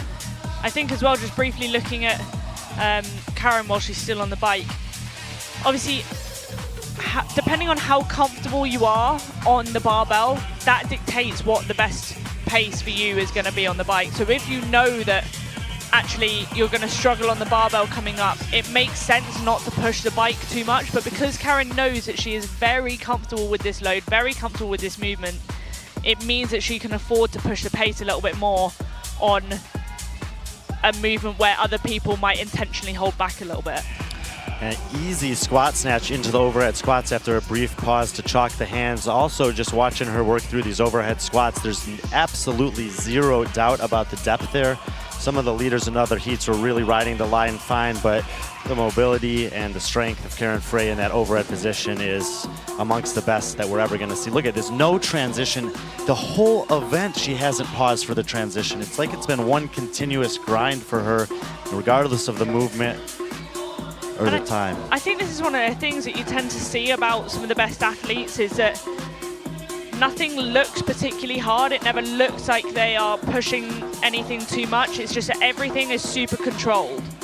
And I'm sure, you know, if you were to ask Karen how she felt in this workout, she's like, oh yeah, it was hard, I was pushing. But from the outside, there we go, that's the first sign of weakness I think we've seen. Wow, Andrea Solberg with a very narrow overhead squatting grip there in the red pants. But she looks to be moving pretty well there. Andra Moistis, who's snatching or clean and pressing action, she's gonna back rack it before putting it up there. I don't mind that. Set yourself up for the position you need to do 8 in a row. It's gonna be 4th in the heat. Jamie Simmons is standing over a barbell. She's about to get it off the ground. Karen Frey is gonna move to the skier again and to close in on an event win. She's got 1 minute and 50 seconds to get 21 calories done ahead of Linda Kieschman's Yeah, she'll be fine with that. Nicole here in lane 10 is also on the set of overhead squats. And when you're talking about Karen Frey, I mean, she's dominating this event, but she came in on a points tie with Jamie Simmons. We know that Garnes is likely going to be ahead of that. Solberg, Moistis, and here also have the chance to. Those are all critical positions that Karen would love to see come in before Jamie Simmons. Yeah, and I think that's the thing. Obviously, for Karen, she knows she's gonna win the event. Like, she's got that buffer, but it's about almost how many people can she pull along with her that then spreads a gap between her and Jamie. Hand up for Solberg on the left. I think Garnes has 1 rep to go. Judge now does put the finger up, so it still looks like it's Garnes, but then Solberg in lane 1 closest to us, and Nicole here on the far side of the floor in lane number 10, both within a couple reps of finishing. Andra Moistis, as Judge hasn't made any indication yet, but she should only have a couple reps to go as well. And Karen Frey underneath 10 minutes in the most impressive fashion you could do, and I'm sure, as we said, that is beyond meaningful for her, honoring her close friend Lazar in the Lazar tribute workout here at Dubai. Garnes has been second throughout. She's on the ski erg, glancing down the floor at Andrea Solberg. Solberg moves to the ski erg in 3rd. Andra Moistis is now moving to the 4th. Nicole here is now to the erg 5th in the heat, and all of this is good news for Karen Frey. Garnes was sitting in the 4th spot, 481 points. There's 24 points to Kristen Holta, who's still towards the back of the heat, and there's going to be some other times factoring in. Jamie Simmons had a 70-point advantage on her, but Garnes is going to be climbing closer and closer to not just that 3, but even that 2 spot as we go to the final later on. Kieschman will get 2nd in the event at 10:37. Garnes is going to come 3rd, in 2nd in the heat, 3rd overall, about 11:05. The next time we're looking at is 11:28, which was out of that first heat, Emily DeRoy. And we've seen first heat times factor in all day. Andrea Solberg is going to take 4th in this one. And if you said there were 2 workouts where the row and the barbell were the most important factors, and Andrea Solberg was going to pass several athletes on both of those, you might have won some bets, I should say. Last day Solberg in Dubai becoming something special once again. Several hands up, 2 to 3 calories showing for 3 different athletes here. It looks like it's going to be Nicole here, Oda Lundgren and Andra Moistis in that order, all about 11:43 to 45. Hannah Black will have already gotten in, but those will all be ahead of Greer and Clifton, who passed at about 50 and 51. Hannah Hardy, who was on that cut line at 12:02, and Weiss at 12:13 are critical times. Remember, we said if someone comes in between them, it could be the difference between one of them making the final and not, and Kristen Holta is going to do that, middling the 2 of them at 12:07. So it's going to be a point either way likely between Weiss and Hardy for the final spot in the final event. And look at this as well, Jamie's still on the floor just finishing up. Yes, and Julia Cato's time of 12:15 passed. So Jamie will have beat 2 athletes in this heat. That's 8th. That's really big for the overall leaderboard, 8 though. other women will have passed her from previous seasons, so she should take a 17th. 17th earns you 40 points. Matilda Garnes will have finished 3rd. 3rd place earns you 92 points. So of the 71 points she was trailing by, she's going to make up 50 of them. There's Nicole here. Great performance for her. Was sitting in 9th, looking to climb up. Fuliano got in. One of the athletes that Nicole here was trying to track down. Aline Wirtz is the last athlete on the floor as you pass the 13-minute mark. The next couple times we're at 13:07 and 13:18. Looks like Wirtz is going to be in between those, and all of the women in the final heat will finish up the Lazar tribute workout here. So Karen Frey lays waste to this event. 2 for 2 to start things off here. Andrea Solberg also on a tear on the final day. Matilda Garnes climbing the leaderboard. Jamie Simmons will cling to the 2 spot with 1 event to go. Kristen Holt is going to take a little bit of a hit and move off the podium.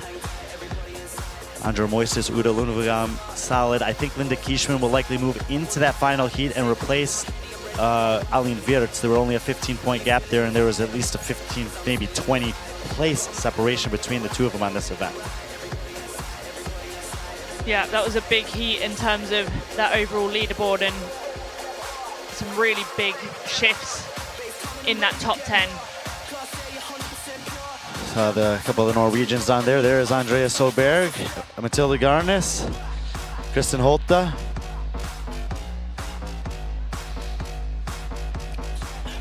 It must be so nice coming here with such like a big group from your own program. It almost makes it feel like a holiday.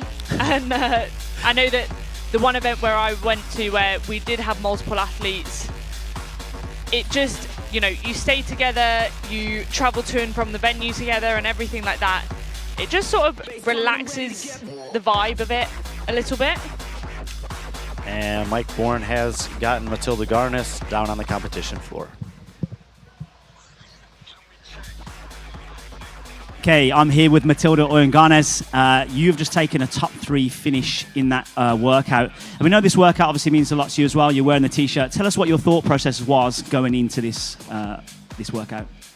It's very special to do a workout that Lazar has programmed. And I think we all wish he was here and miss him a lot. So it was very special to do this tribute workout for him.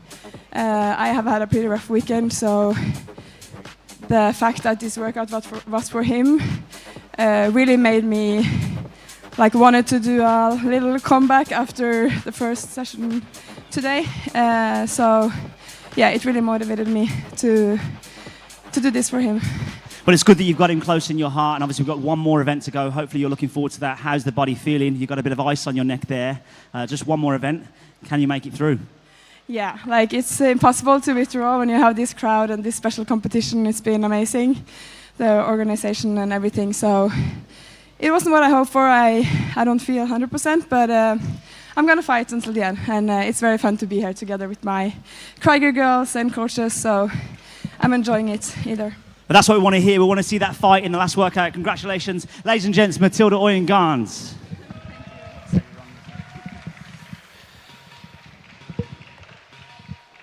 Matilda Garnes, nice words there after a great performance on the competition floor. She puts herself firmly in that podium battle. Lazar Tribute event number 8 coming up next for the men.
Sunday at the Dubai Fitness Championship 2024. We carry on with the men, taking on Event 8, the Lazar Tribute Workout. We're going to take a look at the overall standings coming into this one.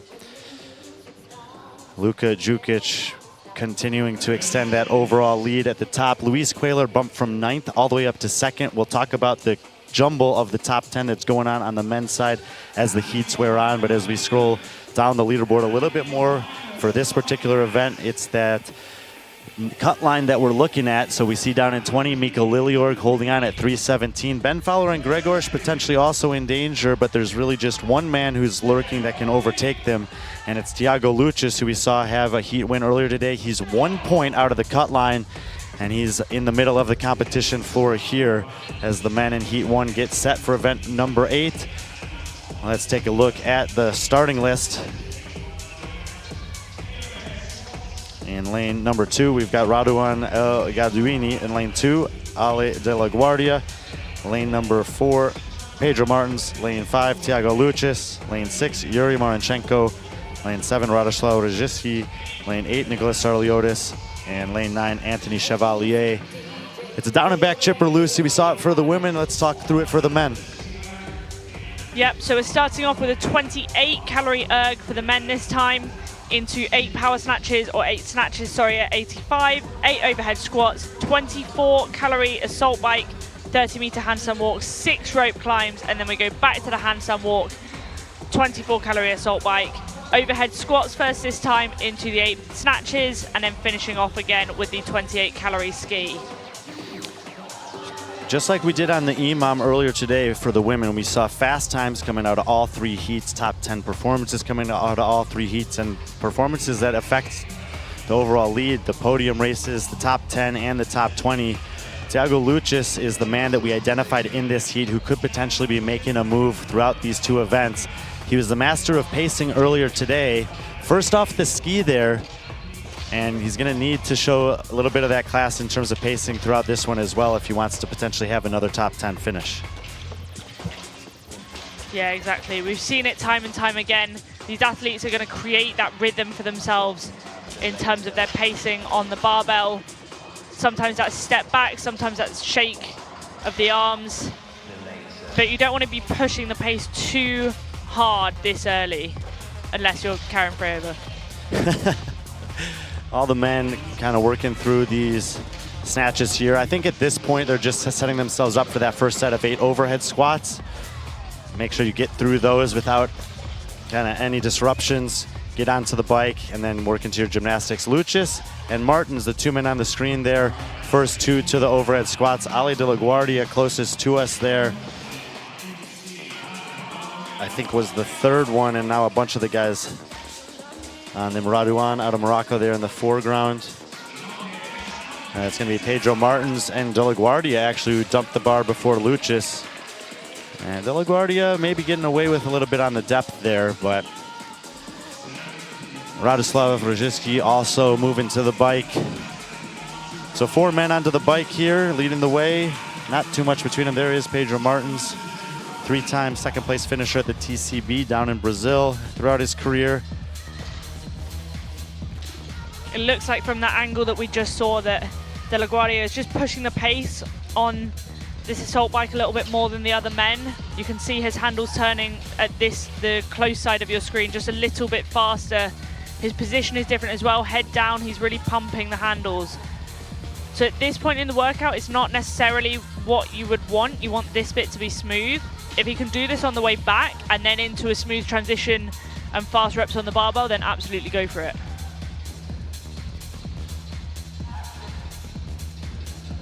Most of the men on the bike there. Anthony Chevalier still working on the barbell.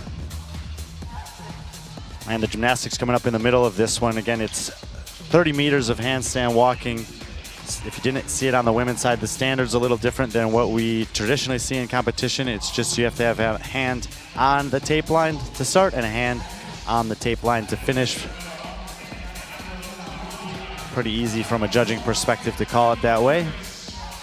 See a lot of nuances with the handstand walk. Sometimes an athlete would do this big section and just leave a heel on the line, and it gets called and it gets sent back, and then someone next to him do the same thing and it doesn't get called. I think this kind of takes that out of the equation. Lucius, first one off the bike. De La Guardia right behind him. Here comes Pedro Martins.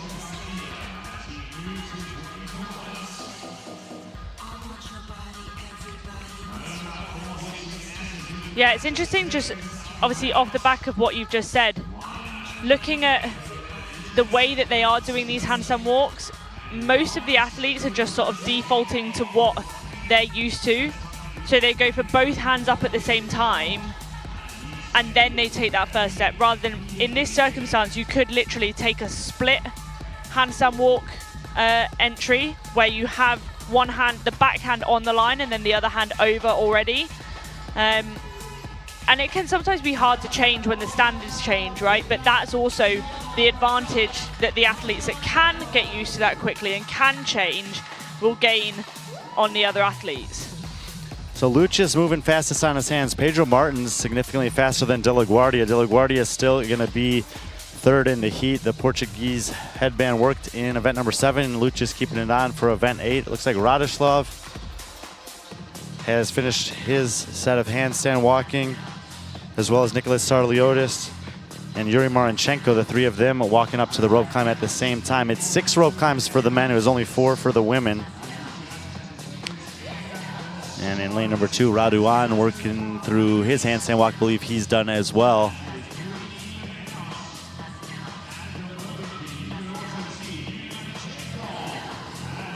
And it'll be interesting to see how that change in the rep scheme on the rope climbs does affect the overall timings of this workout, especially when we saw some women obviously getting capped. We risk potentially seeing a few more men. Yeah, the men have more calories on the bike. They have more calories on the ski. They have obviously heavier weight on the bars, and they get 2 more rope climbs.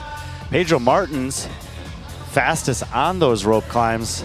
A little scorpion position there for his handstand walk. He's going to have 1 section done before Thiago kicks up. So it's Martins and Lucius kind of exchanging blows movement by movement in this down and back chipper. I'd say actually that Thiago's moving better on his hands than Pedro is at this point in time. We saw Pedro come down and actually take a decent sized rest there. You see him resting with his hands on his knees, or his elbows on his knees, sorry. Where Thiago's just chipping away at each of these reps. He does not know what to do with that chalk that he's just chucked in front of him.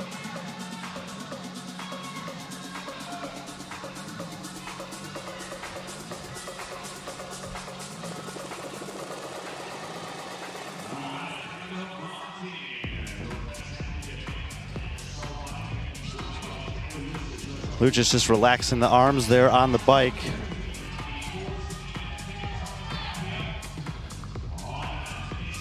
I see Chevalier in the background on the bike. That's on his way out after finally getting through the barbell. So it's now Martin's taking his hands off the bike. You talked about kind of pulling on it rather than pushing, but hey, you know, if you want to just kind of relax the arms altogether, I guess that's an option too.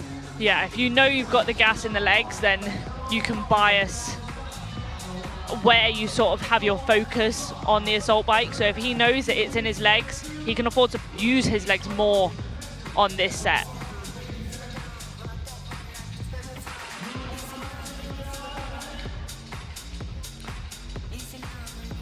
Marenchenko has made his way to the bike, so he's worked up the heat into the 30 spot. De La Guardia and Sarliotis going to get on the bike within a second or 2 of each other, and Radoslav a few meters behind them on the handstand walk. So we now have 6 men onto the bike on the back half of this one. We're about 8 minutes and 20 seconds into the 14-minute time cap. For all of these guys, that shouldn't be an issue. We know Chevalier is going to get capped. Raduan in the left side of the screen there in the corner, still working on his final set of handstand walks.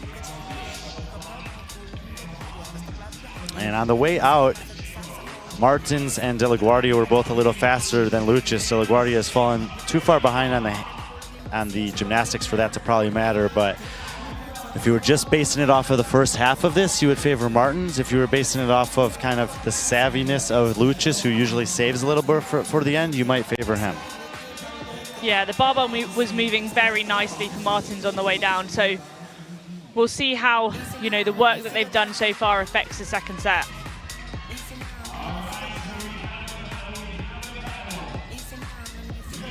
Oh, there we go. And Lucius much faster in the transition. Yeah. And straight into a relatively smooth squat snatch there. So Lucius moving with purpose. Martins took his time going to get some chalk. I mean, he's got a nice position on his squat. Narrow squatting stance, good shoulder position, easily hitting depth. No question about that for either of these two guys. Yeah, the reps are just moving a little bit faster for Martins there. I just wish every athlete squatted that low so we never had to talk about that.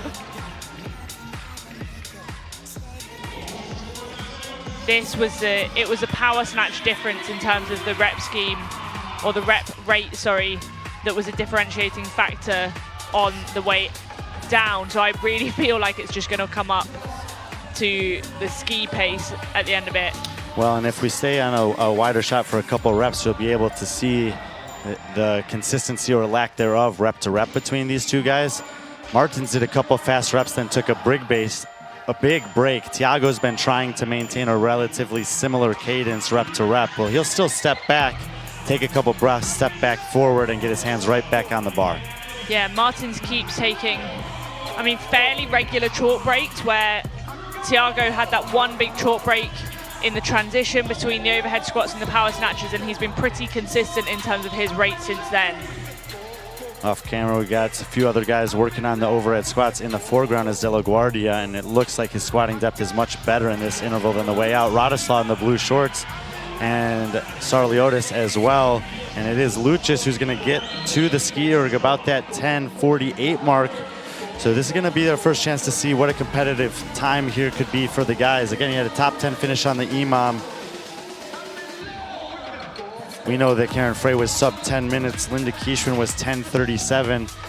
And we expected the men's times maybe a little slower than the women's on this one. So at least out of the gate. And if you're just looking at heat one even, Emily DeRoy had 11:28. So understandably so with the added work that they have to do. Martin's now getting to the ski about 30 seconds behind Lucius. So Thiago did, in fact, save a little bit for that barbell to be able to have probably a very similar split there, where Martin's definitely spent more time at the bar on the way out than he did, or in, than he did on the way out.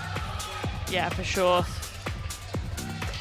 And you're really starting to see Thiago there pick up the rate of the ski.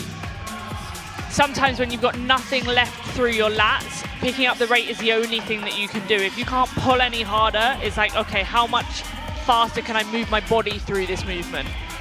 Approaching 2 minutes to the time cap. Last calorie for Lucius, 11:57, so it beat the 12-minute mark and take the heat win yet again.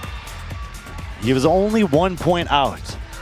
So we'll have to keep our eyes on Lilleorg primarily in the next heat to see if it's going to be enough. But Lucius doing pretty much all he can out of the first heat today.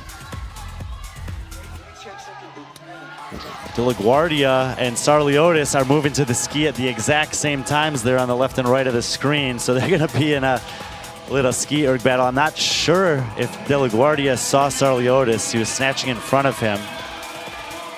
Martins has his hand up now. Looks like Yuri Marenchenko's got 1 rep left to go on his snatches.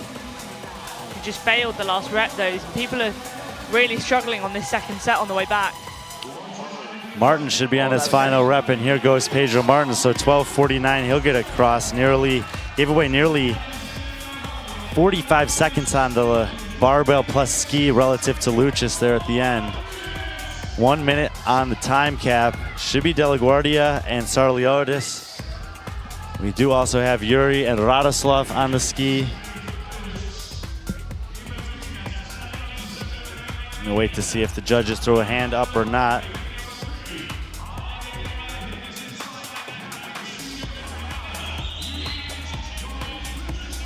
Sarliotis right in front of us there. Semi-finalist this past year in Europe. Podiumed at the Eurasia Throwdown last March. And he gets the hand up in the air. Haven't seen it from De La Guardia's judge yet. Doesn't mean he's not within those 5 calories. And now the hand does go up, so it looks like Sarliotis, who's the much smaller guy of the two, has been able to exert more force, and he'll get across 13:47. Can De La Guardia get in ahead of the cap?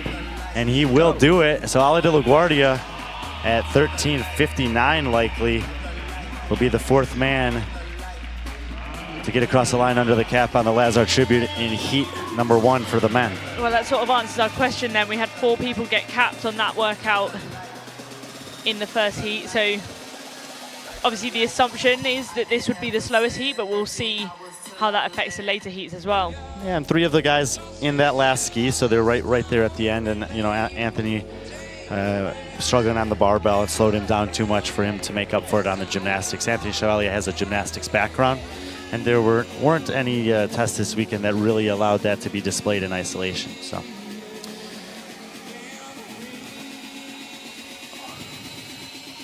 Yeah, sometimes it's tough as an athlete feeling like you've only had your weaknesses on display.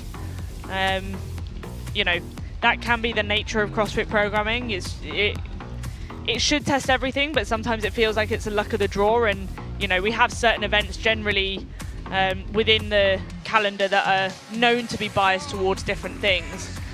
Sure, and I mean, you had to qualify for this. Exactly. So he did the job in the qualifier. Sometimes you see athletes who do well in the quarters and can't do it at semis, or well at the games and get punished at it. You know, it just goes, sometimes it goes that way. Looks like Mike Bourne is down on the competition floor with the lone man in the field from South America. Has got some fans in the crowd. Pedro Martins and Mike Bourne on the competition floor. Okay, I'm here with Pedro Martins. He's just taken second place in that heat.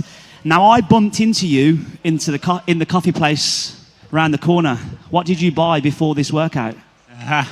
When you saw me, I tried to hide to you, but I brought donuts. It's the better pre-workout.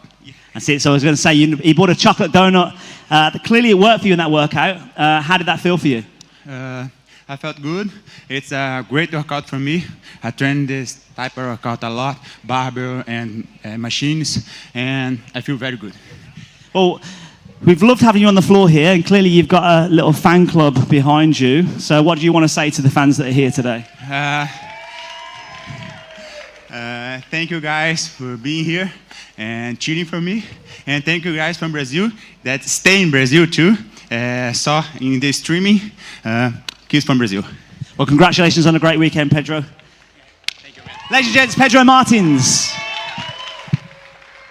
Pedro Martins representing Brazil there. Nice to see him in good spirits. We've got a chance to see Pedro a couple times this week. He's a very funny guy, fun to be around, great smile, and a great performance there in event 8. Men for heat number 2 are in the tunnel. Should be coming out onto the floor any second. And we're gonna hone in on the bottom part of this heat in terms of the leaderboard, where there's a couple guys that'll be fighting for the right to be in the final. We mentioned that Mikko Liliorg has that 1-point advantage over Thiago Lucis. Thiago potentially threatening another top 10 score here, which means that Gregor Schmershkovits, Ben Fowler, Andrei Fedotov all also need to be a little bit wary, because all Thiago needs to do is usurp one of them to get into that final tonight. At the top of the leaderboard here that we see, Callum Clements on 419 is only 2 points out of the top 10. Yorgos Karavis 4 points out on 417. And Tola Morakinyo is a guy that I have had my eye on since I saw the slate of programming that could potentially have a really good final day. He was 13th earlier today, and if the kind of pattern holds that we've seen, he's great with the barbell, he's solid on machines, he's underrated as a gymnast. This could be a really good workout for Tola. Yeah, exactly. I'm looking forward to seeing him on this event. He's obviously, as you say, known for his barbell work. So we'll see if he's got the fitness to back it up when he comes into that second set. This is the Lazar tribute workout. It was a workout that Lazar Djukic sent to his good friend Saud Al-Shamsi, who's the competition director here for the DFC a few years ago, just in the casual flow of their conversations that they regularly had. Saud took parts of it that he could and integrated it into the competition. It was one of the workouts that he kind of built the rest of the events around. Lucy, let's take a look at it again as the women or the men of Heat 2 take the floor. So we're starting the workout with a 28-calorie ski, 8 snatches at 85 kilos, 8 overhead squats, 24-calorie assault bike, 30-meter handstand walk, 6 rope climbs, and then back to the handstand walk, 24-calorie assault bike, 8 overhead squats first this time, 8 snatches, and finishing with the 28-calorie ski. It's like there's a little bit of a delay with athletes getting onto the floor relative to the quick transitions that we're used to. Well, we saw that with the women run through this. And we talked about it with that EMOM earlier, and the EMOM being sometimes not such an expected event compared to something like this. This is the sort of workout that you would probably practice something similar to this in the gym pretty regularly, and I think that there's not going to be as much to necessarily learn from previous heats. Most of these athletes are just going to be able to have a plan and know where they can push and where they need to be conservative. Yeah, exactly, and I almost think that, even if you do push the pace a little bit too hard on the snatches and overhead squats on the way out, if you can recover that little bit on the assault bike, it's not going to affect you too much, whereas it almost looked like with the EMOM it just got worse and worse and worse if you mispace that first part. Let's take a look at the lane assignments for this one as the athletes are out there making their adjustments to the machines. Gregor Shmarshkovitz will be left side of the floor in 1, Nika Maizaradze in lane 2. Benoit Boulanger, who's currently sitting in 10th place, is in lane 3. Tola Maracanio in 4, Callum Clements in lane 5, Lucas Huze in 6, Victor Hausimov lane 7, Andrei Fedotov in 8, Miko Liliorg in 9, and Ben Fowler in 10. Lanes 1 and 8, 9, and 10 are the ones we're looking at for the cut line in terms of battling in to the top heat. That's going to be Boulanger, Clemens, and Maracanio. Athletes made their way to the starting line here, so we should be within a few seconds of the start.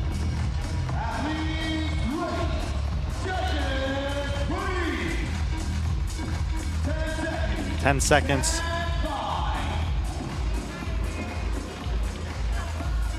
Shot of Callum Clements there. Currently sitting in 11th place. Solid 10th place finish on the EMOM challenge earlier today. And the men of Heat 2 get to the skier. Can we see a couple of them using the skiing technique? I think that was Clements. Have you tried that one?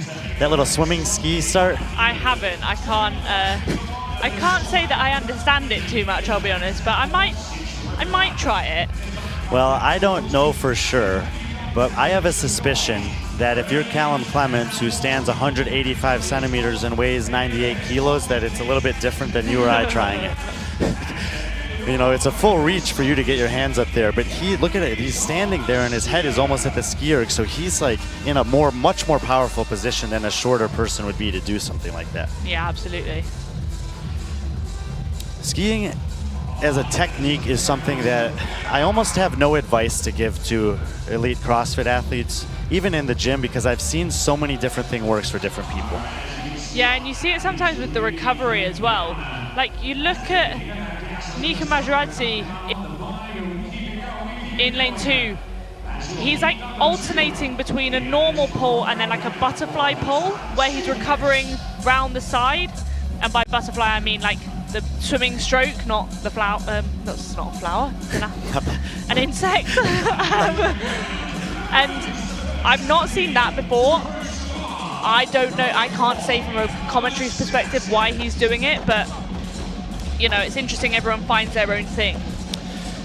Oh no, Nika Maizaradze and Callum Clements were first off the ski erg, but if we can get a wide shot, you'll see Tola Maracanio on the front row in the white shorts in lane 4. He's gonna be nearly muscle snatching this weight. He's such a powerful athlete with a barbell.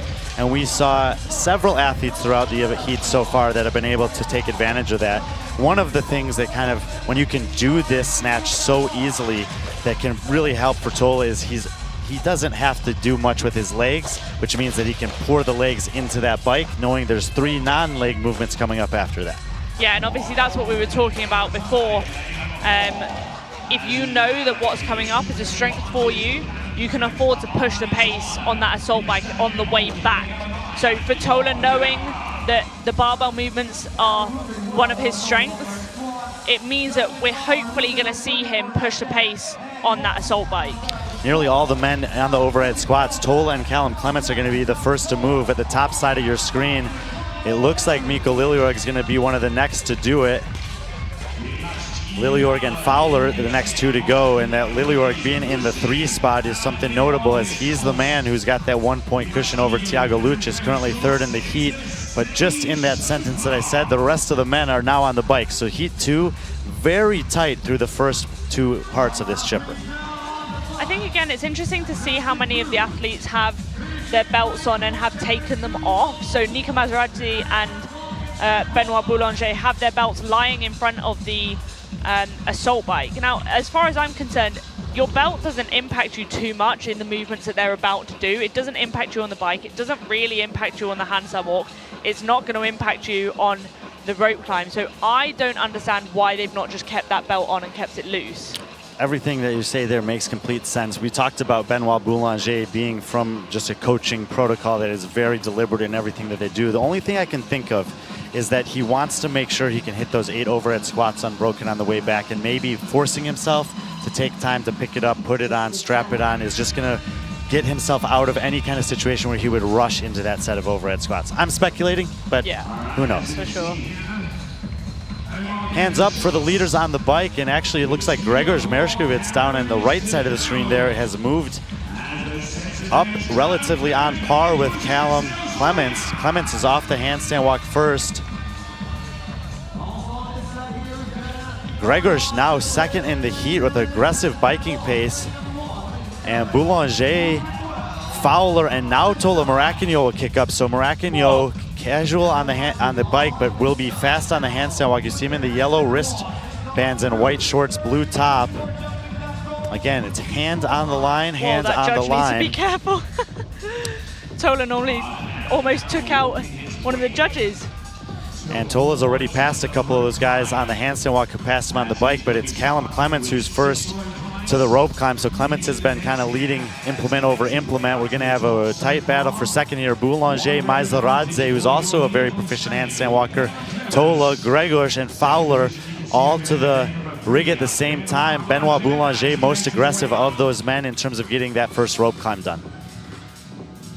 Yeah, and we'll see on the way back as well, Tola was so efficient with his handstand walks in terms of that standard that we were talking about, and that's what we said about, you know, being able to adapt to the standard. That's not something that we would normally have, and it's an area where he has gained that advantage. It wasn't just on the fact that he was fast on his hands, it's also the fact that he was making the most of that new standard. It's a standard that Saud likes, and Tola has competed here a couple times before. He's also just competed a ton everywhere. So, you know, Tola obviously also spends a lot of time around high-level athletes, having been on teams with the likes of Noah Olsen and Annie Thorsdottir. So he'll have gained a lot of different advantages in that regard. But Nika Maizaradze, lane 2, he's talking to his judge about something. Maybe he thought it was only 4 rope climbs, which the women had, because he had come off there very fast, and I didn't notice anything that was, I mean, it was good, but it wasn't like 2 rope climbs faster than the field good. And 2 rope climbs is a fast-paced game, so he's got to be shifting for that. Boulanger fast in the transition again, so he's in and out of the rig extremely fast, passes by Clements for the first time in this one. They come down from the first of 3 intervals at the same times. Ben Fowler and Tola Maracanio are now 3 and 4, and that 10 seconds wasted by Maizaradze drops him to 5th in the heat. And you can see as well, Boulanger is really, he's almost holding himself to that 2 hands over the line standard, whereas we'll see it here. Tola is literally just getting that hand to the line, the foot comes down straight away, there we go, and he's going to turn and go. I often tell the athletes when it is both hands across, and if you don't want to leave a heel there, like take an extra step or 2 and leave no doubt. And in this case, Boulanger is doing that. It's not, probably not costing him too much. We're better safe than sorry for Boulanger. Boulanger looking across the floor. We missed it there, but Ben Fowler in lane 10 is now in a tie for the lead with Boulanger. It's Maracanio and Clements, 3 and 4. Nika Maizaradze in 5. Grzegorz Mershkovits in lane 1 in 6.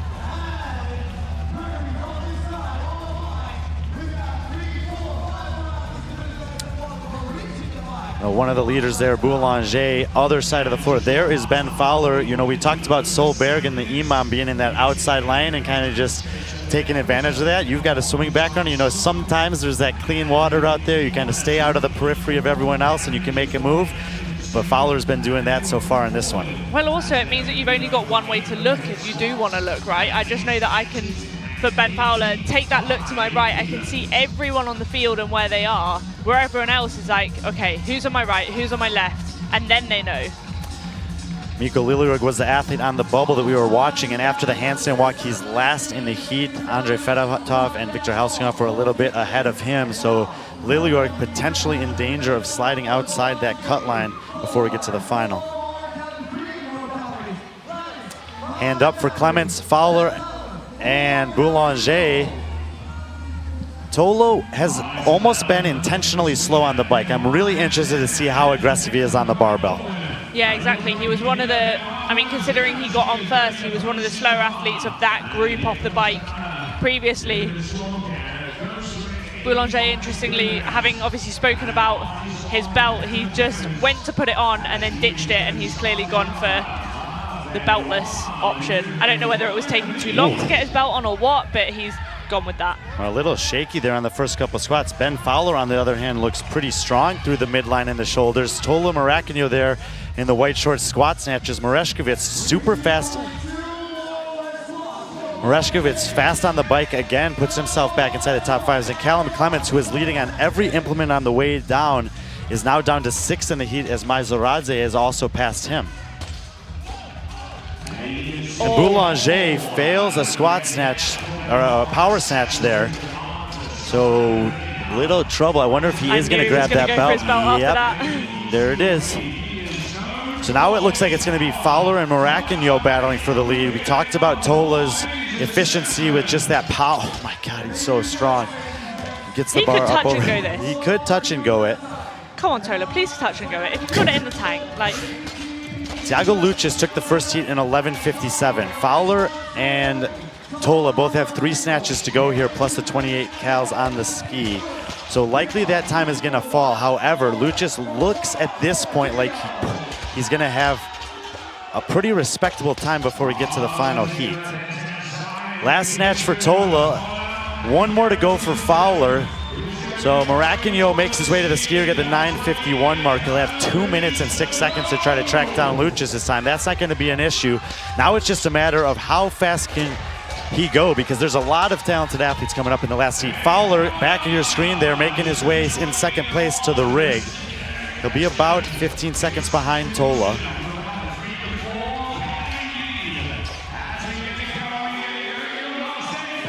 Callum Clements makes a move on the barbell, and Gregor Mereshkovits as well. They get to the ski rig at the exact same time in lanes 1 and 5. Maizaradze now coming to the ski. We know he's a beast on the machines. I don't know if he can overtake those 2 guys, but he's absolutely going to try to do it. He's in the salmon-colored shirt there. So it's Tola, then Fowler, Clements and Mereshkovits, Maizaradze in 5th, and Boulanger has faded hard on these snatches.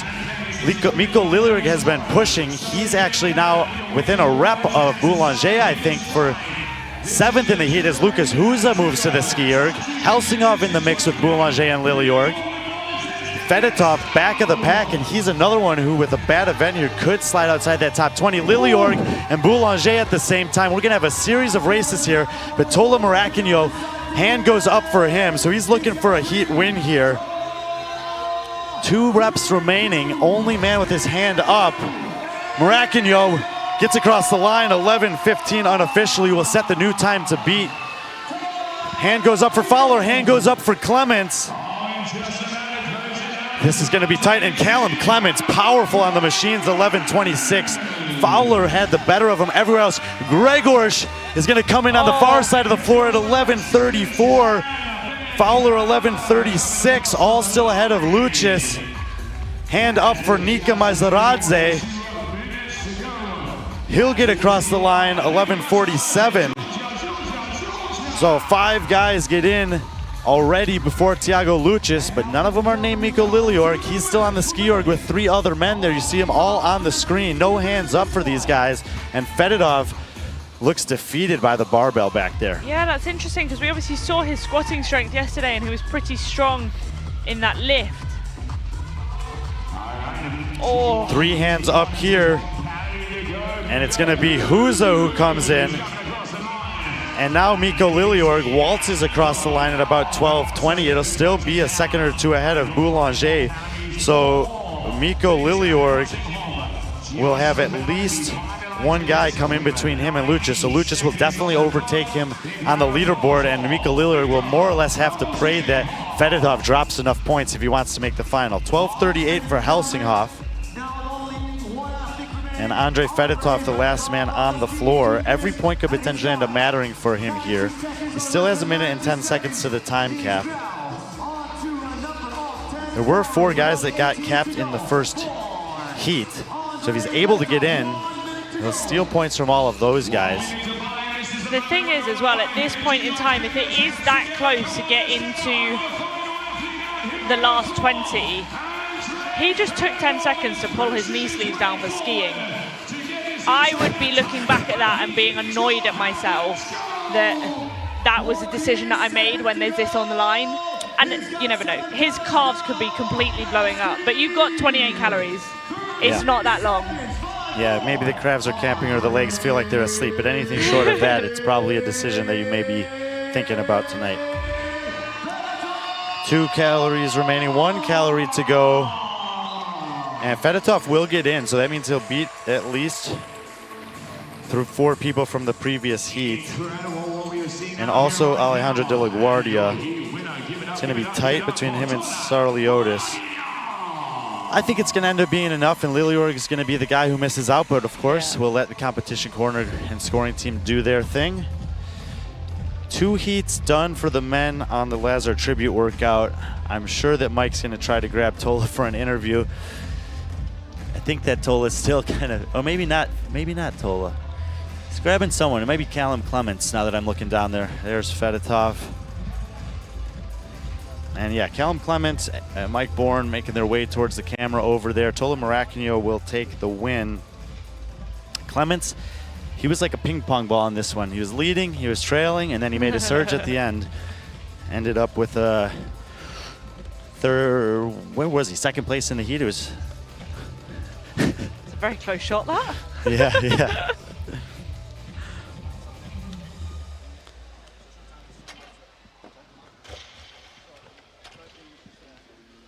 And Mike Bourne and Callum Clements down on the competition floor. Okay, I'm here with Callum Clements. He took a second place in that heat. Callum, you're an up-and-comer in the Europe region. What's it like to be competing over here in the Middle East? Well, it's loads of fun. It's a very tough competition, but I wasn't expecting to do it this year.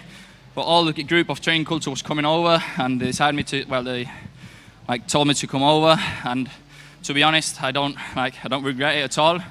It's been an awesome competition since the first day.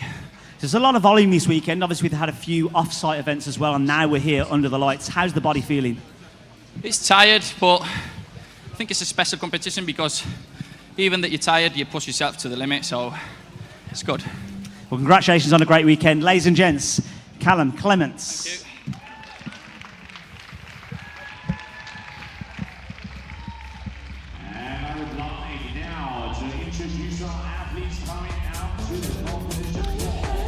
Final heat of men coming out onto the competition floor for event number 8, the Lazar tribute workout. We'll take a look at the overall standings, and Lazar's brother Luca leading the way in a commanding fashion. We mentioned it earlier, Luis Cuellar moved from 9th to 2nd. Toby Buckland jumped all the way up into podium position.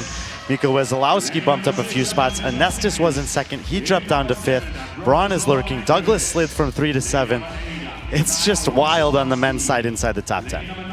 Yeah, it is, and I know talking to Toby, as I said earlier, he definitely fancies himself for this workout. He knows that this is a good one for him, and so I think he'll be really looking to solidify his podium placing here.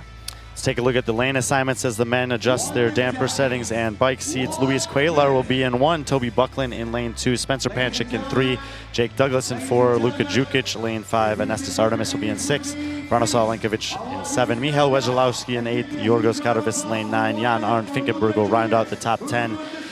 After yesterday, he'll be in lane number 10. It is the Lazar tribute workout. Lucy, walk us through it one more time.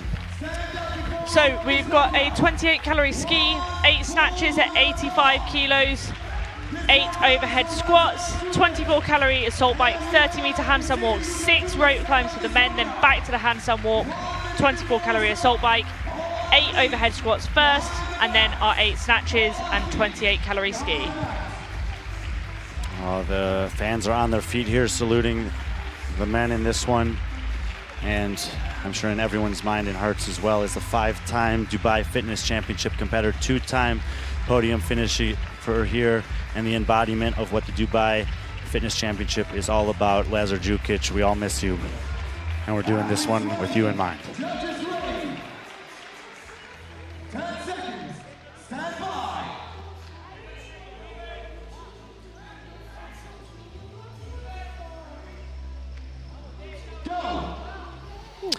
And for the final time tonight, Event 8 is underway. Tribute to Lazar, programmed by Saud Al-Shamsi in honor of his friend Lazar, who sent him a version of this workout a few years ago.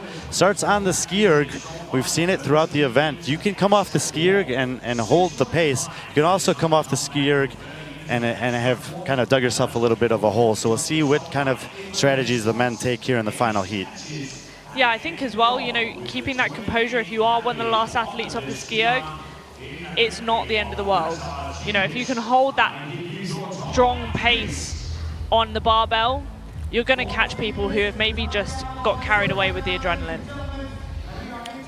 A lot of variety of different skiing techniques that we talk about. Luca right there in the middle of the screen with the maroon pants. He's got a fairly narrow stance, arms strictly to the outside, a very up and down motion, none of that waving butterfly position you were talking about. Also seems to have a pretty fast stroke rate. Yeah, that method is going to be quite tricep dominant. It's very narrow, so we're not using the lats quite as much as we could do if we were going a little bit wider. But the thing is that, you know, people adapt to the things that they're used to training, right? So even though, you know, fatiguing the triceps might not be what you want to do before the overhead squats, he'll be used to that because he'll do it every day. And that's just Artemis first off the skier. Luka Jukic first hands on the barbell, and everyone other than Spencer Penchik has now begun this first set of 8 power snatches. As we look across the competition floor, I think I'm looking for the guy who can move this the way that Tola did. You know, if you can mitigate the amount of effort that you have to expend on this barbell, you're setting yourself up for success in this one. Yeah, exactly. And obviously Bron is going to be one of the people in that. But Toby's also moving it really nicely as well.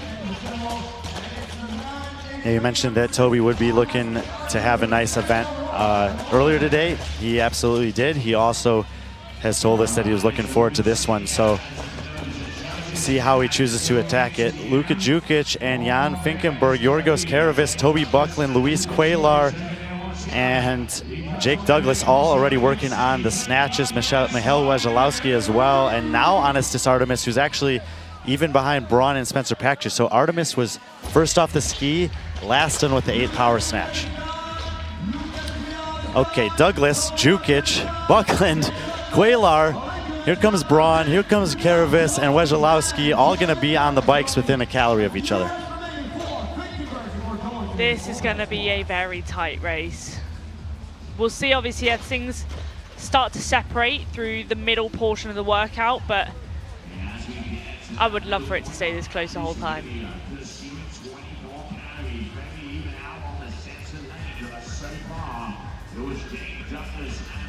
It looks like they're all roughly holding the same pace. Toby looks maybe a little bit faster in terms of his RPM and how fast we're seeing those handles moving. But they're probably within, you know, 1 to 2 RPMs of each other across the board. Luis Cuellar there on the left side of the screen. He ended up winning the last heat, taking second to Benoit Boulanger in the EMOM challenge. And I was talking with Joe Chiastula, one of the MCs here, who's also from Spain. Luis Cuellar trains with Javier Gonzalez, or under the coaching of Javier Gonzalez, who's a legend in Spanish CrossFit. And in Spain, he's known as the Professor. Globally, we know of Brent Fikowski as a professor, but the thought there is exactly the same. He's very tactical in his approach to competition, strategy, and pacing, and the big part of how he was able to execute that and get the heat win is thanks to Javi and him strategizing into a way that would capitalize on his strengths. Hey, Toby Buckland and Yorgos Karavis make the move on the bike. Wojciechowski's going to be third to kick up, followed by Luka Jukic and Luis Cuellar. So a little bit of separation on the bike here. Branislav Lenkovic off of it next. And for a big man similar to Tola, Braun is very comfortable moving upside down as we see him move to the left on the screen there. And also this is what I was talking about earlier with the differences in the standard. Toby is really making use of that single hand on the line, where Georgios is sort of doing what you're used to, both hands over and then your feet come down. Toby Buckland also placing some chalk there on the cross beam about waist high. Easy place to grab the chalk and get the hands ready for the climb. So it's Buckland, Karavis, Jukic, Wojciechowski, still the top 4, the only 4 who've gotten a rope climb done. Most of the men staying very close to the rope here. Braun has moved into the 5 spot. Now comes Cuellar, and Panchik. Jan Finkenberg in lane 10, top of the screen, is in 8th. Anestis and Douglas at the back of the pack here.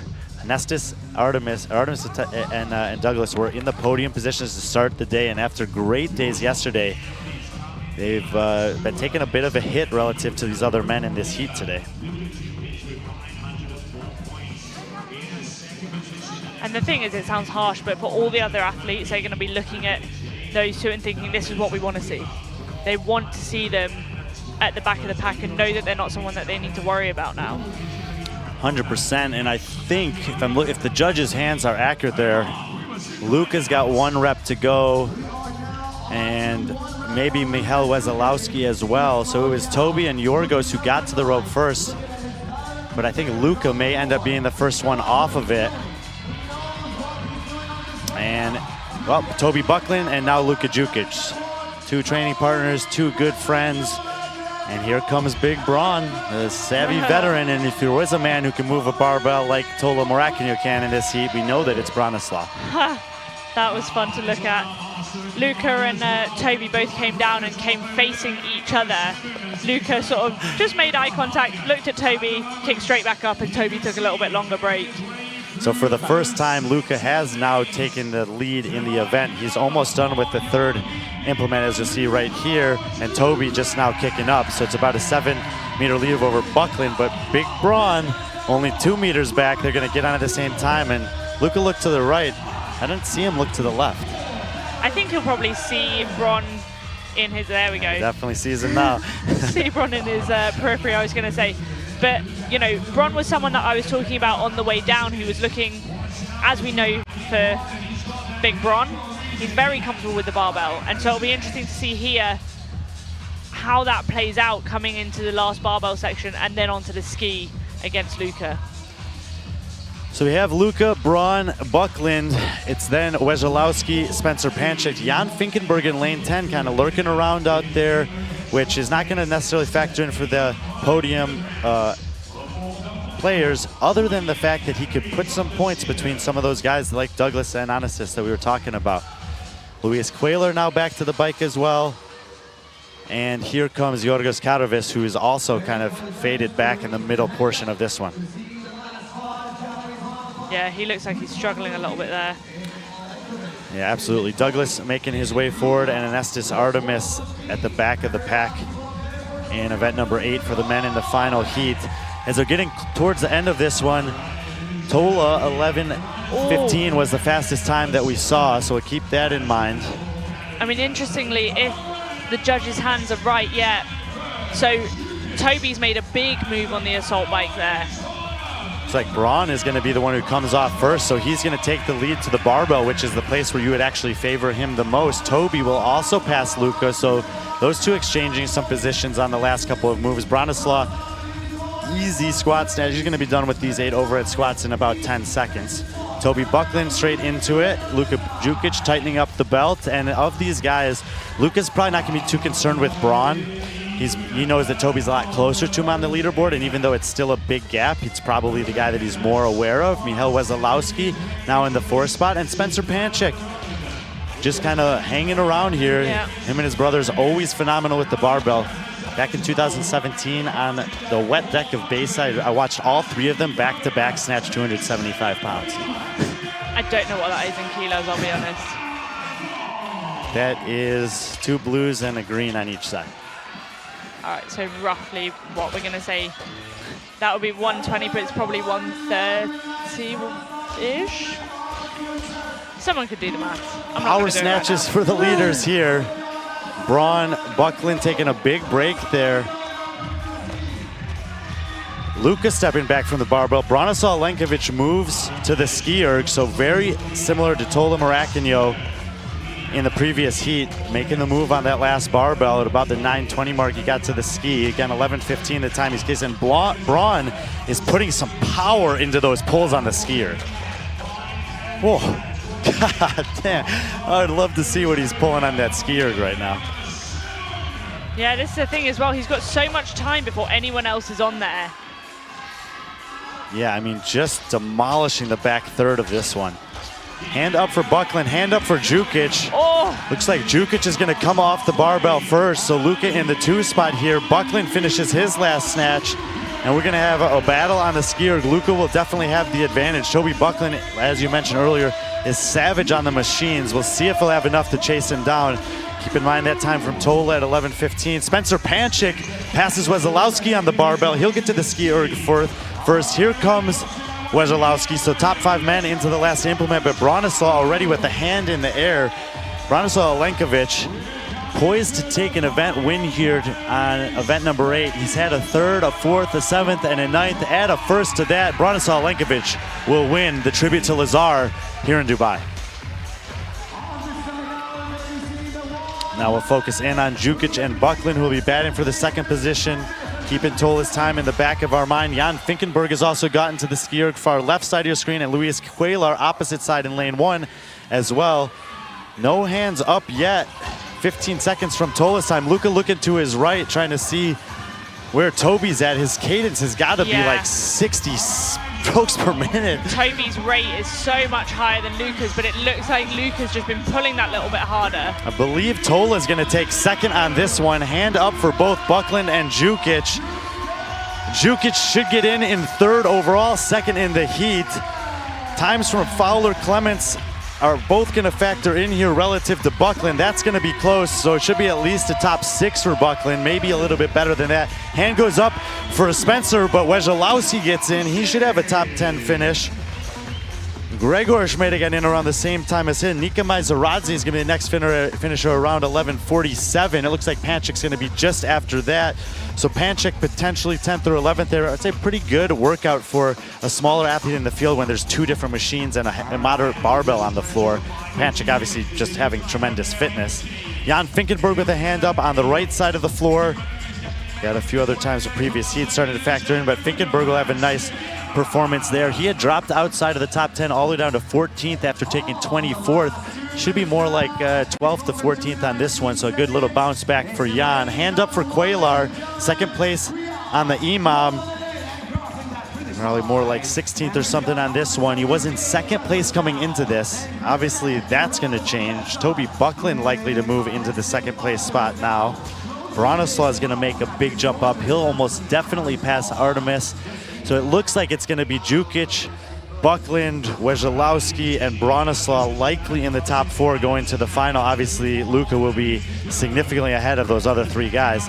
Jake Douglas just gets across the line there at about 12:50. We got 1 minute and 5 seconds to go. Hand up for Yorgos Karavis.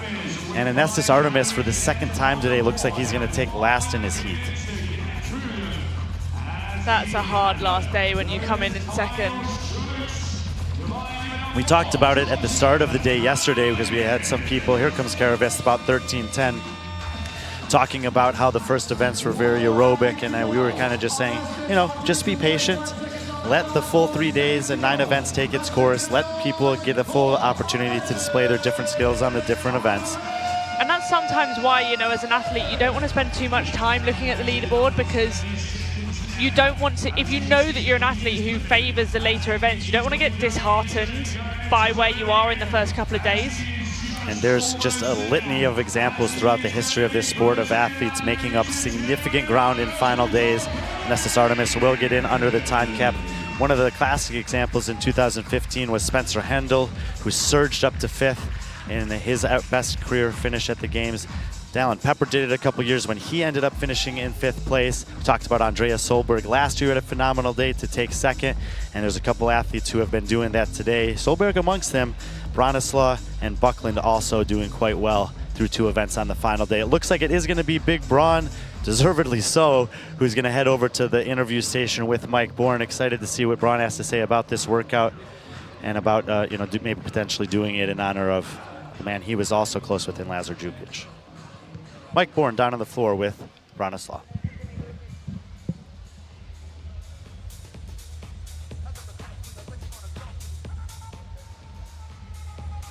Okay, we're here with Bronislaw Alenkovic, and he has just taken this last event. So that's an unofficial event win, so hopefully 100 points in the books there.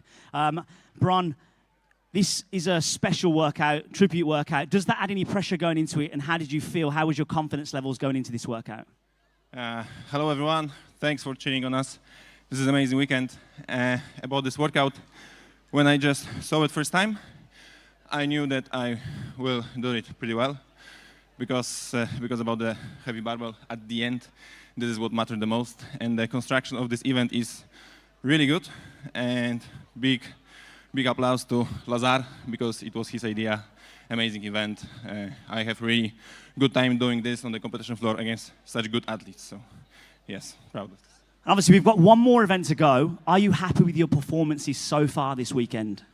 Yes, I really like the programming, except the run, because I hate the running. If you know me, you know.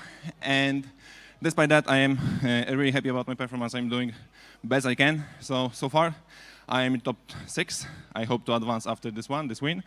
And I just can't wait the final because I hope it will be sprint, heavy sprint. Well, we'll have to see what the finals got in store for you. Brian, great effort, amazing work. Congratulations on a great weekend so far. One more to go. Ladies and gents, let's hear it for Big Bron. Branislav Alenkovic in his 4th career appearance at the DFC. His best previous was 7th place last year, looking to improve upon that. We'll have one event to go for the Dubai Fitness Championship, but before that, the Golf Fitness Championship Finals will be coming up next. Lucy and I will be back with you for the DFC Finals following that.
lunging all the way to make their way to that finish line as we have the final event here for our GFC.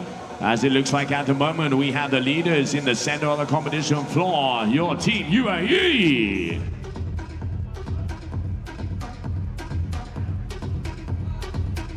On the right-hand side, Mike, I can already see Bahrain starting to make nice moves out there. As you mentioned, it is 10 rope climbs, then going into that 21:59 sequence.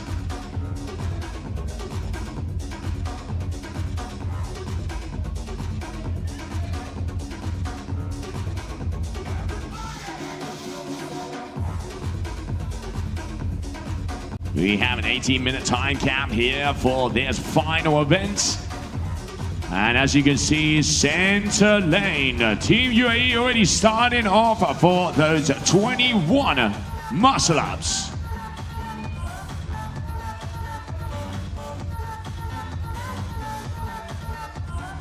Quite on the right-hand side, also there in lane number 7 in third place.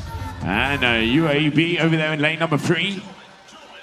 As they are switching it out, a beautiful cracking at their hips. Gymnastics out here on the competition floor, Mike. Got Mahmoud Shalan just finishing up on his set of bar muscle-ups before he hands over to his teammate. They'll then work on 21 worm thrusters.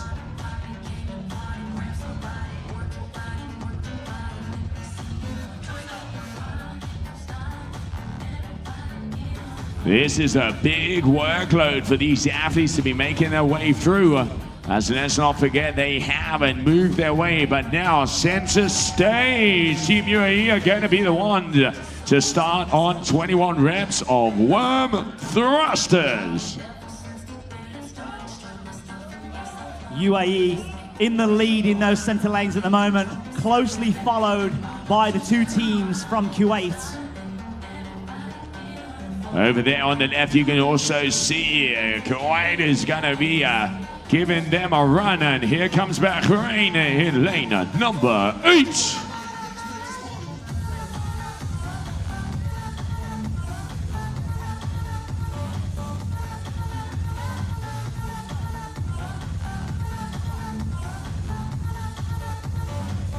Okay, that's the UAE finished with their first set of 21 worm thrusters. They're going to move into 21 synchronized burpees over the worm. Having to have that chest on the floor at the same time before they jump themselves up, as we can see, already at 5 reps there. So moving nice and smoothly. But left-hand side, right next to you, Mike, I can already start to see Kuwait. They are pushing on. Yeah, this is a long workout, Joe, so Kuwait are catching up fast here in lane number 1. So you'll see that they're opting for the step over the worm instead of the jump, trying to save and conserve some energy as this is a long workout. Very much so, as they also have that next movement as they will be then going for that set of 15. Your current leader, Team UAE, in the center of the competition floor. Your GFC down here for the Dubai Fitness Championship.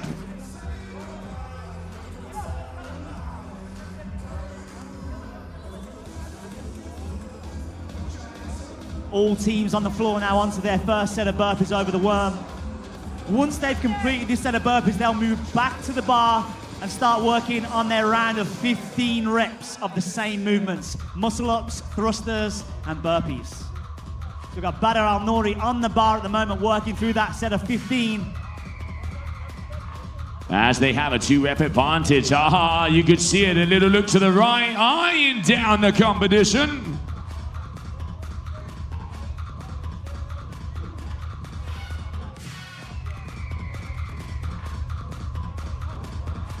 And this is usually where the workouts start to hurt. When you see a 21:15.9, it's that round of 15 that you've got to hold on to and push through well in order to get through to those easier rounds of the 9 reps.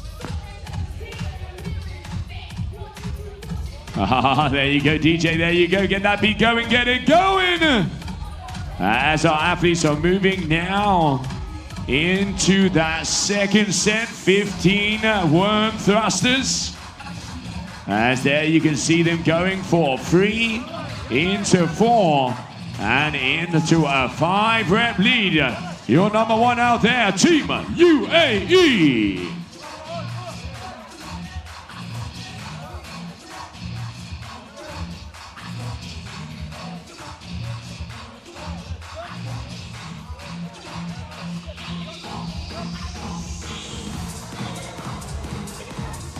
So Team UAE are still ahead in this workout so far, closely followed by those Kuwaiti teams. We see this battle every year between the UAE and Kuwait. So who is going to be able to hold on and follow through and finish this workout on top? Absolutely flying here center stage as they are now making their way into 50 synchronized burpees as we move on to just over 6 minutes.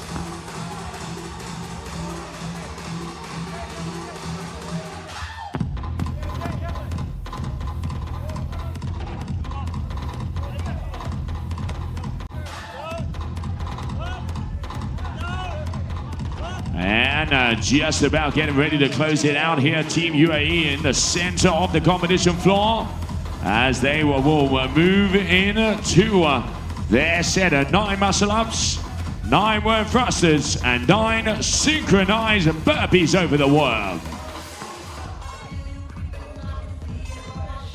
We had a little lack of communication here in lane number 1 from the Kuwaiti team, which allowed the other Kuwait team to overtake them. So they're going to be chasing down the leaders, UAE, in that center lane. Again, Mahmoud Shalan back on that bar for this round of 9 muscle-ups. Oh, making it look easy, making it look easy. Team UAE, your leader!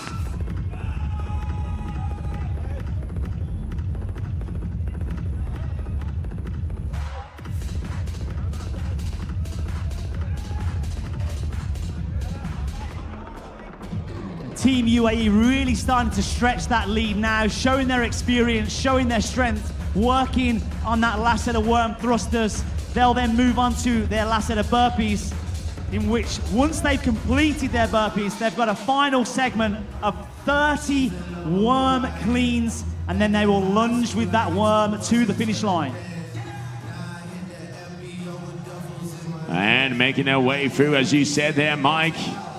But there's still a big workload to happen, as after those cleans, they are going to be lunging it all the way to the finish line. Your final day, last day, best day, GFC!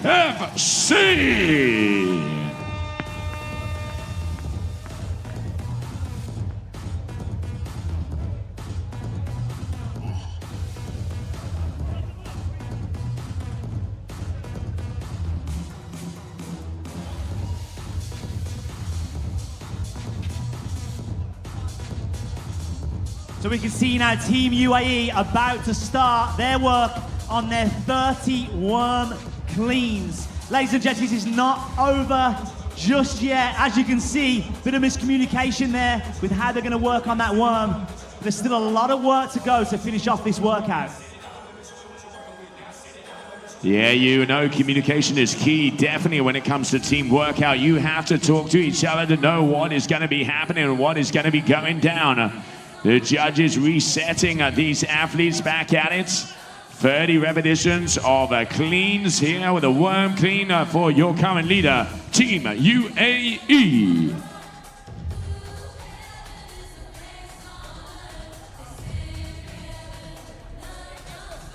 We should know when their teams finish each set of 10 reps, as they will advance forward with the worm after each 10. Once they've completed their 30 rep total, that's when they will move on to their lunge to the finish line.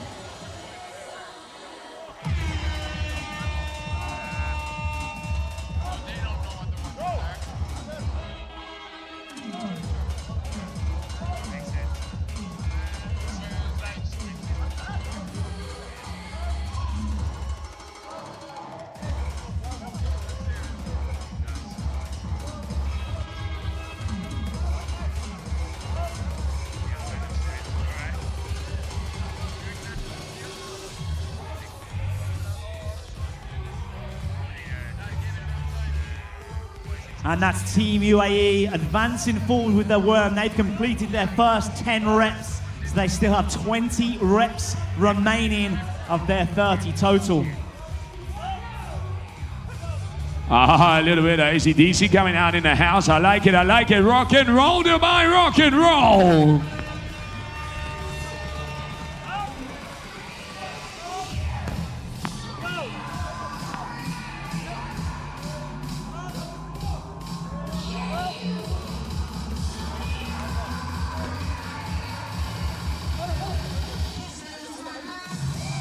All right, our leaders, UAE, over here in the middle, making their work through those 30 reps of worm clean.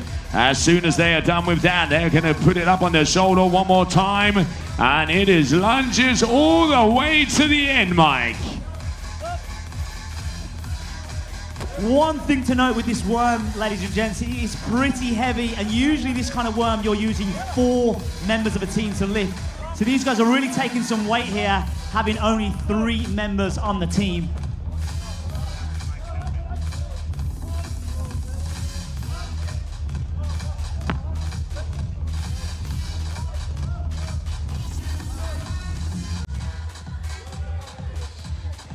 Looks like Team UAE have 2 reps remaining of their middle set of 10. They'll then move that worm forward for the final set of 10 of their 30. And there they go, they're going through for that last set of 10 reps on their worm cleans before they move through to worm lunge down towards the finish line and finish this Golf Fitness Championships off strong. Yeah, you can see that final workout here for our guys. At the moment, it is that UAE team who has the top time so far as they are moving their way forward. As we keep going, ladies and gentlemen, here for your GFC.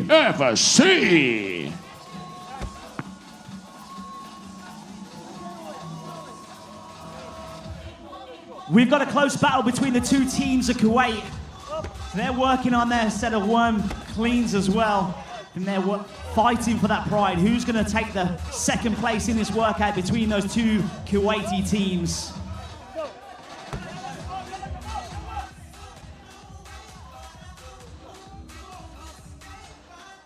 Lane 7, team for Kuwait, they're moving through onto their last set of 10 cleans, trying to chase down the team from the UAE, who are still going strong in that center lane number 5.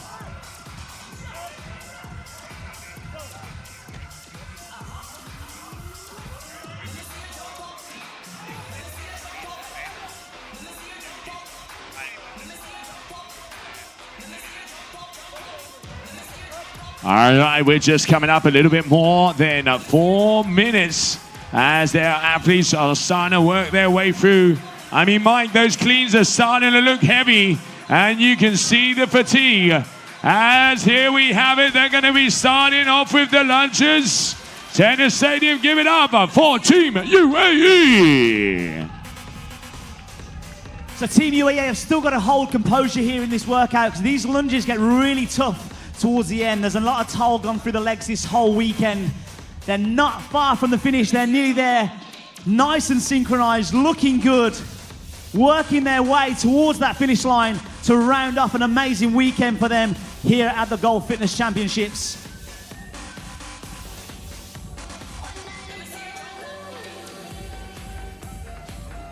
And they're just going to be closing it out, as they keep it going. One more step. Give it up for Team UAE, your winners.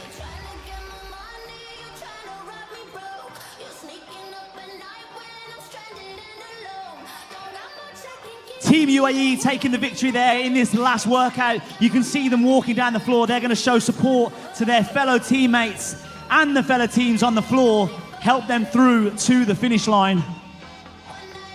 We've got Team Kuwait in lane number 7. They've just started their set of worm lunges.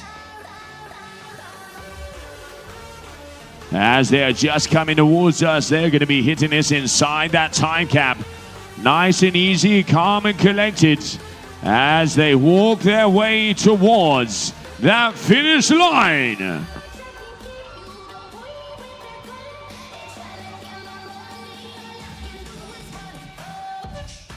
$18-minute time cap over here for this workout. Only a few more steps to go as they're about to come across the line. So we've got that first team from Team Kuwait. One more step, drop that worm. Let's give it up for Kuwait finishing that last workout.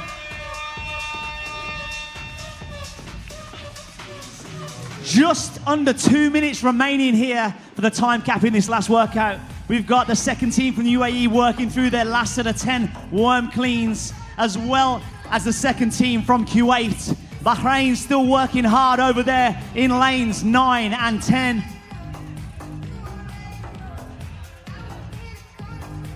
Two reps remaining for Team Kuwait.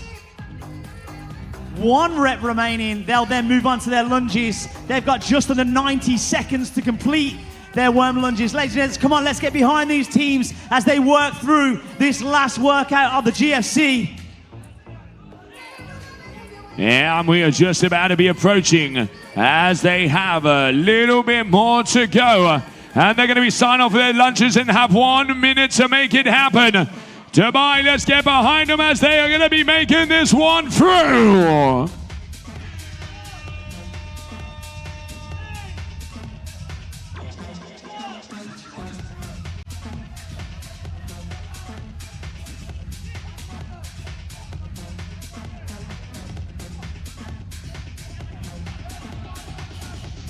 We're approaching the last 30 seconds of this workout. Ladies and gents, these guys have been working hard all weekend. Let's make some noise for them. Come on, let's see if we can get them over that finish line and have a 13 finish this last workout.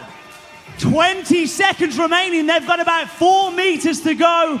Last few steps.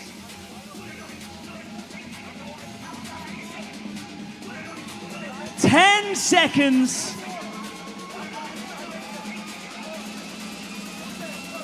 And that's Kuwait in 3, 2, 1, and time.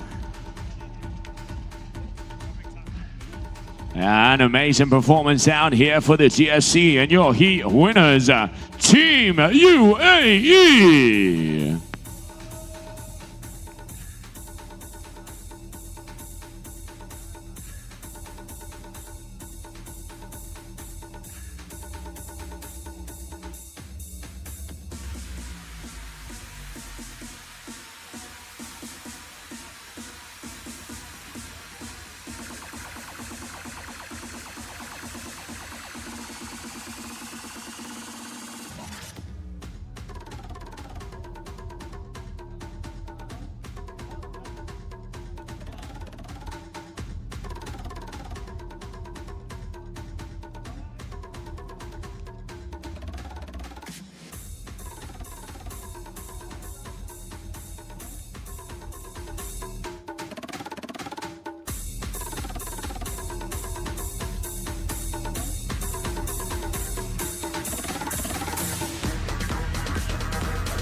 Okay, ladies and gents, we don't want you to go anywhere just yet. We have one more event to go, but if you do need to grab a drink, now's the time to do so. We've got about 12 minutes before we go into that final workout.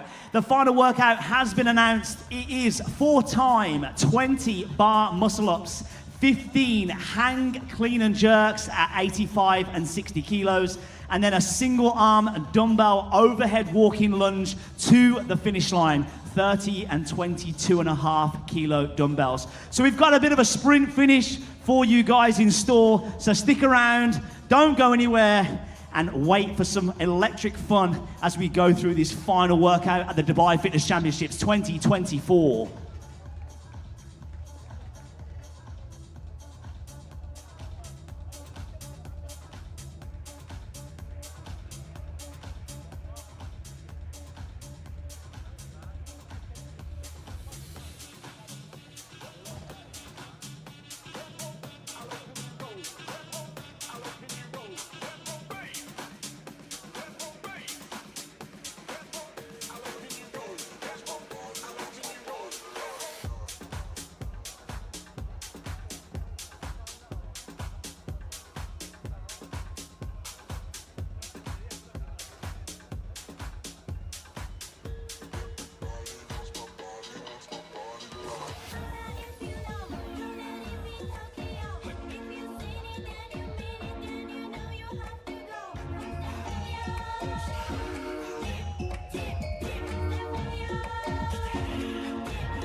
And let's make some noise for our athletes coming out on the competition floor.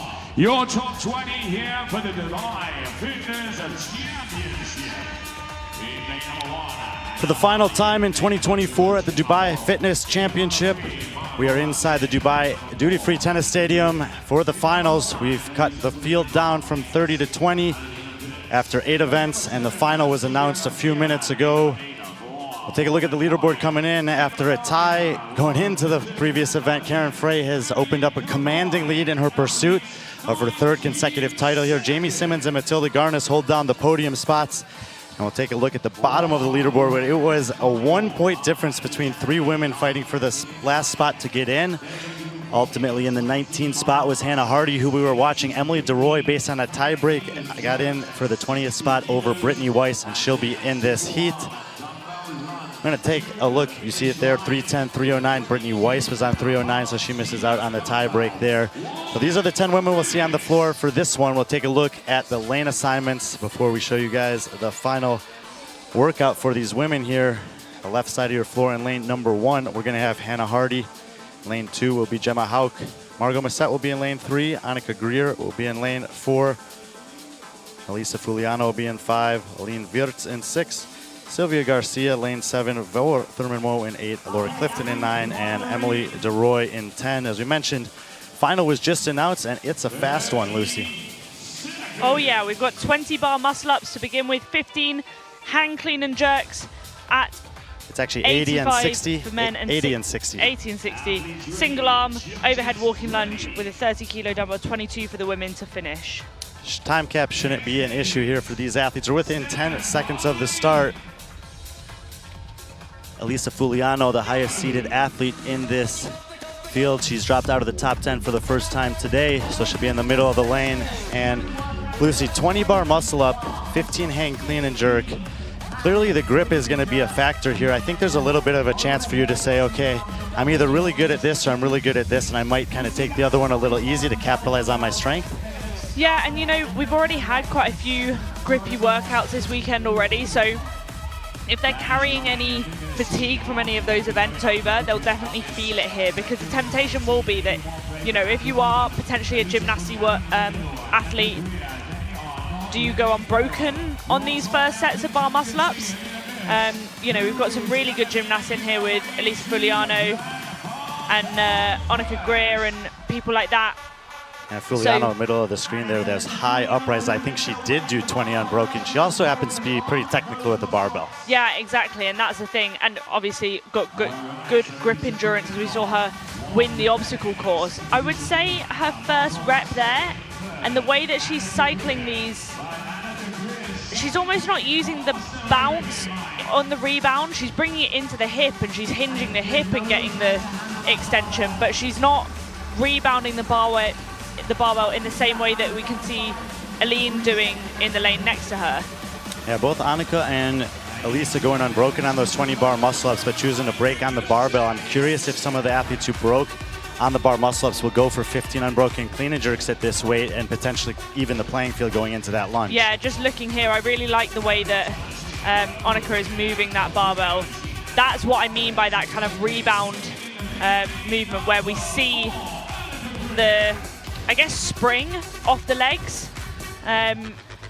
because when you can do that and you find a way to do it, it makes that clean a whole lot easier. But the thing is that coming from an overhead position into that's why this is a bit of an awkward movement.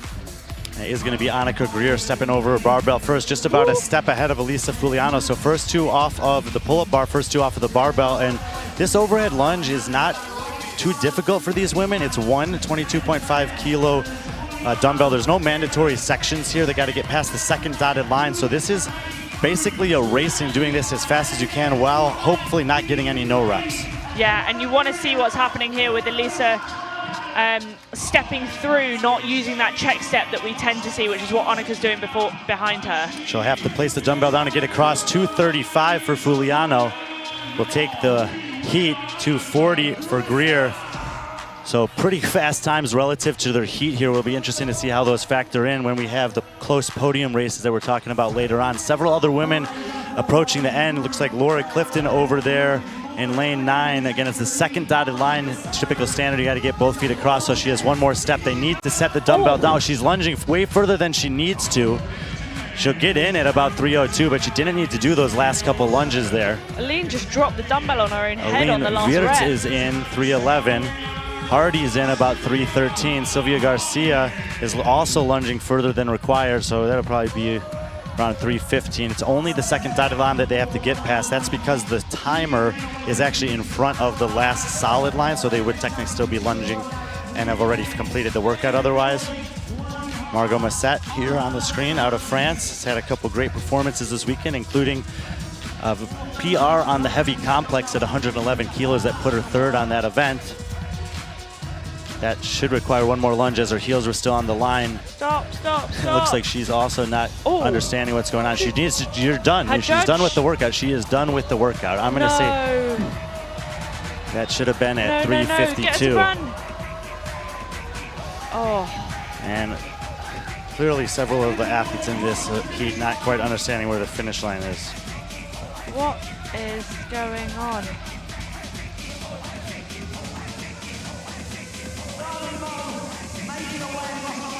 Oh, God. She's just rushing as well, knowing that... Yeah, done? There we go.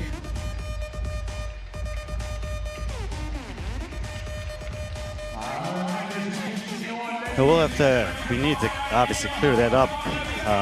We were told it was the second dotted line. We saw several of the athletes do that, and then some of them doing something quite different there. And the thing is as well, you know, in this workout, you've got the press at the top of every bar muscle up, unless you do pretty much an uprise, in which case it would be minimal.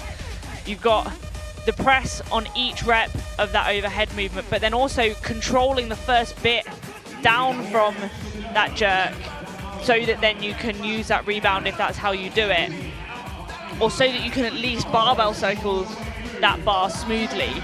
So there is quite a lot of upper body work in this, and then you're having to stabilize it overhead in these last sets of walking lunges. Gemma Hauk going to be the last athlete to finish it up. She gets it right, crosses the line well within the time cap. Another time cap there. We're pretty much expecting everyone to finish underneath. But Elisa Fuliano right there out of Italy, finishing with a flurry, 2:35, about 5 seconds ahead of Annika Greer. Fuliano was here last year and finished 5th. We'll have to see where that ends up putting her once the final heat of women go. It's going to be sort of the male, female, bouncing back and forth with the two final heats, closing out the competition. So we'll put a little bookmark on the women's field. We know that they have that those times to beat up there. The men will come up next.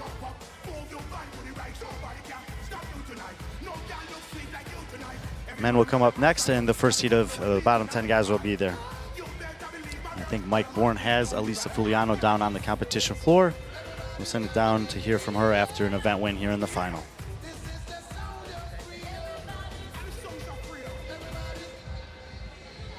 Okay, we're here with Elisa Fuliano. She has just taken the heat win there. We'll have to obviously wait until the second heat to see where you stack up on this final workout. Are you happy with your performances so far this weekend? Yes, I'm so happy. I prepared so hard for this. And well, so far, I got kind of like up and downs performance. But so when in my kind of workout, I went really high, and in some others, I know I have to work harder on those. But so far, I did have some fun. This is the most important thing, I think. And one thing to note was the other morning we did a 5-kilometer obstacle course. And I'm not sure if everyone else knows here, but you were the only athlete out of all the males and all the females to complete the hardest obstacle on that course that even some of the best obstacle course racers in the world struggle to finish. So is that something you've practiced before or anything you've done before, or is that just natural talent? I was so surprised because I didn't know that I was the only one until I finished the race. And actually, I don't practice. I mean, apparently I was born with these kind of skills. But I mean, I went only once in one gym here in Dubai. The owner was so kind to tell us some tips. And we worked a lot on multi-grip obstacle. So I kind of practice the technique. So I was happy that I was so afraid of failing it that I gave my 200%, and I managed to go through, and it was amazing to know that I was the only one doing it. Well, it's an amazing achievement, and congratulations on an amazing weekend. Ladies and gents, let's give it up for Alyssa Fuliano. Thank you so much, everyone. Thank you.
Heat 1 of the final is done for the women. Reset the floor. Heat 1 for the men coming up. We're going to take a look at the standings. It's been a back and forth affair on the men's leaderboard here. Luka Jukic being the exception to that as he continues to extend his overall lead.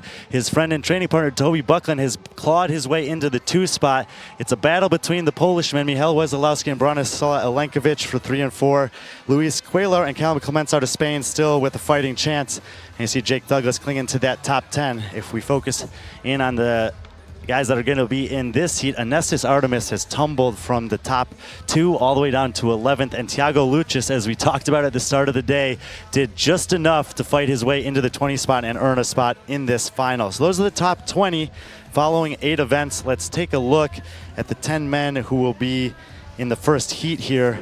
Lane assignments coming up for them. We're going to have Andrei Fedotov out of Russia in lane 1, Ben Fowler out of New Zealand in 2, Yorgos Karavis representing Greece in 3, Nika Maizaradze out of Georgia in 4, another Greek, Anestis Artemis, lane 5, Canada's Benoit Boulanger in 6, Jan Finkenberg out of Germany in 7, Victor Helsenhoff representing Norway in 8, Grzegorz Marszkiewicz out of Poland in 9, and Portugal's Thiago Lucis in lane 10. Lucy, we saw it on the women's side. It can be done very fast. Walk us through it for the men.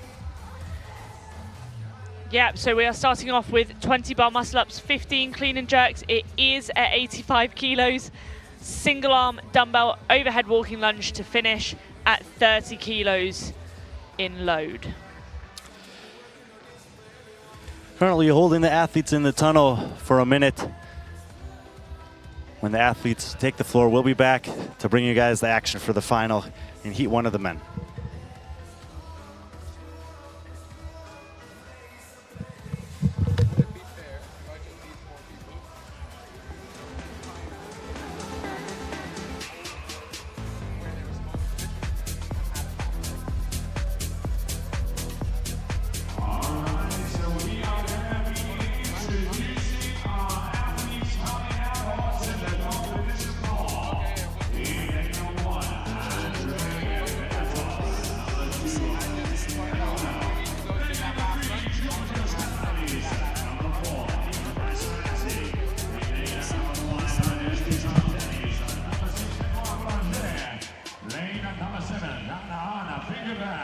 And here we go.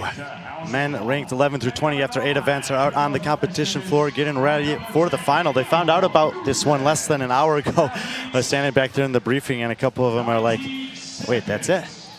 But we just saw what happened in the first heat for the women. There was a huge separation from top to bottom in that heat.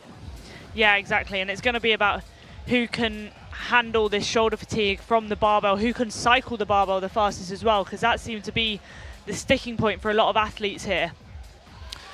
It was both Annika Greer and Elisa Fuliano who went unbroken on those bar muscle-ups. They were able to maintain that pace on the barbell. It did do 3 sets. I think it was maybe a 5-5-5 or a 6-5-4 that they chose to do. And once they got to the lunge, neither of them had an issue. We did see a few of the other women. We got a clarification during that little reset there. It is the second dotted line. The scoring team is currently working to correct the scores for the 4 women that were being asked to do a little bit extra work. So those scores will be updated appropriately so that they're rewarded for doing the work that they did, which was in the confines of the way that the event was briefed. Athletes to the starting positions.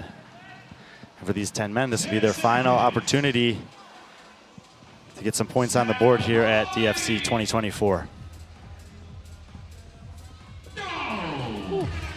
2 longer workouts earlier today, and a bit of a struggle for both Anestis Artemis and Yorgos Kervis out of Greek. Let's see if they can close the competition more in the way that they performed yesterday on this kind of shorter time domain, and maybe at least go out of here with a better performance to end the day.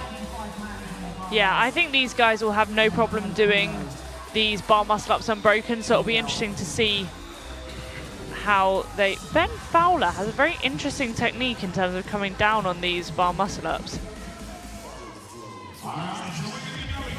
He sort of does a reverse dip back to his chest. Yeah, You'll see second it to in the lane left 2 on the here. screen, yeah. That, I don't think is going to... he's not going to thank himself for that when he comes into the barbell later, I don't think. But again, it's what he's used to. He might train that all the time. I'm sure he does. A couple men choosing to take a break there, including Andrei Fedotov, and we know Andrei's probably very proficient with this. I wonder if him and Gregor Marshkovits in lane number 9 are just setting themselves up for something on the barbell. In the meantime, it is Ben Fowler there, front and left of your screen, who got to the barbell first. Right behind him is Yorgos Kervis. Hang clean and jerks are probably something Yorgos Kervis would be wishing for at any competition he competes in. I would probably say it's amongst his 3 best movements in the sport. Yeah, he looks pretty comfortable there. It's interesting because him and Ben Fowler, obviously left and right of your screen there, are using very different cycling techniques for that barbell. Ben Fowler's almost like lowering the bar to the hang each time, whereas Kervis is using that rebound method that we spoke about earlier. Helsinghoff in the front there, Finkenberg behind him on the left, both working through a big set of clean and jerks here. Hands up for a few of the athletes. And should have an athlete or 2 move into that dumbbell. It is going to be Yorgos Kervis who gets there first, walking with purpose. He's going to pick it up. Either hand will work here, and again, it's just a straight shot across the floor. It's a 170-pound or 30-kilo dumbbell. Yeah, it's a weight that these athletes should be super familiar with. You know, we tend to work at the RX weight and the increment up. But stabilizing that dumbbell overhead is going to be the challenge. That dotted line is the one he has to get past, so this to be the final step. He needs to place the dumbbell down, 223, so a little faster than the women actually there in heat 1. Ben Fowler should have 1 lunge step to go. Again, sweeping right through on those. He's going to get across about 233, so a nice finish for the Kiwi. Looks like Nika Maizoradze and Jan Finkenberg will be the next 2 across. 1 big step here for Maizoradze, and he's going to cross 243 unofficial. Finkenberg right behind him, about 245. Middle of the floor, Benoit Boulanger was in 10th at one point. Today he's going to get across at about 253. Helsinghoff 256, and on the right side of the floor, Luchas will come in just under the 3-minute mark. Middle of the floor, Anestis Artemis had one of the best days of his career yesterday and just wasn't the same story today. 3:08 for Anestis. This leaves the 2 men who broke on the muscle-ups. Yeah, and it looks as though they broke because they were going to struggle on that barbell. So it looks like it was an intentional thing, knowing that actually their biggest challenge is what was going to be coming up. And Fedotov, so impressive with some of the strength, more odd object strength stuff, but the barbell cycling in the event 8 and now in event 9, showing a little bit of the weakness in his game. 3:35, and Fedotov will put a wrap on his DFC here. Gregor Marshkovits at 3:40 will wrap up the heat. So all the men under 4 minutes.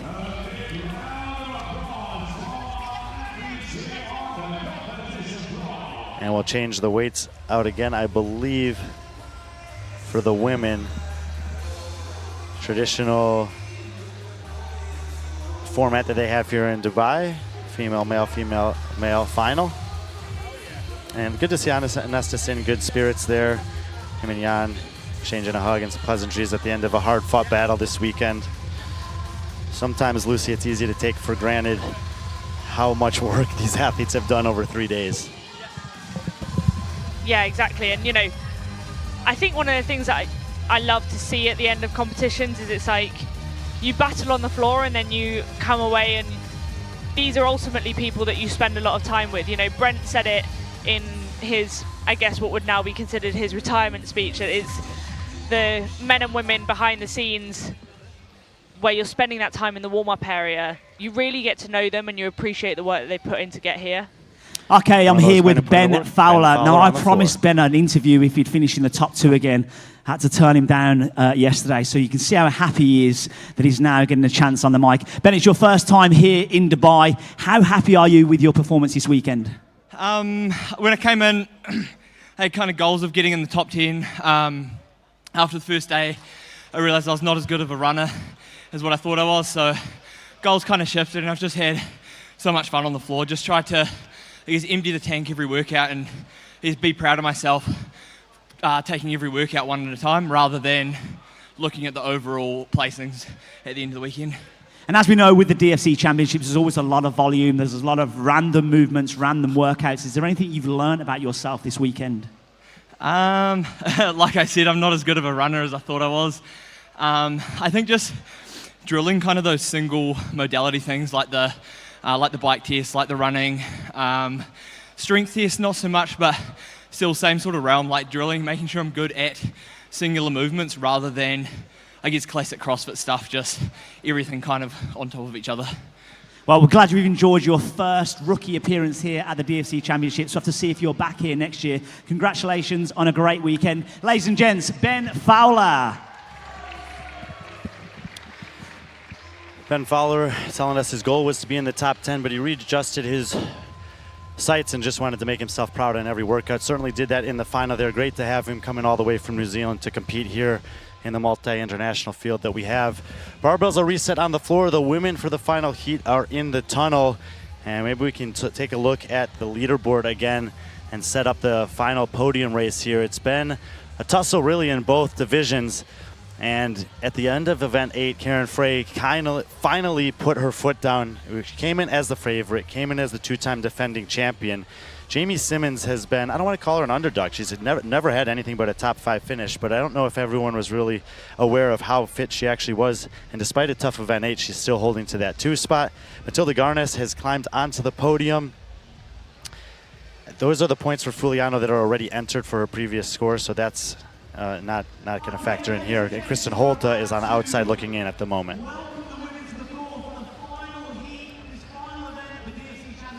Yeah, and also when you look at the podium, you've got the 4 Norwegians all side by side. 3, 4, 5, 6 out of Norway. It's pretty impressive. I mean, tell me you train together without telling me you train together. Let's take a look at the lane assignments as the women in the final take the floor for the last time. Nicole here in lane 1 out of Switzerland. Estonia's Andra Moises in 2. Andrea Solberg and Matilda Garnes out of Norway in 3 and 4. Karen Frey there in lane number 5. Jamie Simmons out of New Zealand in 6. Kristen Holta and Uda Lengvinovan 7 and 8. Linda Kieschmann in 9 out of the Netherlands. And Hannah Black, representing the USA, sneaks into the top 10 in lane number 10. Let's take a look at the workout as the women get their bars situated and ready to go for this last event. So we're starting off with 20 bar muscle-ups into 15 clean and jerks, hang clean and jerks at 65 kilos, single dumbbell overhead walking lunge to the finish at 22.5. Yeah, time cap won't be a factor here, but potentially times from the first heat will be. As you saw, Elise Fuliano currently with a very fast time at 2:35. Annika Greer 2:40. Those are the only 2 sub 3-minute times, 3:02, 3:11, and then it got a little dicey with some of the judging issues. So we'll at least keep an eye on those top times. I think a majority of these women are going to be flirting with 3 minutes or faster on this. Yeah, it's going to be fast. you know, you mentioned earlier today, sometimes it can be disadvantageous to look at the leaderboard, but a lot of times going into the final, it is helpful to know kind of where you stand and what you need to do. In this particular scenario, there's big money drops, 50,000, 30,000, 20,000, 10,000, 5,000, 2.5. Everyone else makes the same amount of money. So there are some athletes that it's worth it to take a gamble here. Yeah, and I think actually what you want to know is who you need to beat and how many spaces you need between you and them. That's the only information that I like to see. I don't need to know directly who's above or directly who's below. I just need to know one person and how many places.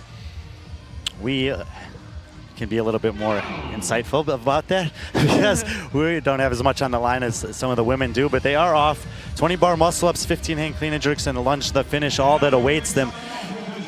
I don't think we're gonna see more than one break, like maybe not even any in this heat.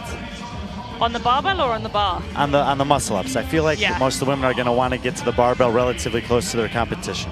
I think it'll be interesting because there's a difference in cycle rate here on the bar muscle ups. Obviously we talk about the gymnasty quote unquote athletes versus the slightly less gymnastic athletes. I think I would love to see Karen Frey try and hold on unbroken for the barbell. Ooh, that would be fun. Yeah.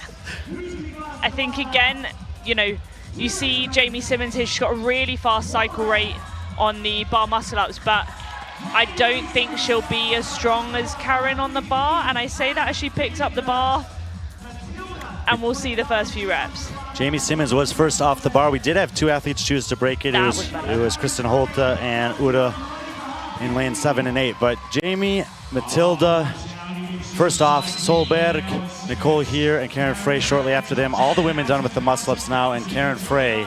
It just looks so smooth. Just I think as well, when we saw Jamie pick up the bar, her first rep was slightly different. Her first rep was the lowering down to the knee, and I mean the first rep that she linked, obviously the standard is that she has to lower the initial one down.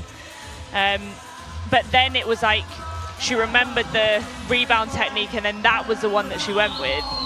Karen does choose to take one break. Solberg and here breaking around the same time there. Garnis looks like she's going to take a second break. Simmons has the barbell back up, and she's got a hand up in the air. So hands up in the air for Solberg. Solberg, she did this last year. Just workout after workout on the last day. Incredible. And she's going to be first to the lunge here. What?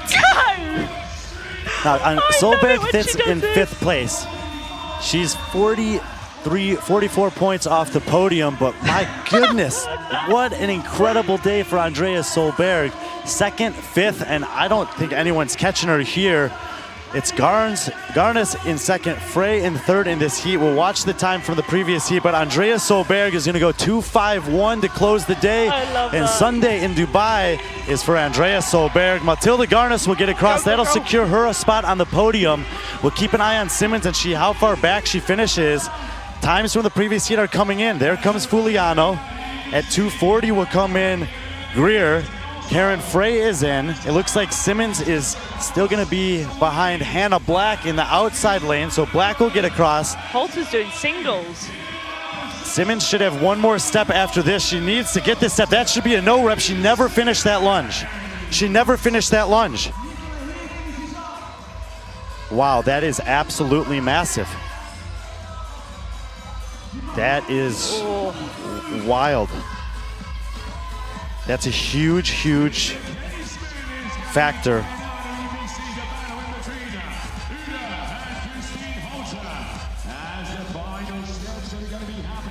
And we're seeing that step through from Kristen as well. That's the easiest way to speed up your lunges.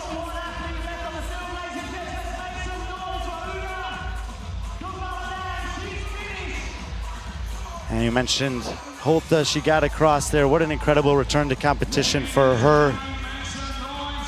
Uda finishing up there. All the women in the final heat, again, no problem at all in terms of finishing it under the time cap. Jamie Simmons, I mean, as an athlete, you can't do anything other than what your judge tells you to do, but I don't know. The judge was right there, the head judge was right there, and they clearly missed that one. Honestly, I didn't even see it. I don't think I was watching Jamie at that point. I was a bit preoccupied with what was happening at the back. Well, that's what we do, you know. I look at the front, you look at the back, you try not to miss anything. But I was just trying to calculate some placements there because several athletes snuck in between her and Matilda. It was only 22 points on the leaderboard, and that one extra lunge with some of the times from the early heats, I just don't know how much of a difference it would have made. We'll have to check that out.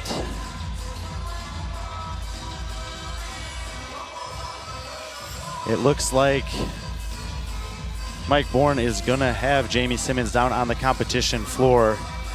Jamie, the champion here 10 years ago, and still fighting hard for those podium finishes a decade later. It's incredibly impressive. Mike and Jamie down on the competition floor.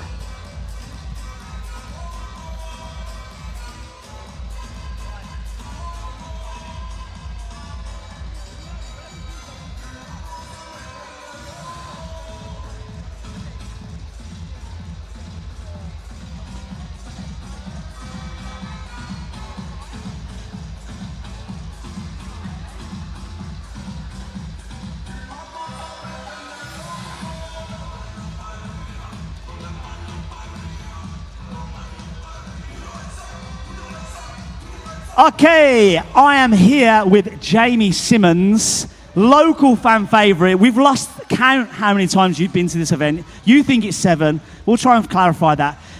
How happy are you to be back here on the floor in Dubai? Oh, it's always a good time in Dubai. Like, I have my friends and my family here. Woo!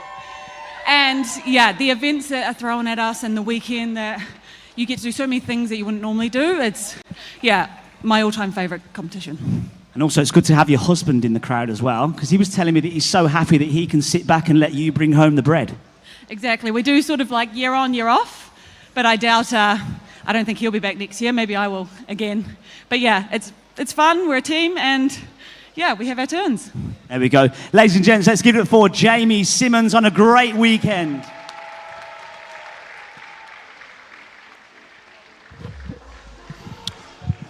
Jamie Simmons, been a part of the UAE community for a long time. Great to see her competing hard here once again. The women's final is done. We'll let the scores settle themselves. The men will be taking the floor for the final time. Let's take a look at the standings coming into the final here. And as we mentioned, it's been Luka Jukic just continuing to extend the overall lead. Toby Buckland, a little bit of a sleeper pick coming in, but look at that. He's on 558. You drop all the way down. Okay, they've put in scores from the previous heats there, so it's not that helpful to see, actually. He's on 558. Mikhail Wezolowski's on 546. Bronislav's on 538. Those are the most likely guys to podium. Luis Cuellar, 518.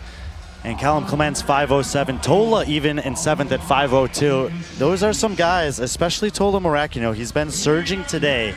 This looks like another event that's really good on paper for him. He's been 13th and now 2nd. I don't know. I still think there's some chance for some big shakeups there. We said it, down to 6 pays out. Tola's outside of that bubble. These would be big achievements for a lot of these men. Some of them will be their biggest payday ever if they're able to have a good performance here. Let's take a look at the lane assignments as the men take the competition floor.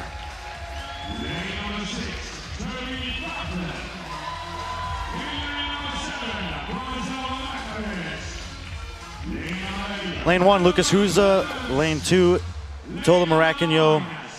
Lane 3, Luis Cuellar. Lane 4, Mikhail Wezolowski. Luka Jukic in 5, Toby Buckland in 6, Bronislav Lenkovic in 7, Callum Clements. Lane 8, Spencer Panchik in 9, and Jake Douglas in 10. Lucy, walk us through this final for the final time.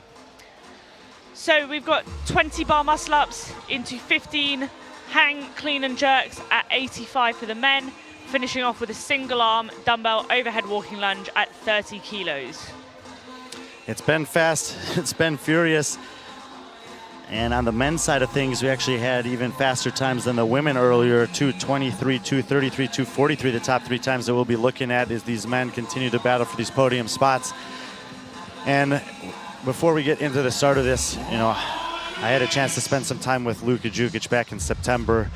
And during that time, he was already deciding that this was the competition that he was putting on the calendar. It was one that was the favorite competition of his career and of every year for his brother Lazar. He's been competing here the past 5 years. Luka has also competed here in the past, but he told me, this time I'm competing with a different purpose.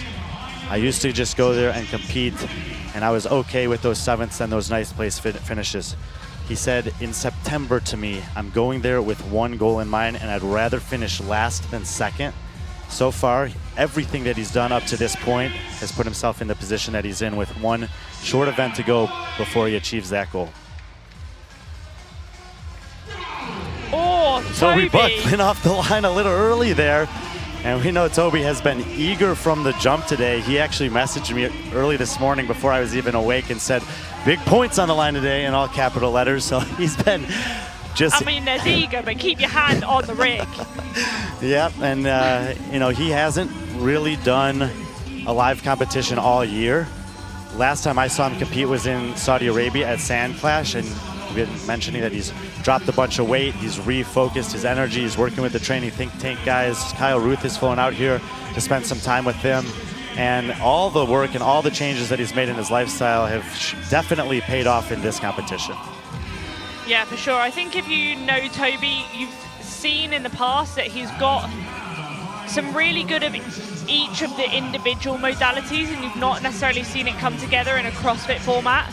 And so it's really good to see things coming together finally for him this weekend. I mean, fingers crossed, he's still got to finish this event, but...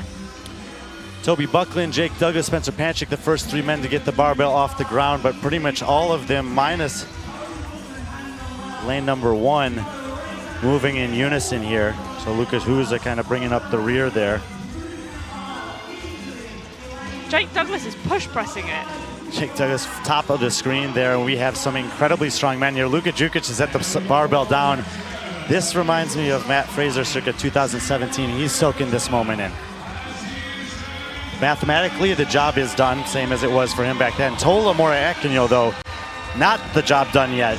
I told you that he might make a surge on the final day. He's been doing that so far, and he is almost halfway across the floor, and none of the other men have even picked up their barbell yet. We're still within 10 seconds of the 2-minute mark. I mean, I wasn't even watching. Did he do Get that out unbroken? of here.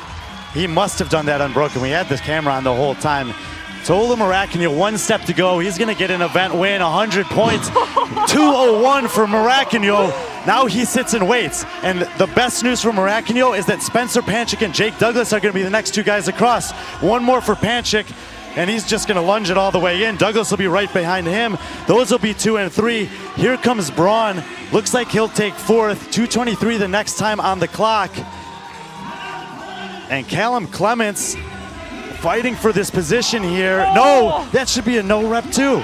That should absolutely be a no rep for Clements. Yeah. Quaylar gets in, Buckland gets in.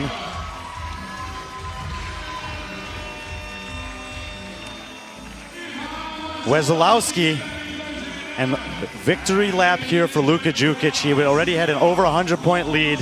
Your 2024 Dubai Fitness Champion is gonna be Luka Jukic, and he points to the sky, which can only mean one thing. He told me, I'm not competing this week for my brother, I'm competing with him, as he pounded his chest, and you know right now that he's thinking about no one other than Lazar as he kneels down there, having done the job that he set out to do in September. Luka Huza will be the last man across the line here for the final time at the Dubai Fitness Championship 2024. Represented French especially well this weekend, earned a spot in this final heat today. Well done, Luka Huza. Morakinyo will take the win in the event. Luka Jukic will take the win for the competition, and scoring is going to have to do a job there because we had a couple questionable finishes, 1 in each division that I don't think actually finished the event. So some things to sort out there. We want to get it right. We know there's big money implications on the line. Michal Wesolowski, great competition weekend for him. You see Gregorish there. All the athletes stay on the floor at the end of the DFC every year to watch the heats come in, and they'll all be on the floor for the podium ceremony as well. See if Mike's going to talk to anyone. Otherwise, I'm probably going to go and see what's going on with the scoring.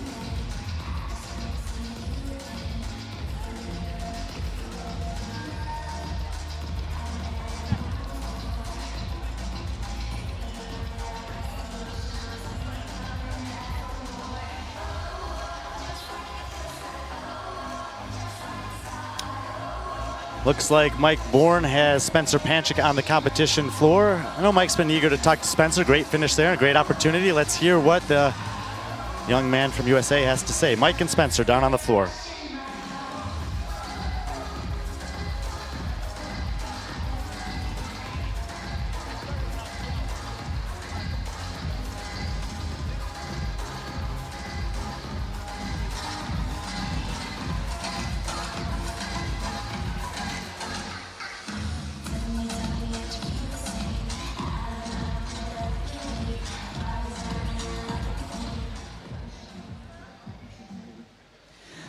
Okay, we are here with Spencer Panchik. While we accumulate the scores and find out who our champions are, I just wanted to take time to speak to Spencer. He was one of our wildcard entries. So Spencer, how does it feel to be here this weekend competing with all of these amazing athletes?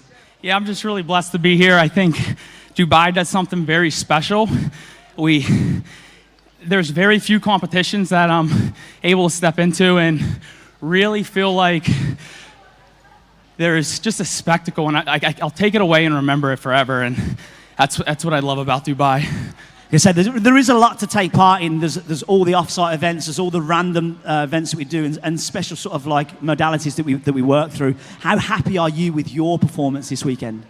I mean, I'm happy. I mean, I just showed up, did what I could do, and just soaking it in. I've been in this sport since 2008, and it's easy to get very consumed with just being in the gym, just you and just training, and I think getting out and making friends and just absorbing that experience and the people around and everybody here, it's incredible.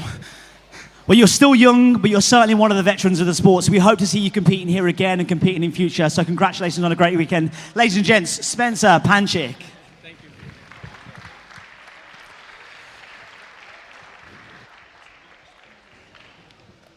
Spencer Panchik with some kind words there. Mike Bourne, thank you for all the great interviews throughout this weekend.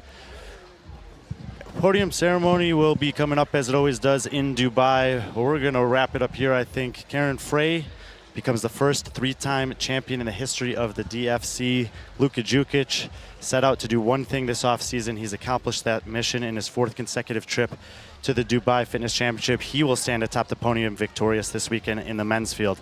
For Lucy Campbell, Mike Bourne, Grant goes in the truck with all the team that's here on site to help us. I'm Brian Friend. It's been an honor to bring you the coverage here from Dubai this weekend, and we hope to see you guys again next year.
for our Dubai Fitness Championships. Ladies and gentlemen, please put your hands together to all of the athletes out here on the competition floor who have left everything out here today. We are going to be starting off with prizes for our sponsors. Without them, it would not be possible to put on the show and make this the best event out there. I would please like to ask our title sponsor of Insurance Market to join me here on the floor. A big round of applause for Grisma Apted, General Manager of My Alfred LLC.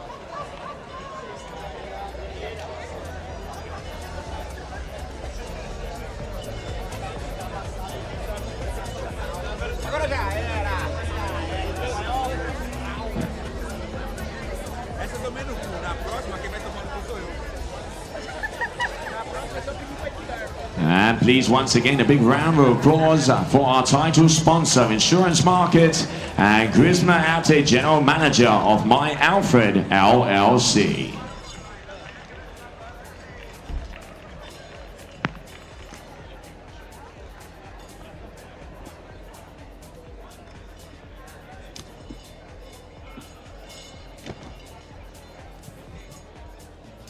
Dubai Championship, put those hands together!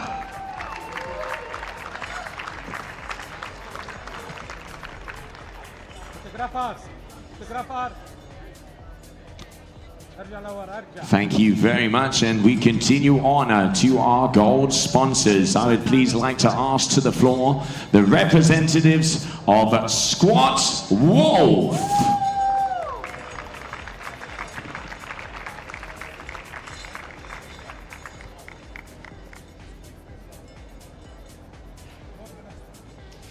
Also, please, I would like to ask the guys who have made all of the toys out here on the floor, give it up for the Wood Guys!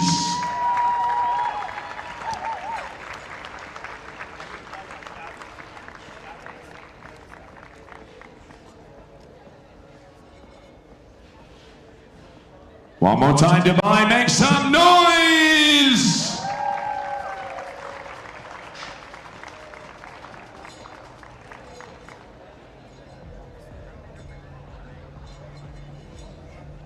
And please, can I ask to join us out here on the floor, the representatives of Be Healthy Restaurant.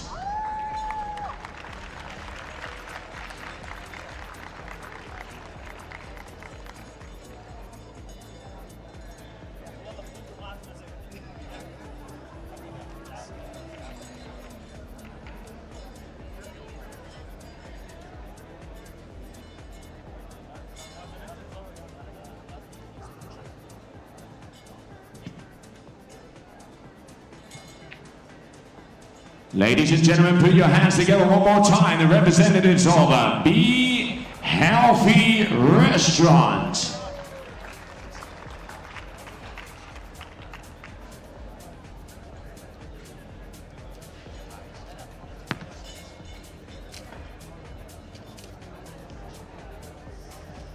All right, and I'm please going to ask to join me out here on the floor, Mr. Ali Omar, from the event director for Dubai Sports Association. Please, Mr. Ali Omar.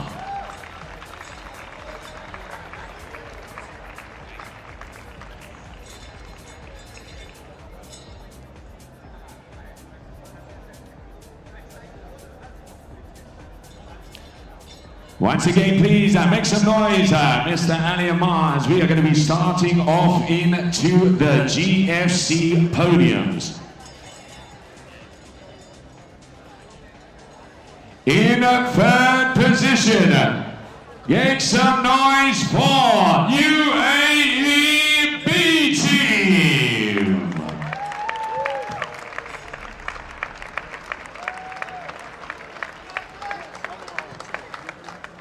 As they're going to be joining us here on the podium. And once again, the honors are going to be done by Mr. Ali Omar, Event Director for Dubai Sports Council.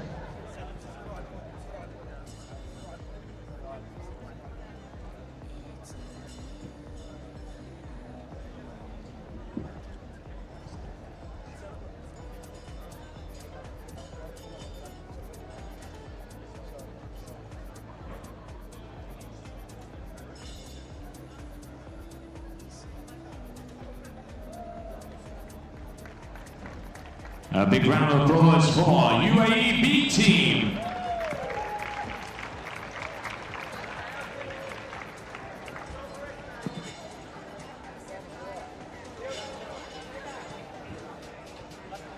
In a second position, give it up for Kuwait A team.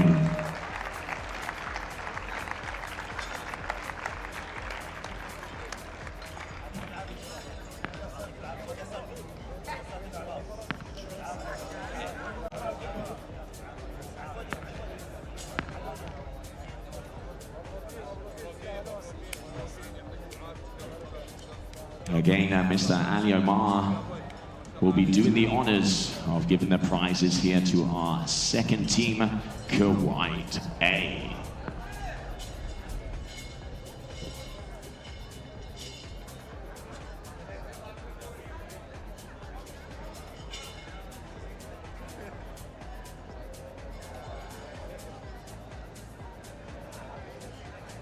Ladies and gentlemen, Kuwait A second position here for the GFC Podium.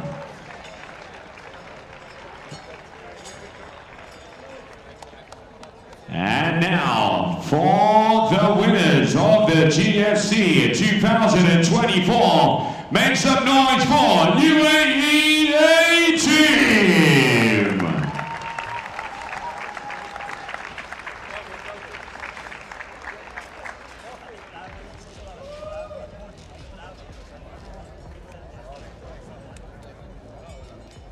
Once again, Mr. Ali Omar, the event director of Dubai Sports Council, would do the honors of giving that first prize of our top team, UAE.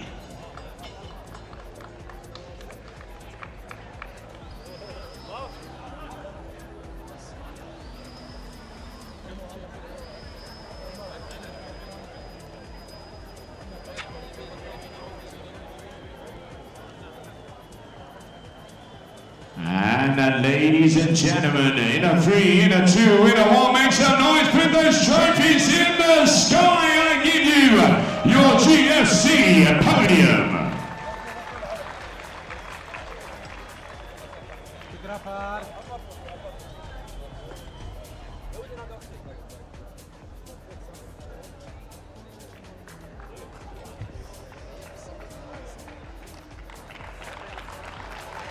Come back.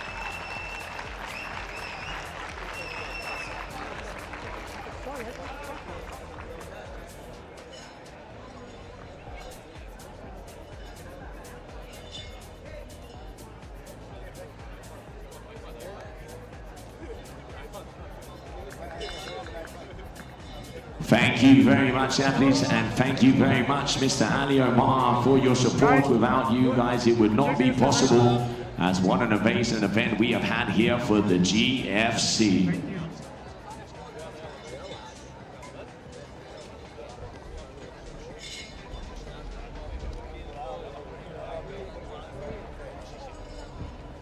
And I would please like to ask me to join us here on the floor, Ida from Sports Wolf, as we have a very special moment. Ladies and gentlemen, a big round of applause. Ida from Sports Wolf.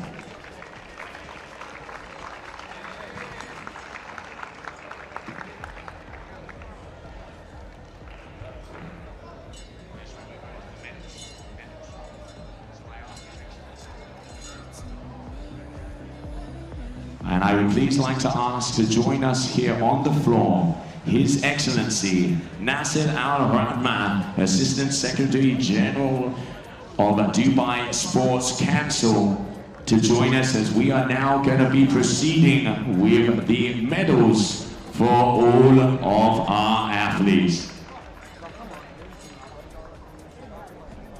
And please, can you join me, Charisma Atte, the General Manager of My Alfred LLC, who also will be giving the medals to our athletes. As we are going to be starting off with our female athletes. I'm going to be calling your names, athletes. You're going to be joining us here and you will receive your medals. So, as we start, we're going to keep that applause continuous and going along.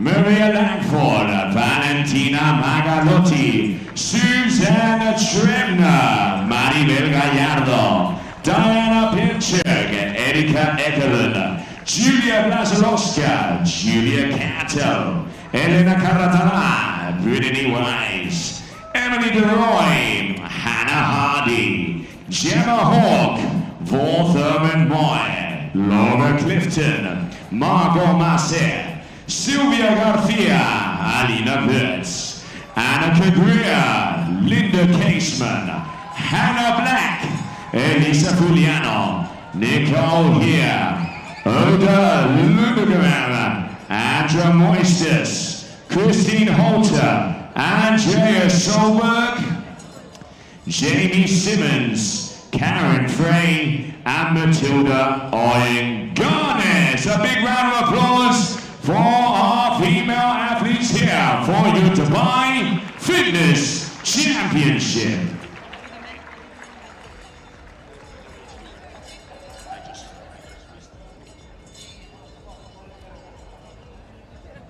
And once again, a big thank you to His Excellency Nasser Al Rahman, Assistant Secretary General of Dubai Sports Council, and also Charisma Atte, General Manager of My Alfred LLC, for giving our medals to your female athletes here for your Dubai Fitness Championship 2024.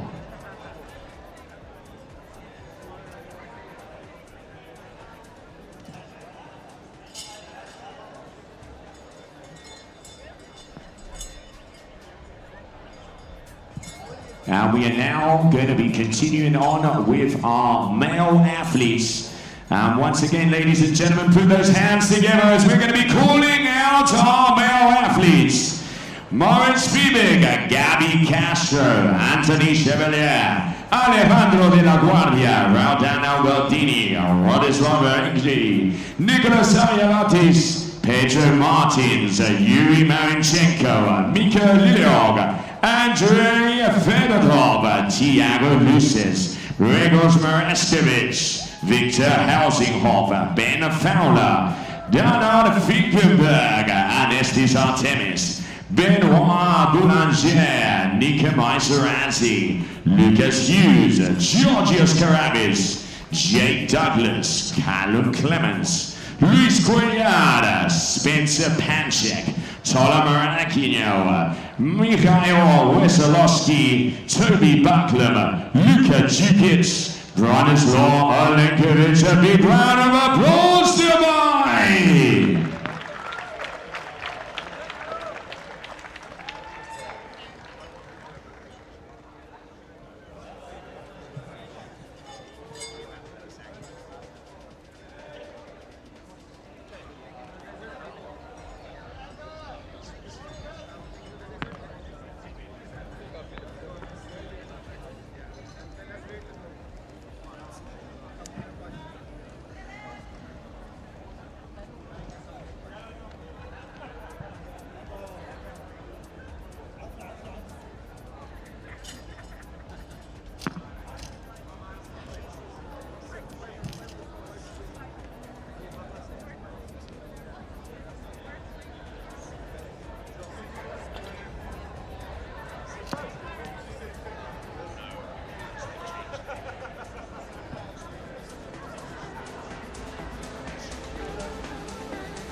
And as we continue on, we are going to be presenting the Sports Wolf trophies for our Lazar Jukic tribute event that we had here on the floor.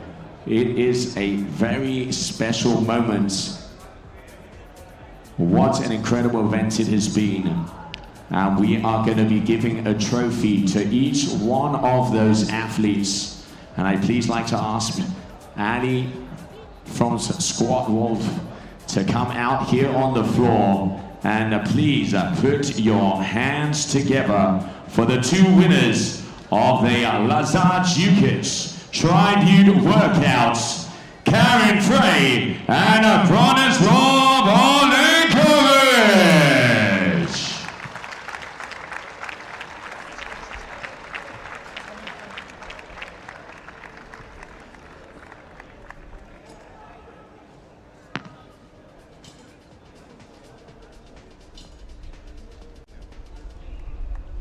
Ladies and gentlemen, make some noise, put those hands together!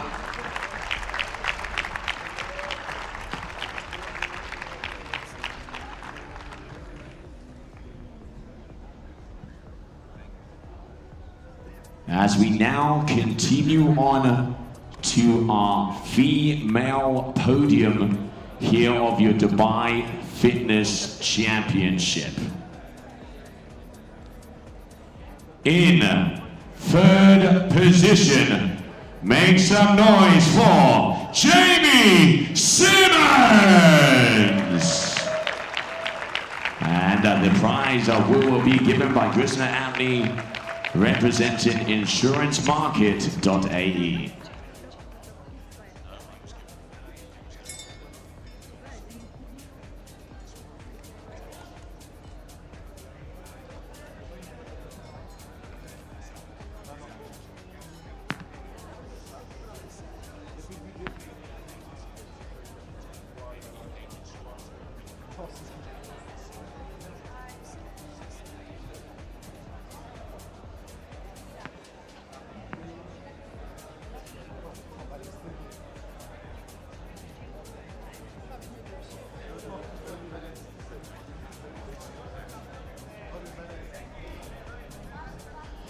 In second position, Matilda Garnes.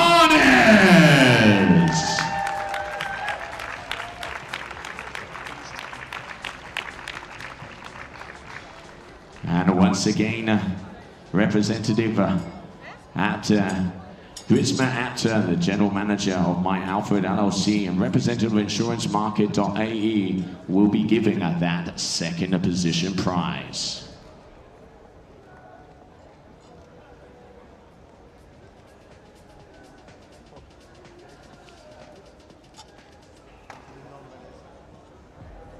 And make a lot of noise defending her title one more time. Ladies and gentlemen, the Dubai Fitness Champion, Karen Frey!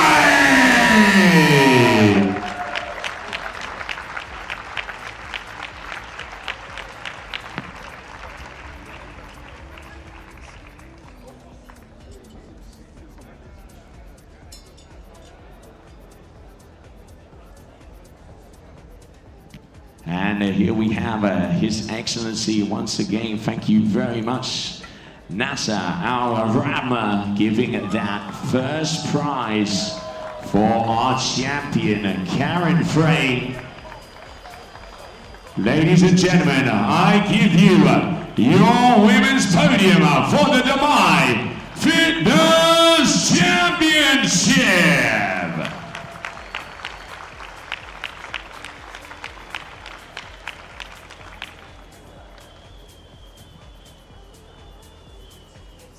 And we have once again a big thank you to His Excellency Nasser Al-Rama and to Grisma Apter for the prizes for our female podium. Now we continue on to our male podium. In the third position for the Dubai Fitness Championship, representing Poland, Bronislaw Olerenkowicz. And Chris Apter, the General Manager of My Alfred LLC, representing InsuranceMarket.ae, will do the honors of that third position to Bronislaw Olerenkowicz. In second position, and I know we are going to be hearing a lot of noise. Give it up for Toby Bogland!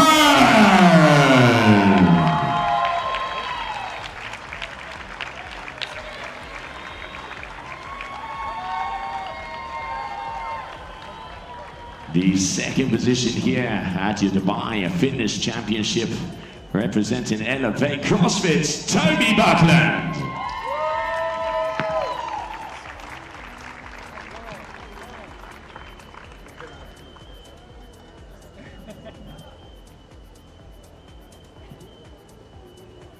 And now, your Dubai Fitness Championship champion, the one and only, give it up for Luka Jukic! And His Excellency Nasser Al-Rahman, Assistant Secretary General of Dubai Sports Council, will do the honors of giving our champion his trophy, and also receiving iPhones on behalf of InsuranceMarkets.ae.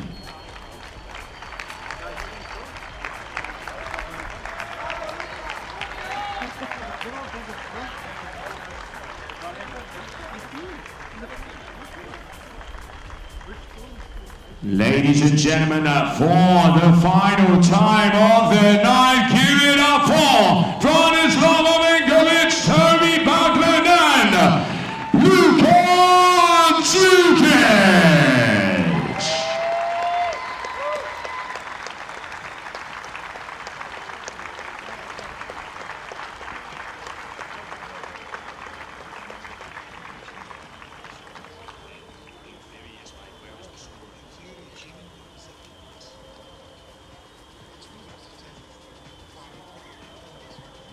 Okay, so athletes, we are waiting, as it does seem like there are some changes on the female podium, as information has just come to me, so we are going to be waiting 1 second. But ladies and gentlemen, no matter what, please a big round of applause to all of the athletes, volunteers that have made this event possible here for the Dubai Fitness Championship. And a bigger thank you to His Excellency Nasser Al-Rahman, Assistant Secretary General of Dubai Sports Council, to Mr. Ali Omar, Event Director of Dubai Sports Council, and to Grisma Apne, General Manager of My Alfred LLC and representative of InsuranceMarket.ae.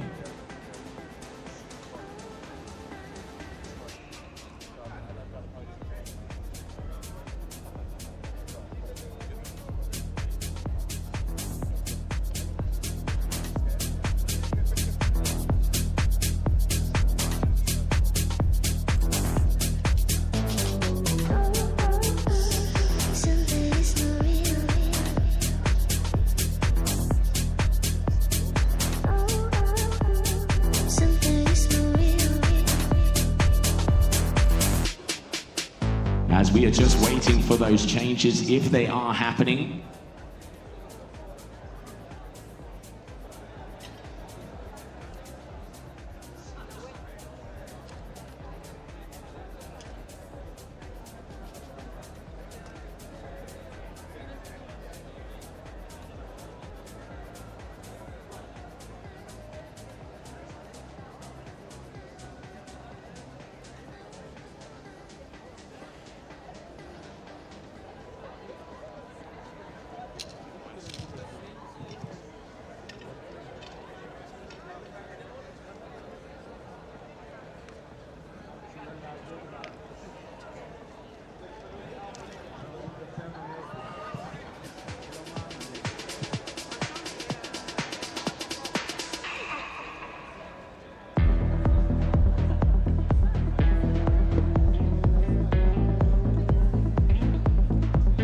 please like our female podium to please join us out here on the competition floor. So I please ask a big round of applause, everybody, for Karen Frey, Jamie Simmons, and Matilda Oyenganes.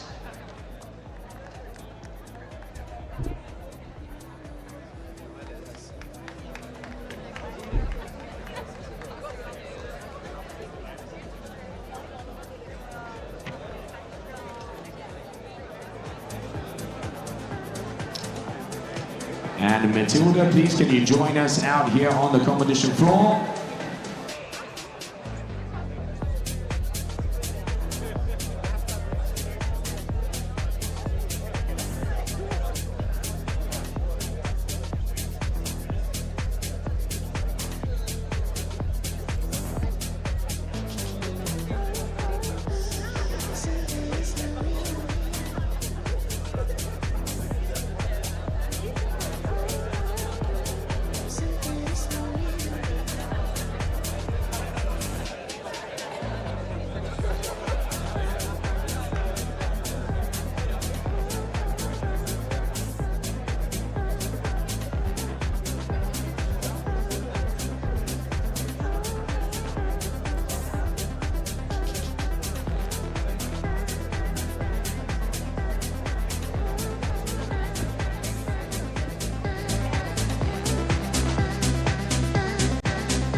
Going to be doing a group picture of our podiums here for your Dubai Fitness Championship. Ladies and gentlemen, for the final time of the night, please put your hands together and make some noise for our champions.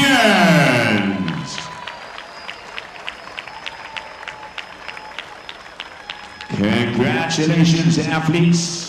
Amazing work, and once again a big thank you to His Excellency Nasser Al-Rahma, Assistant Secretary General of Dubai Sports Council, to Mr. Ali Omar, Event Director of Dubai Sports Council, and also to Grisma Apter, General Manager of My Alfred LLC and representative of InsuranceMarket.ae, here for our podium athletes for the Dubai Championship 2024.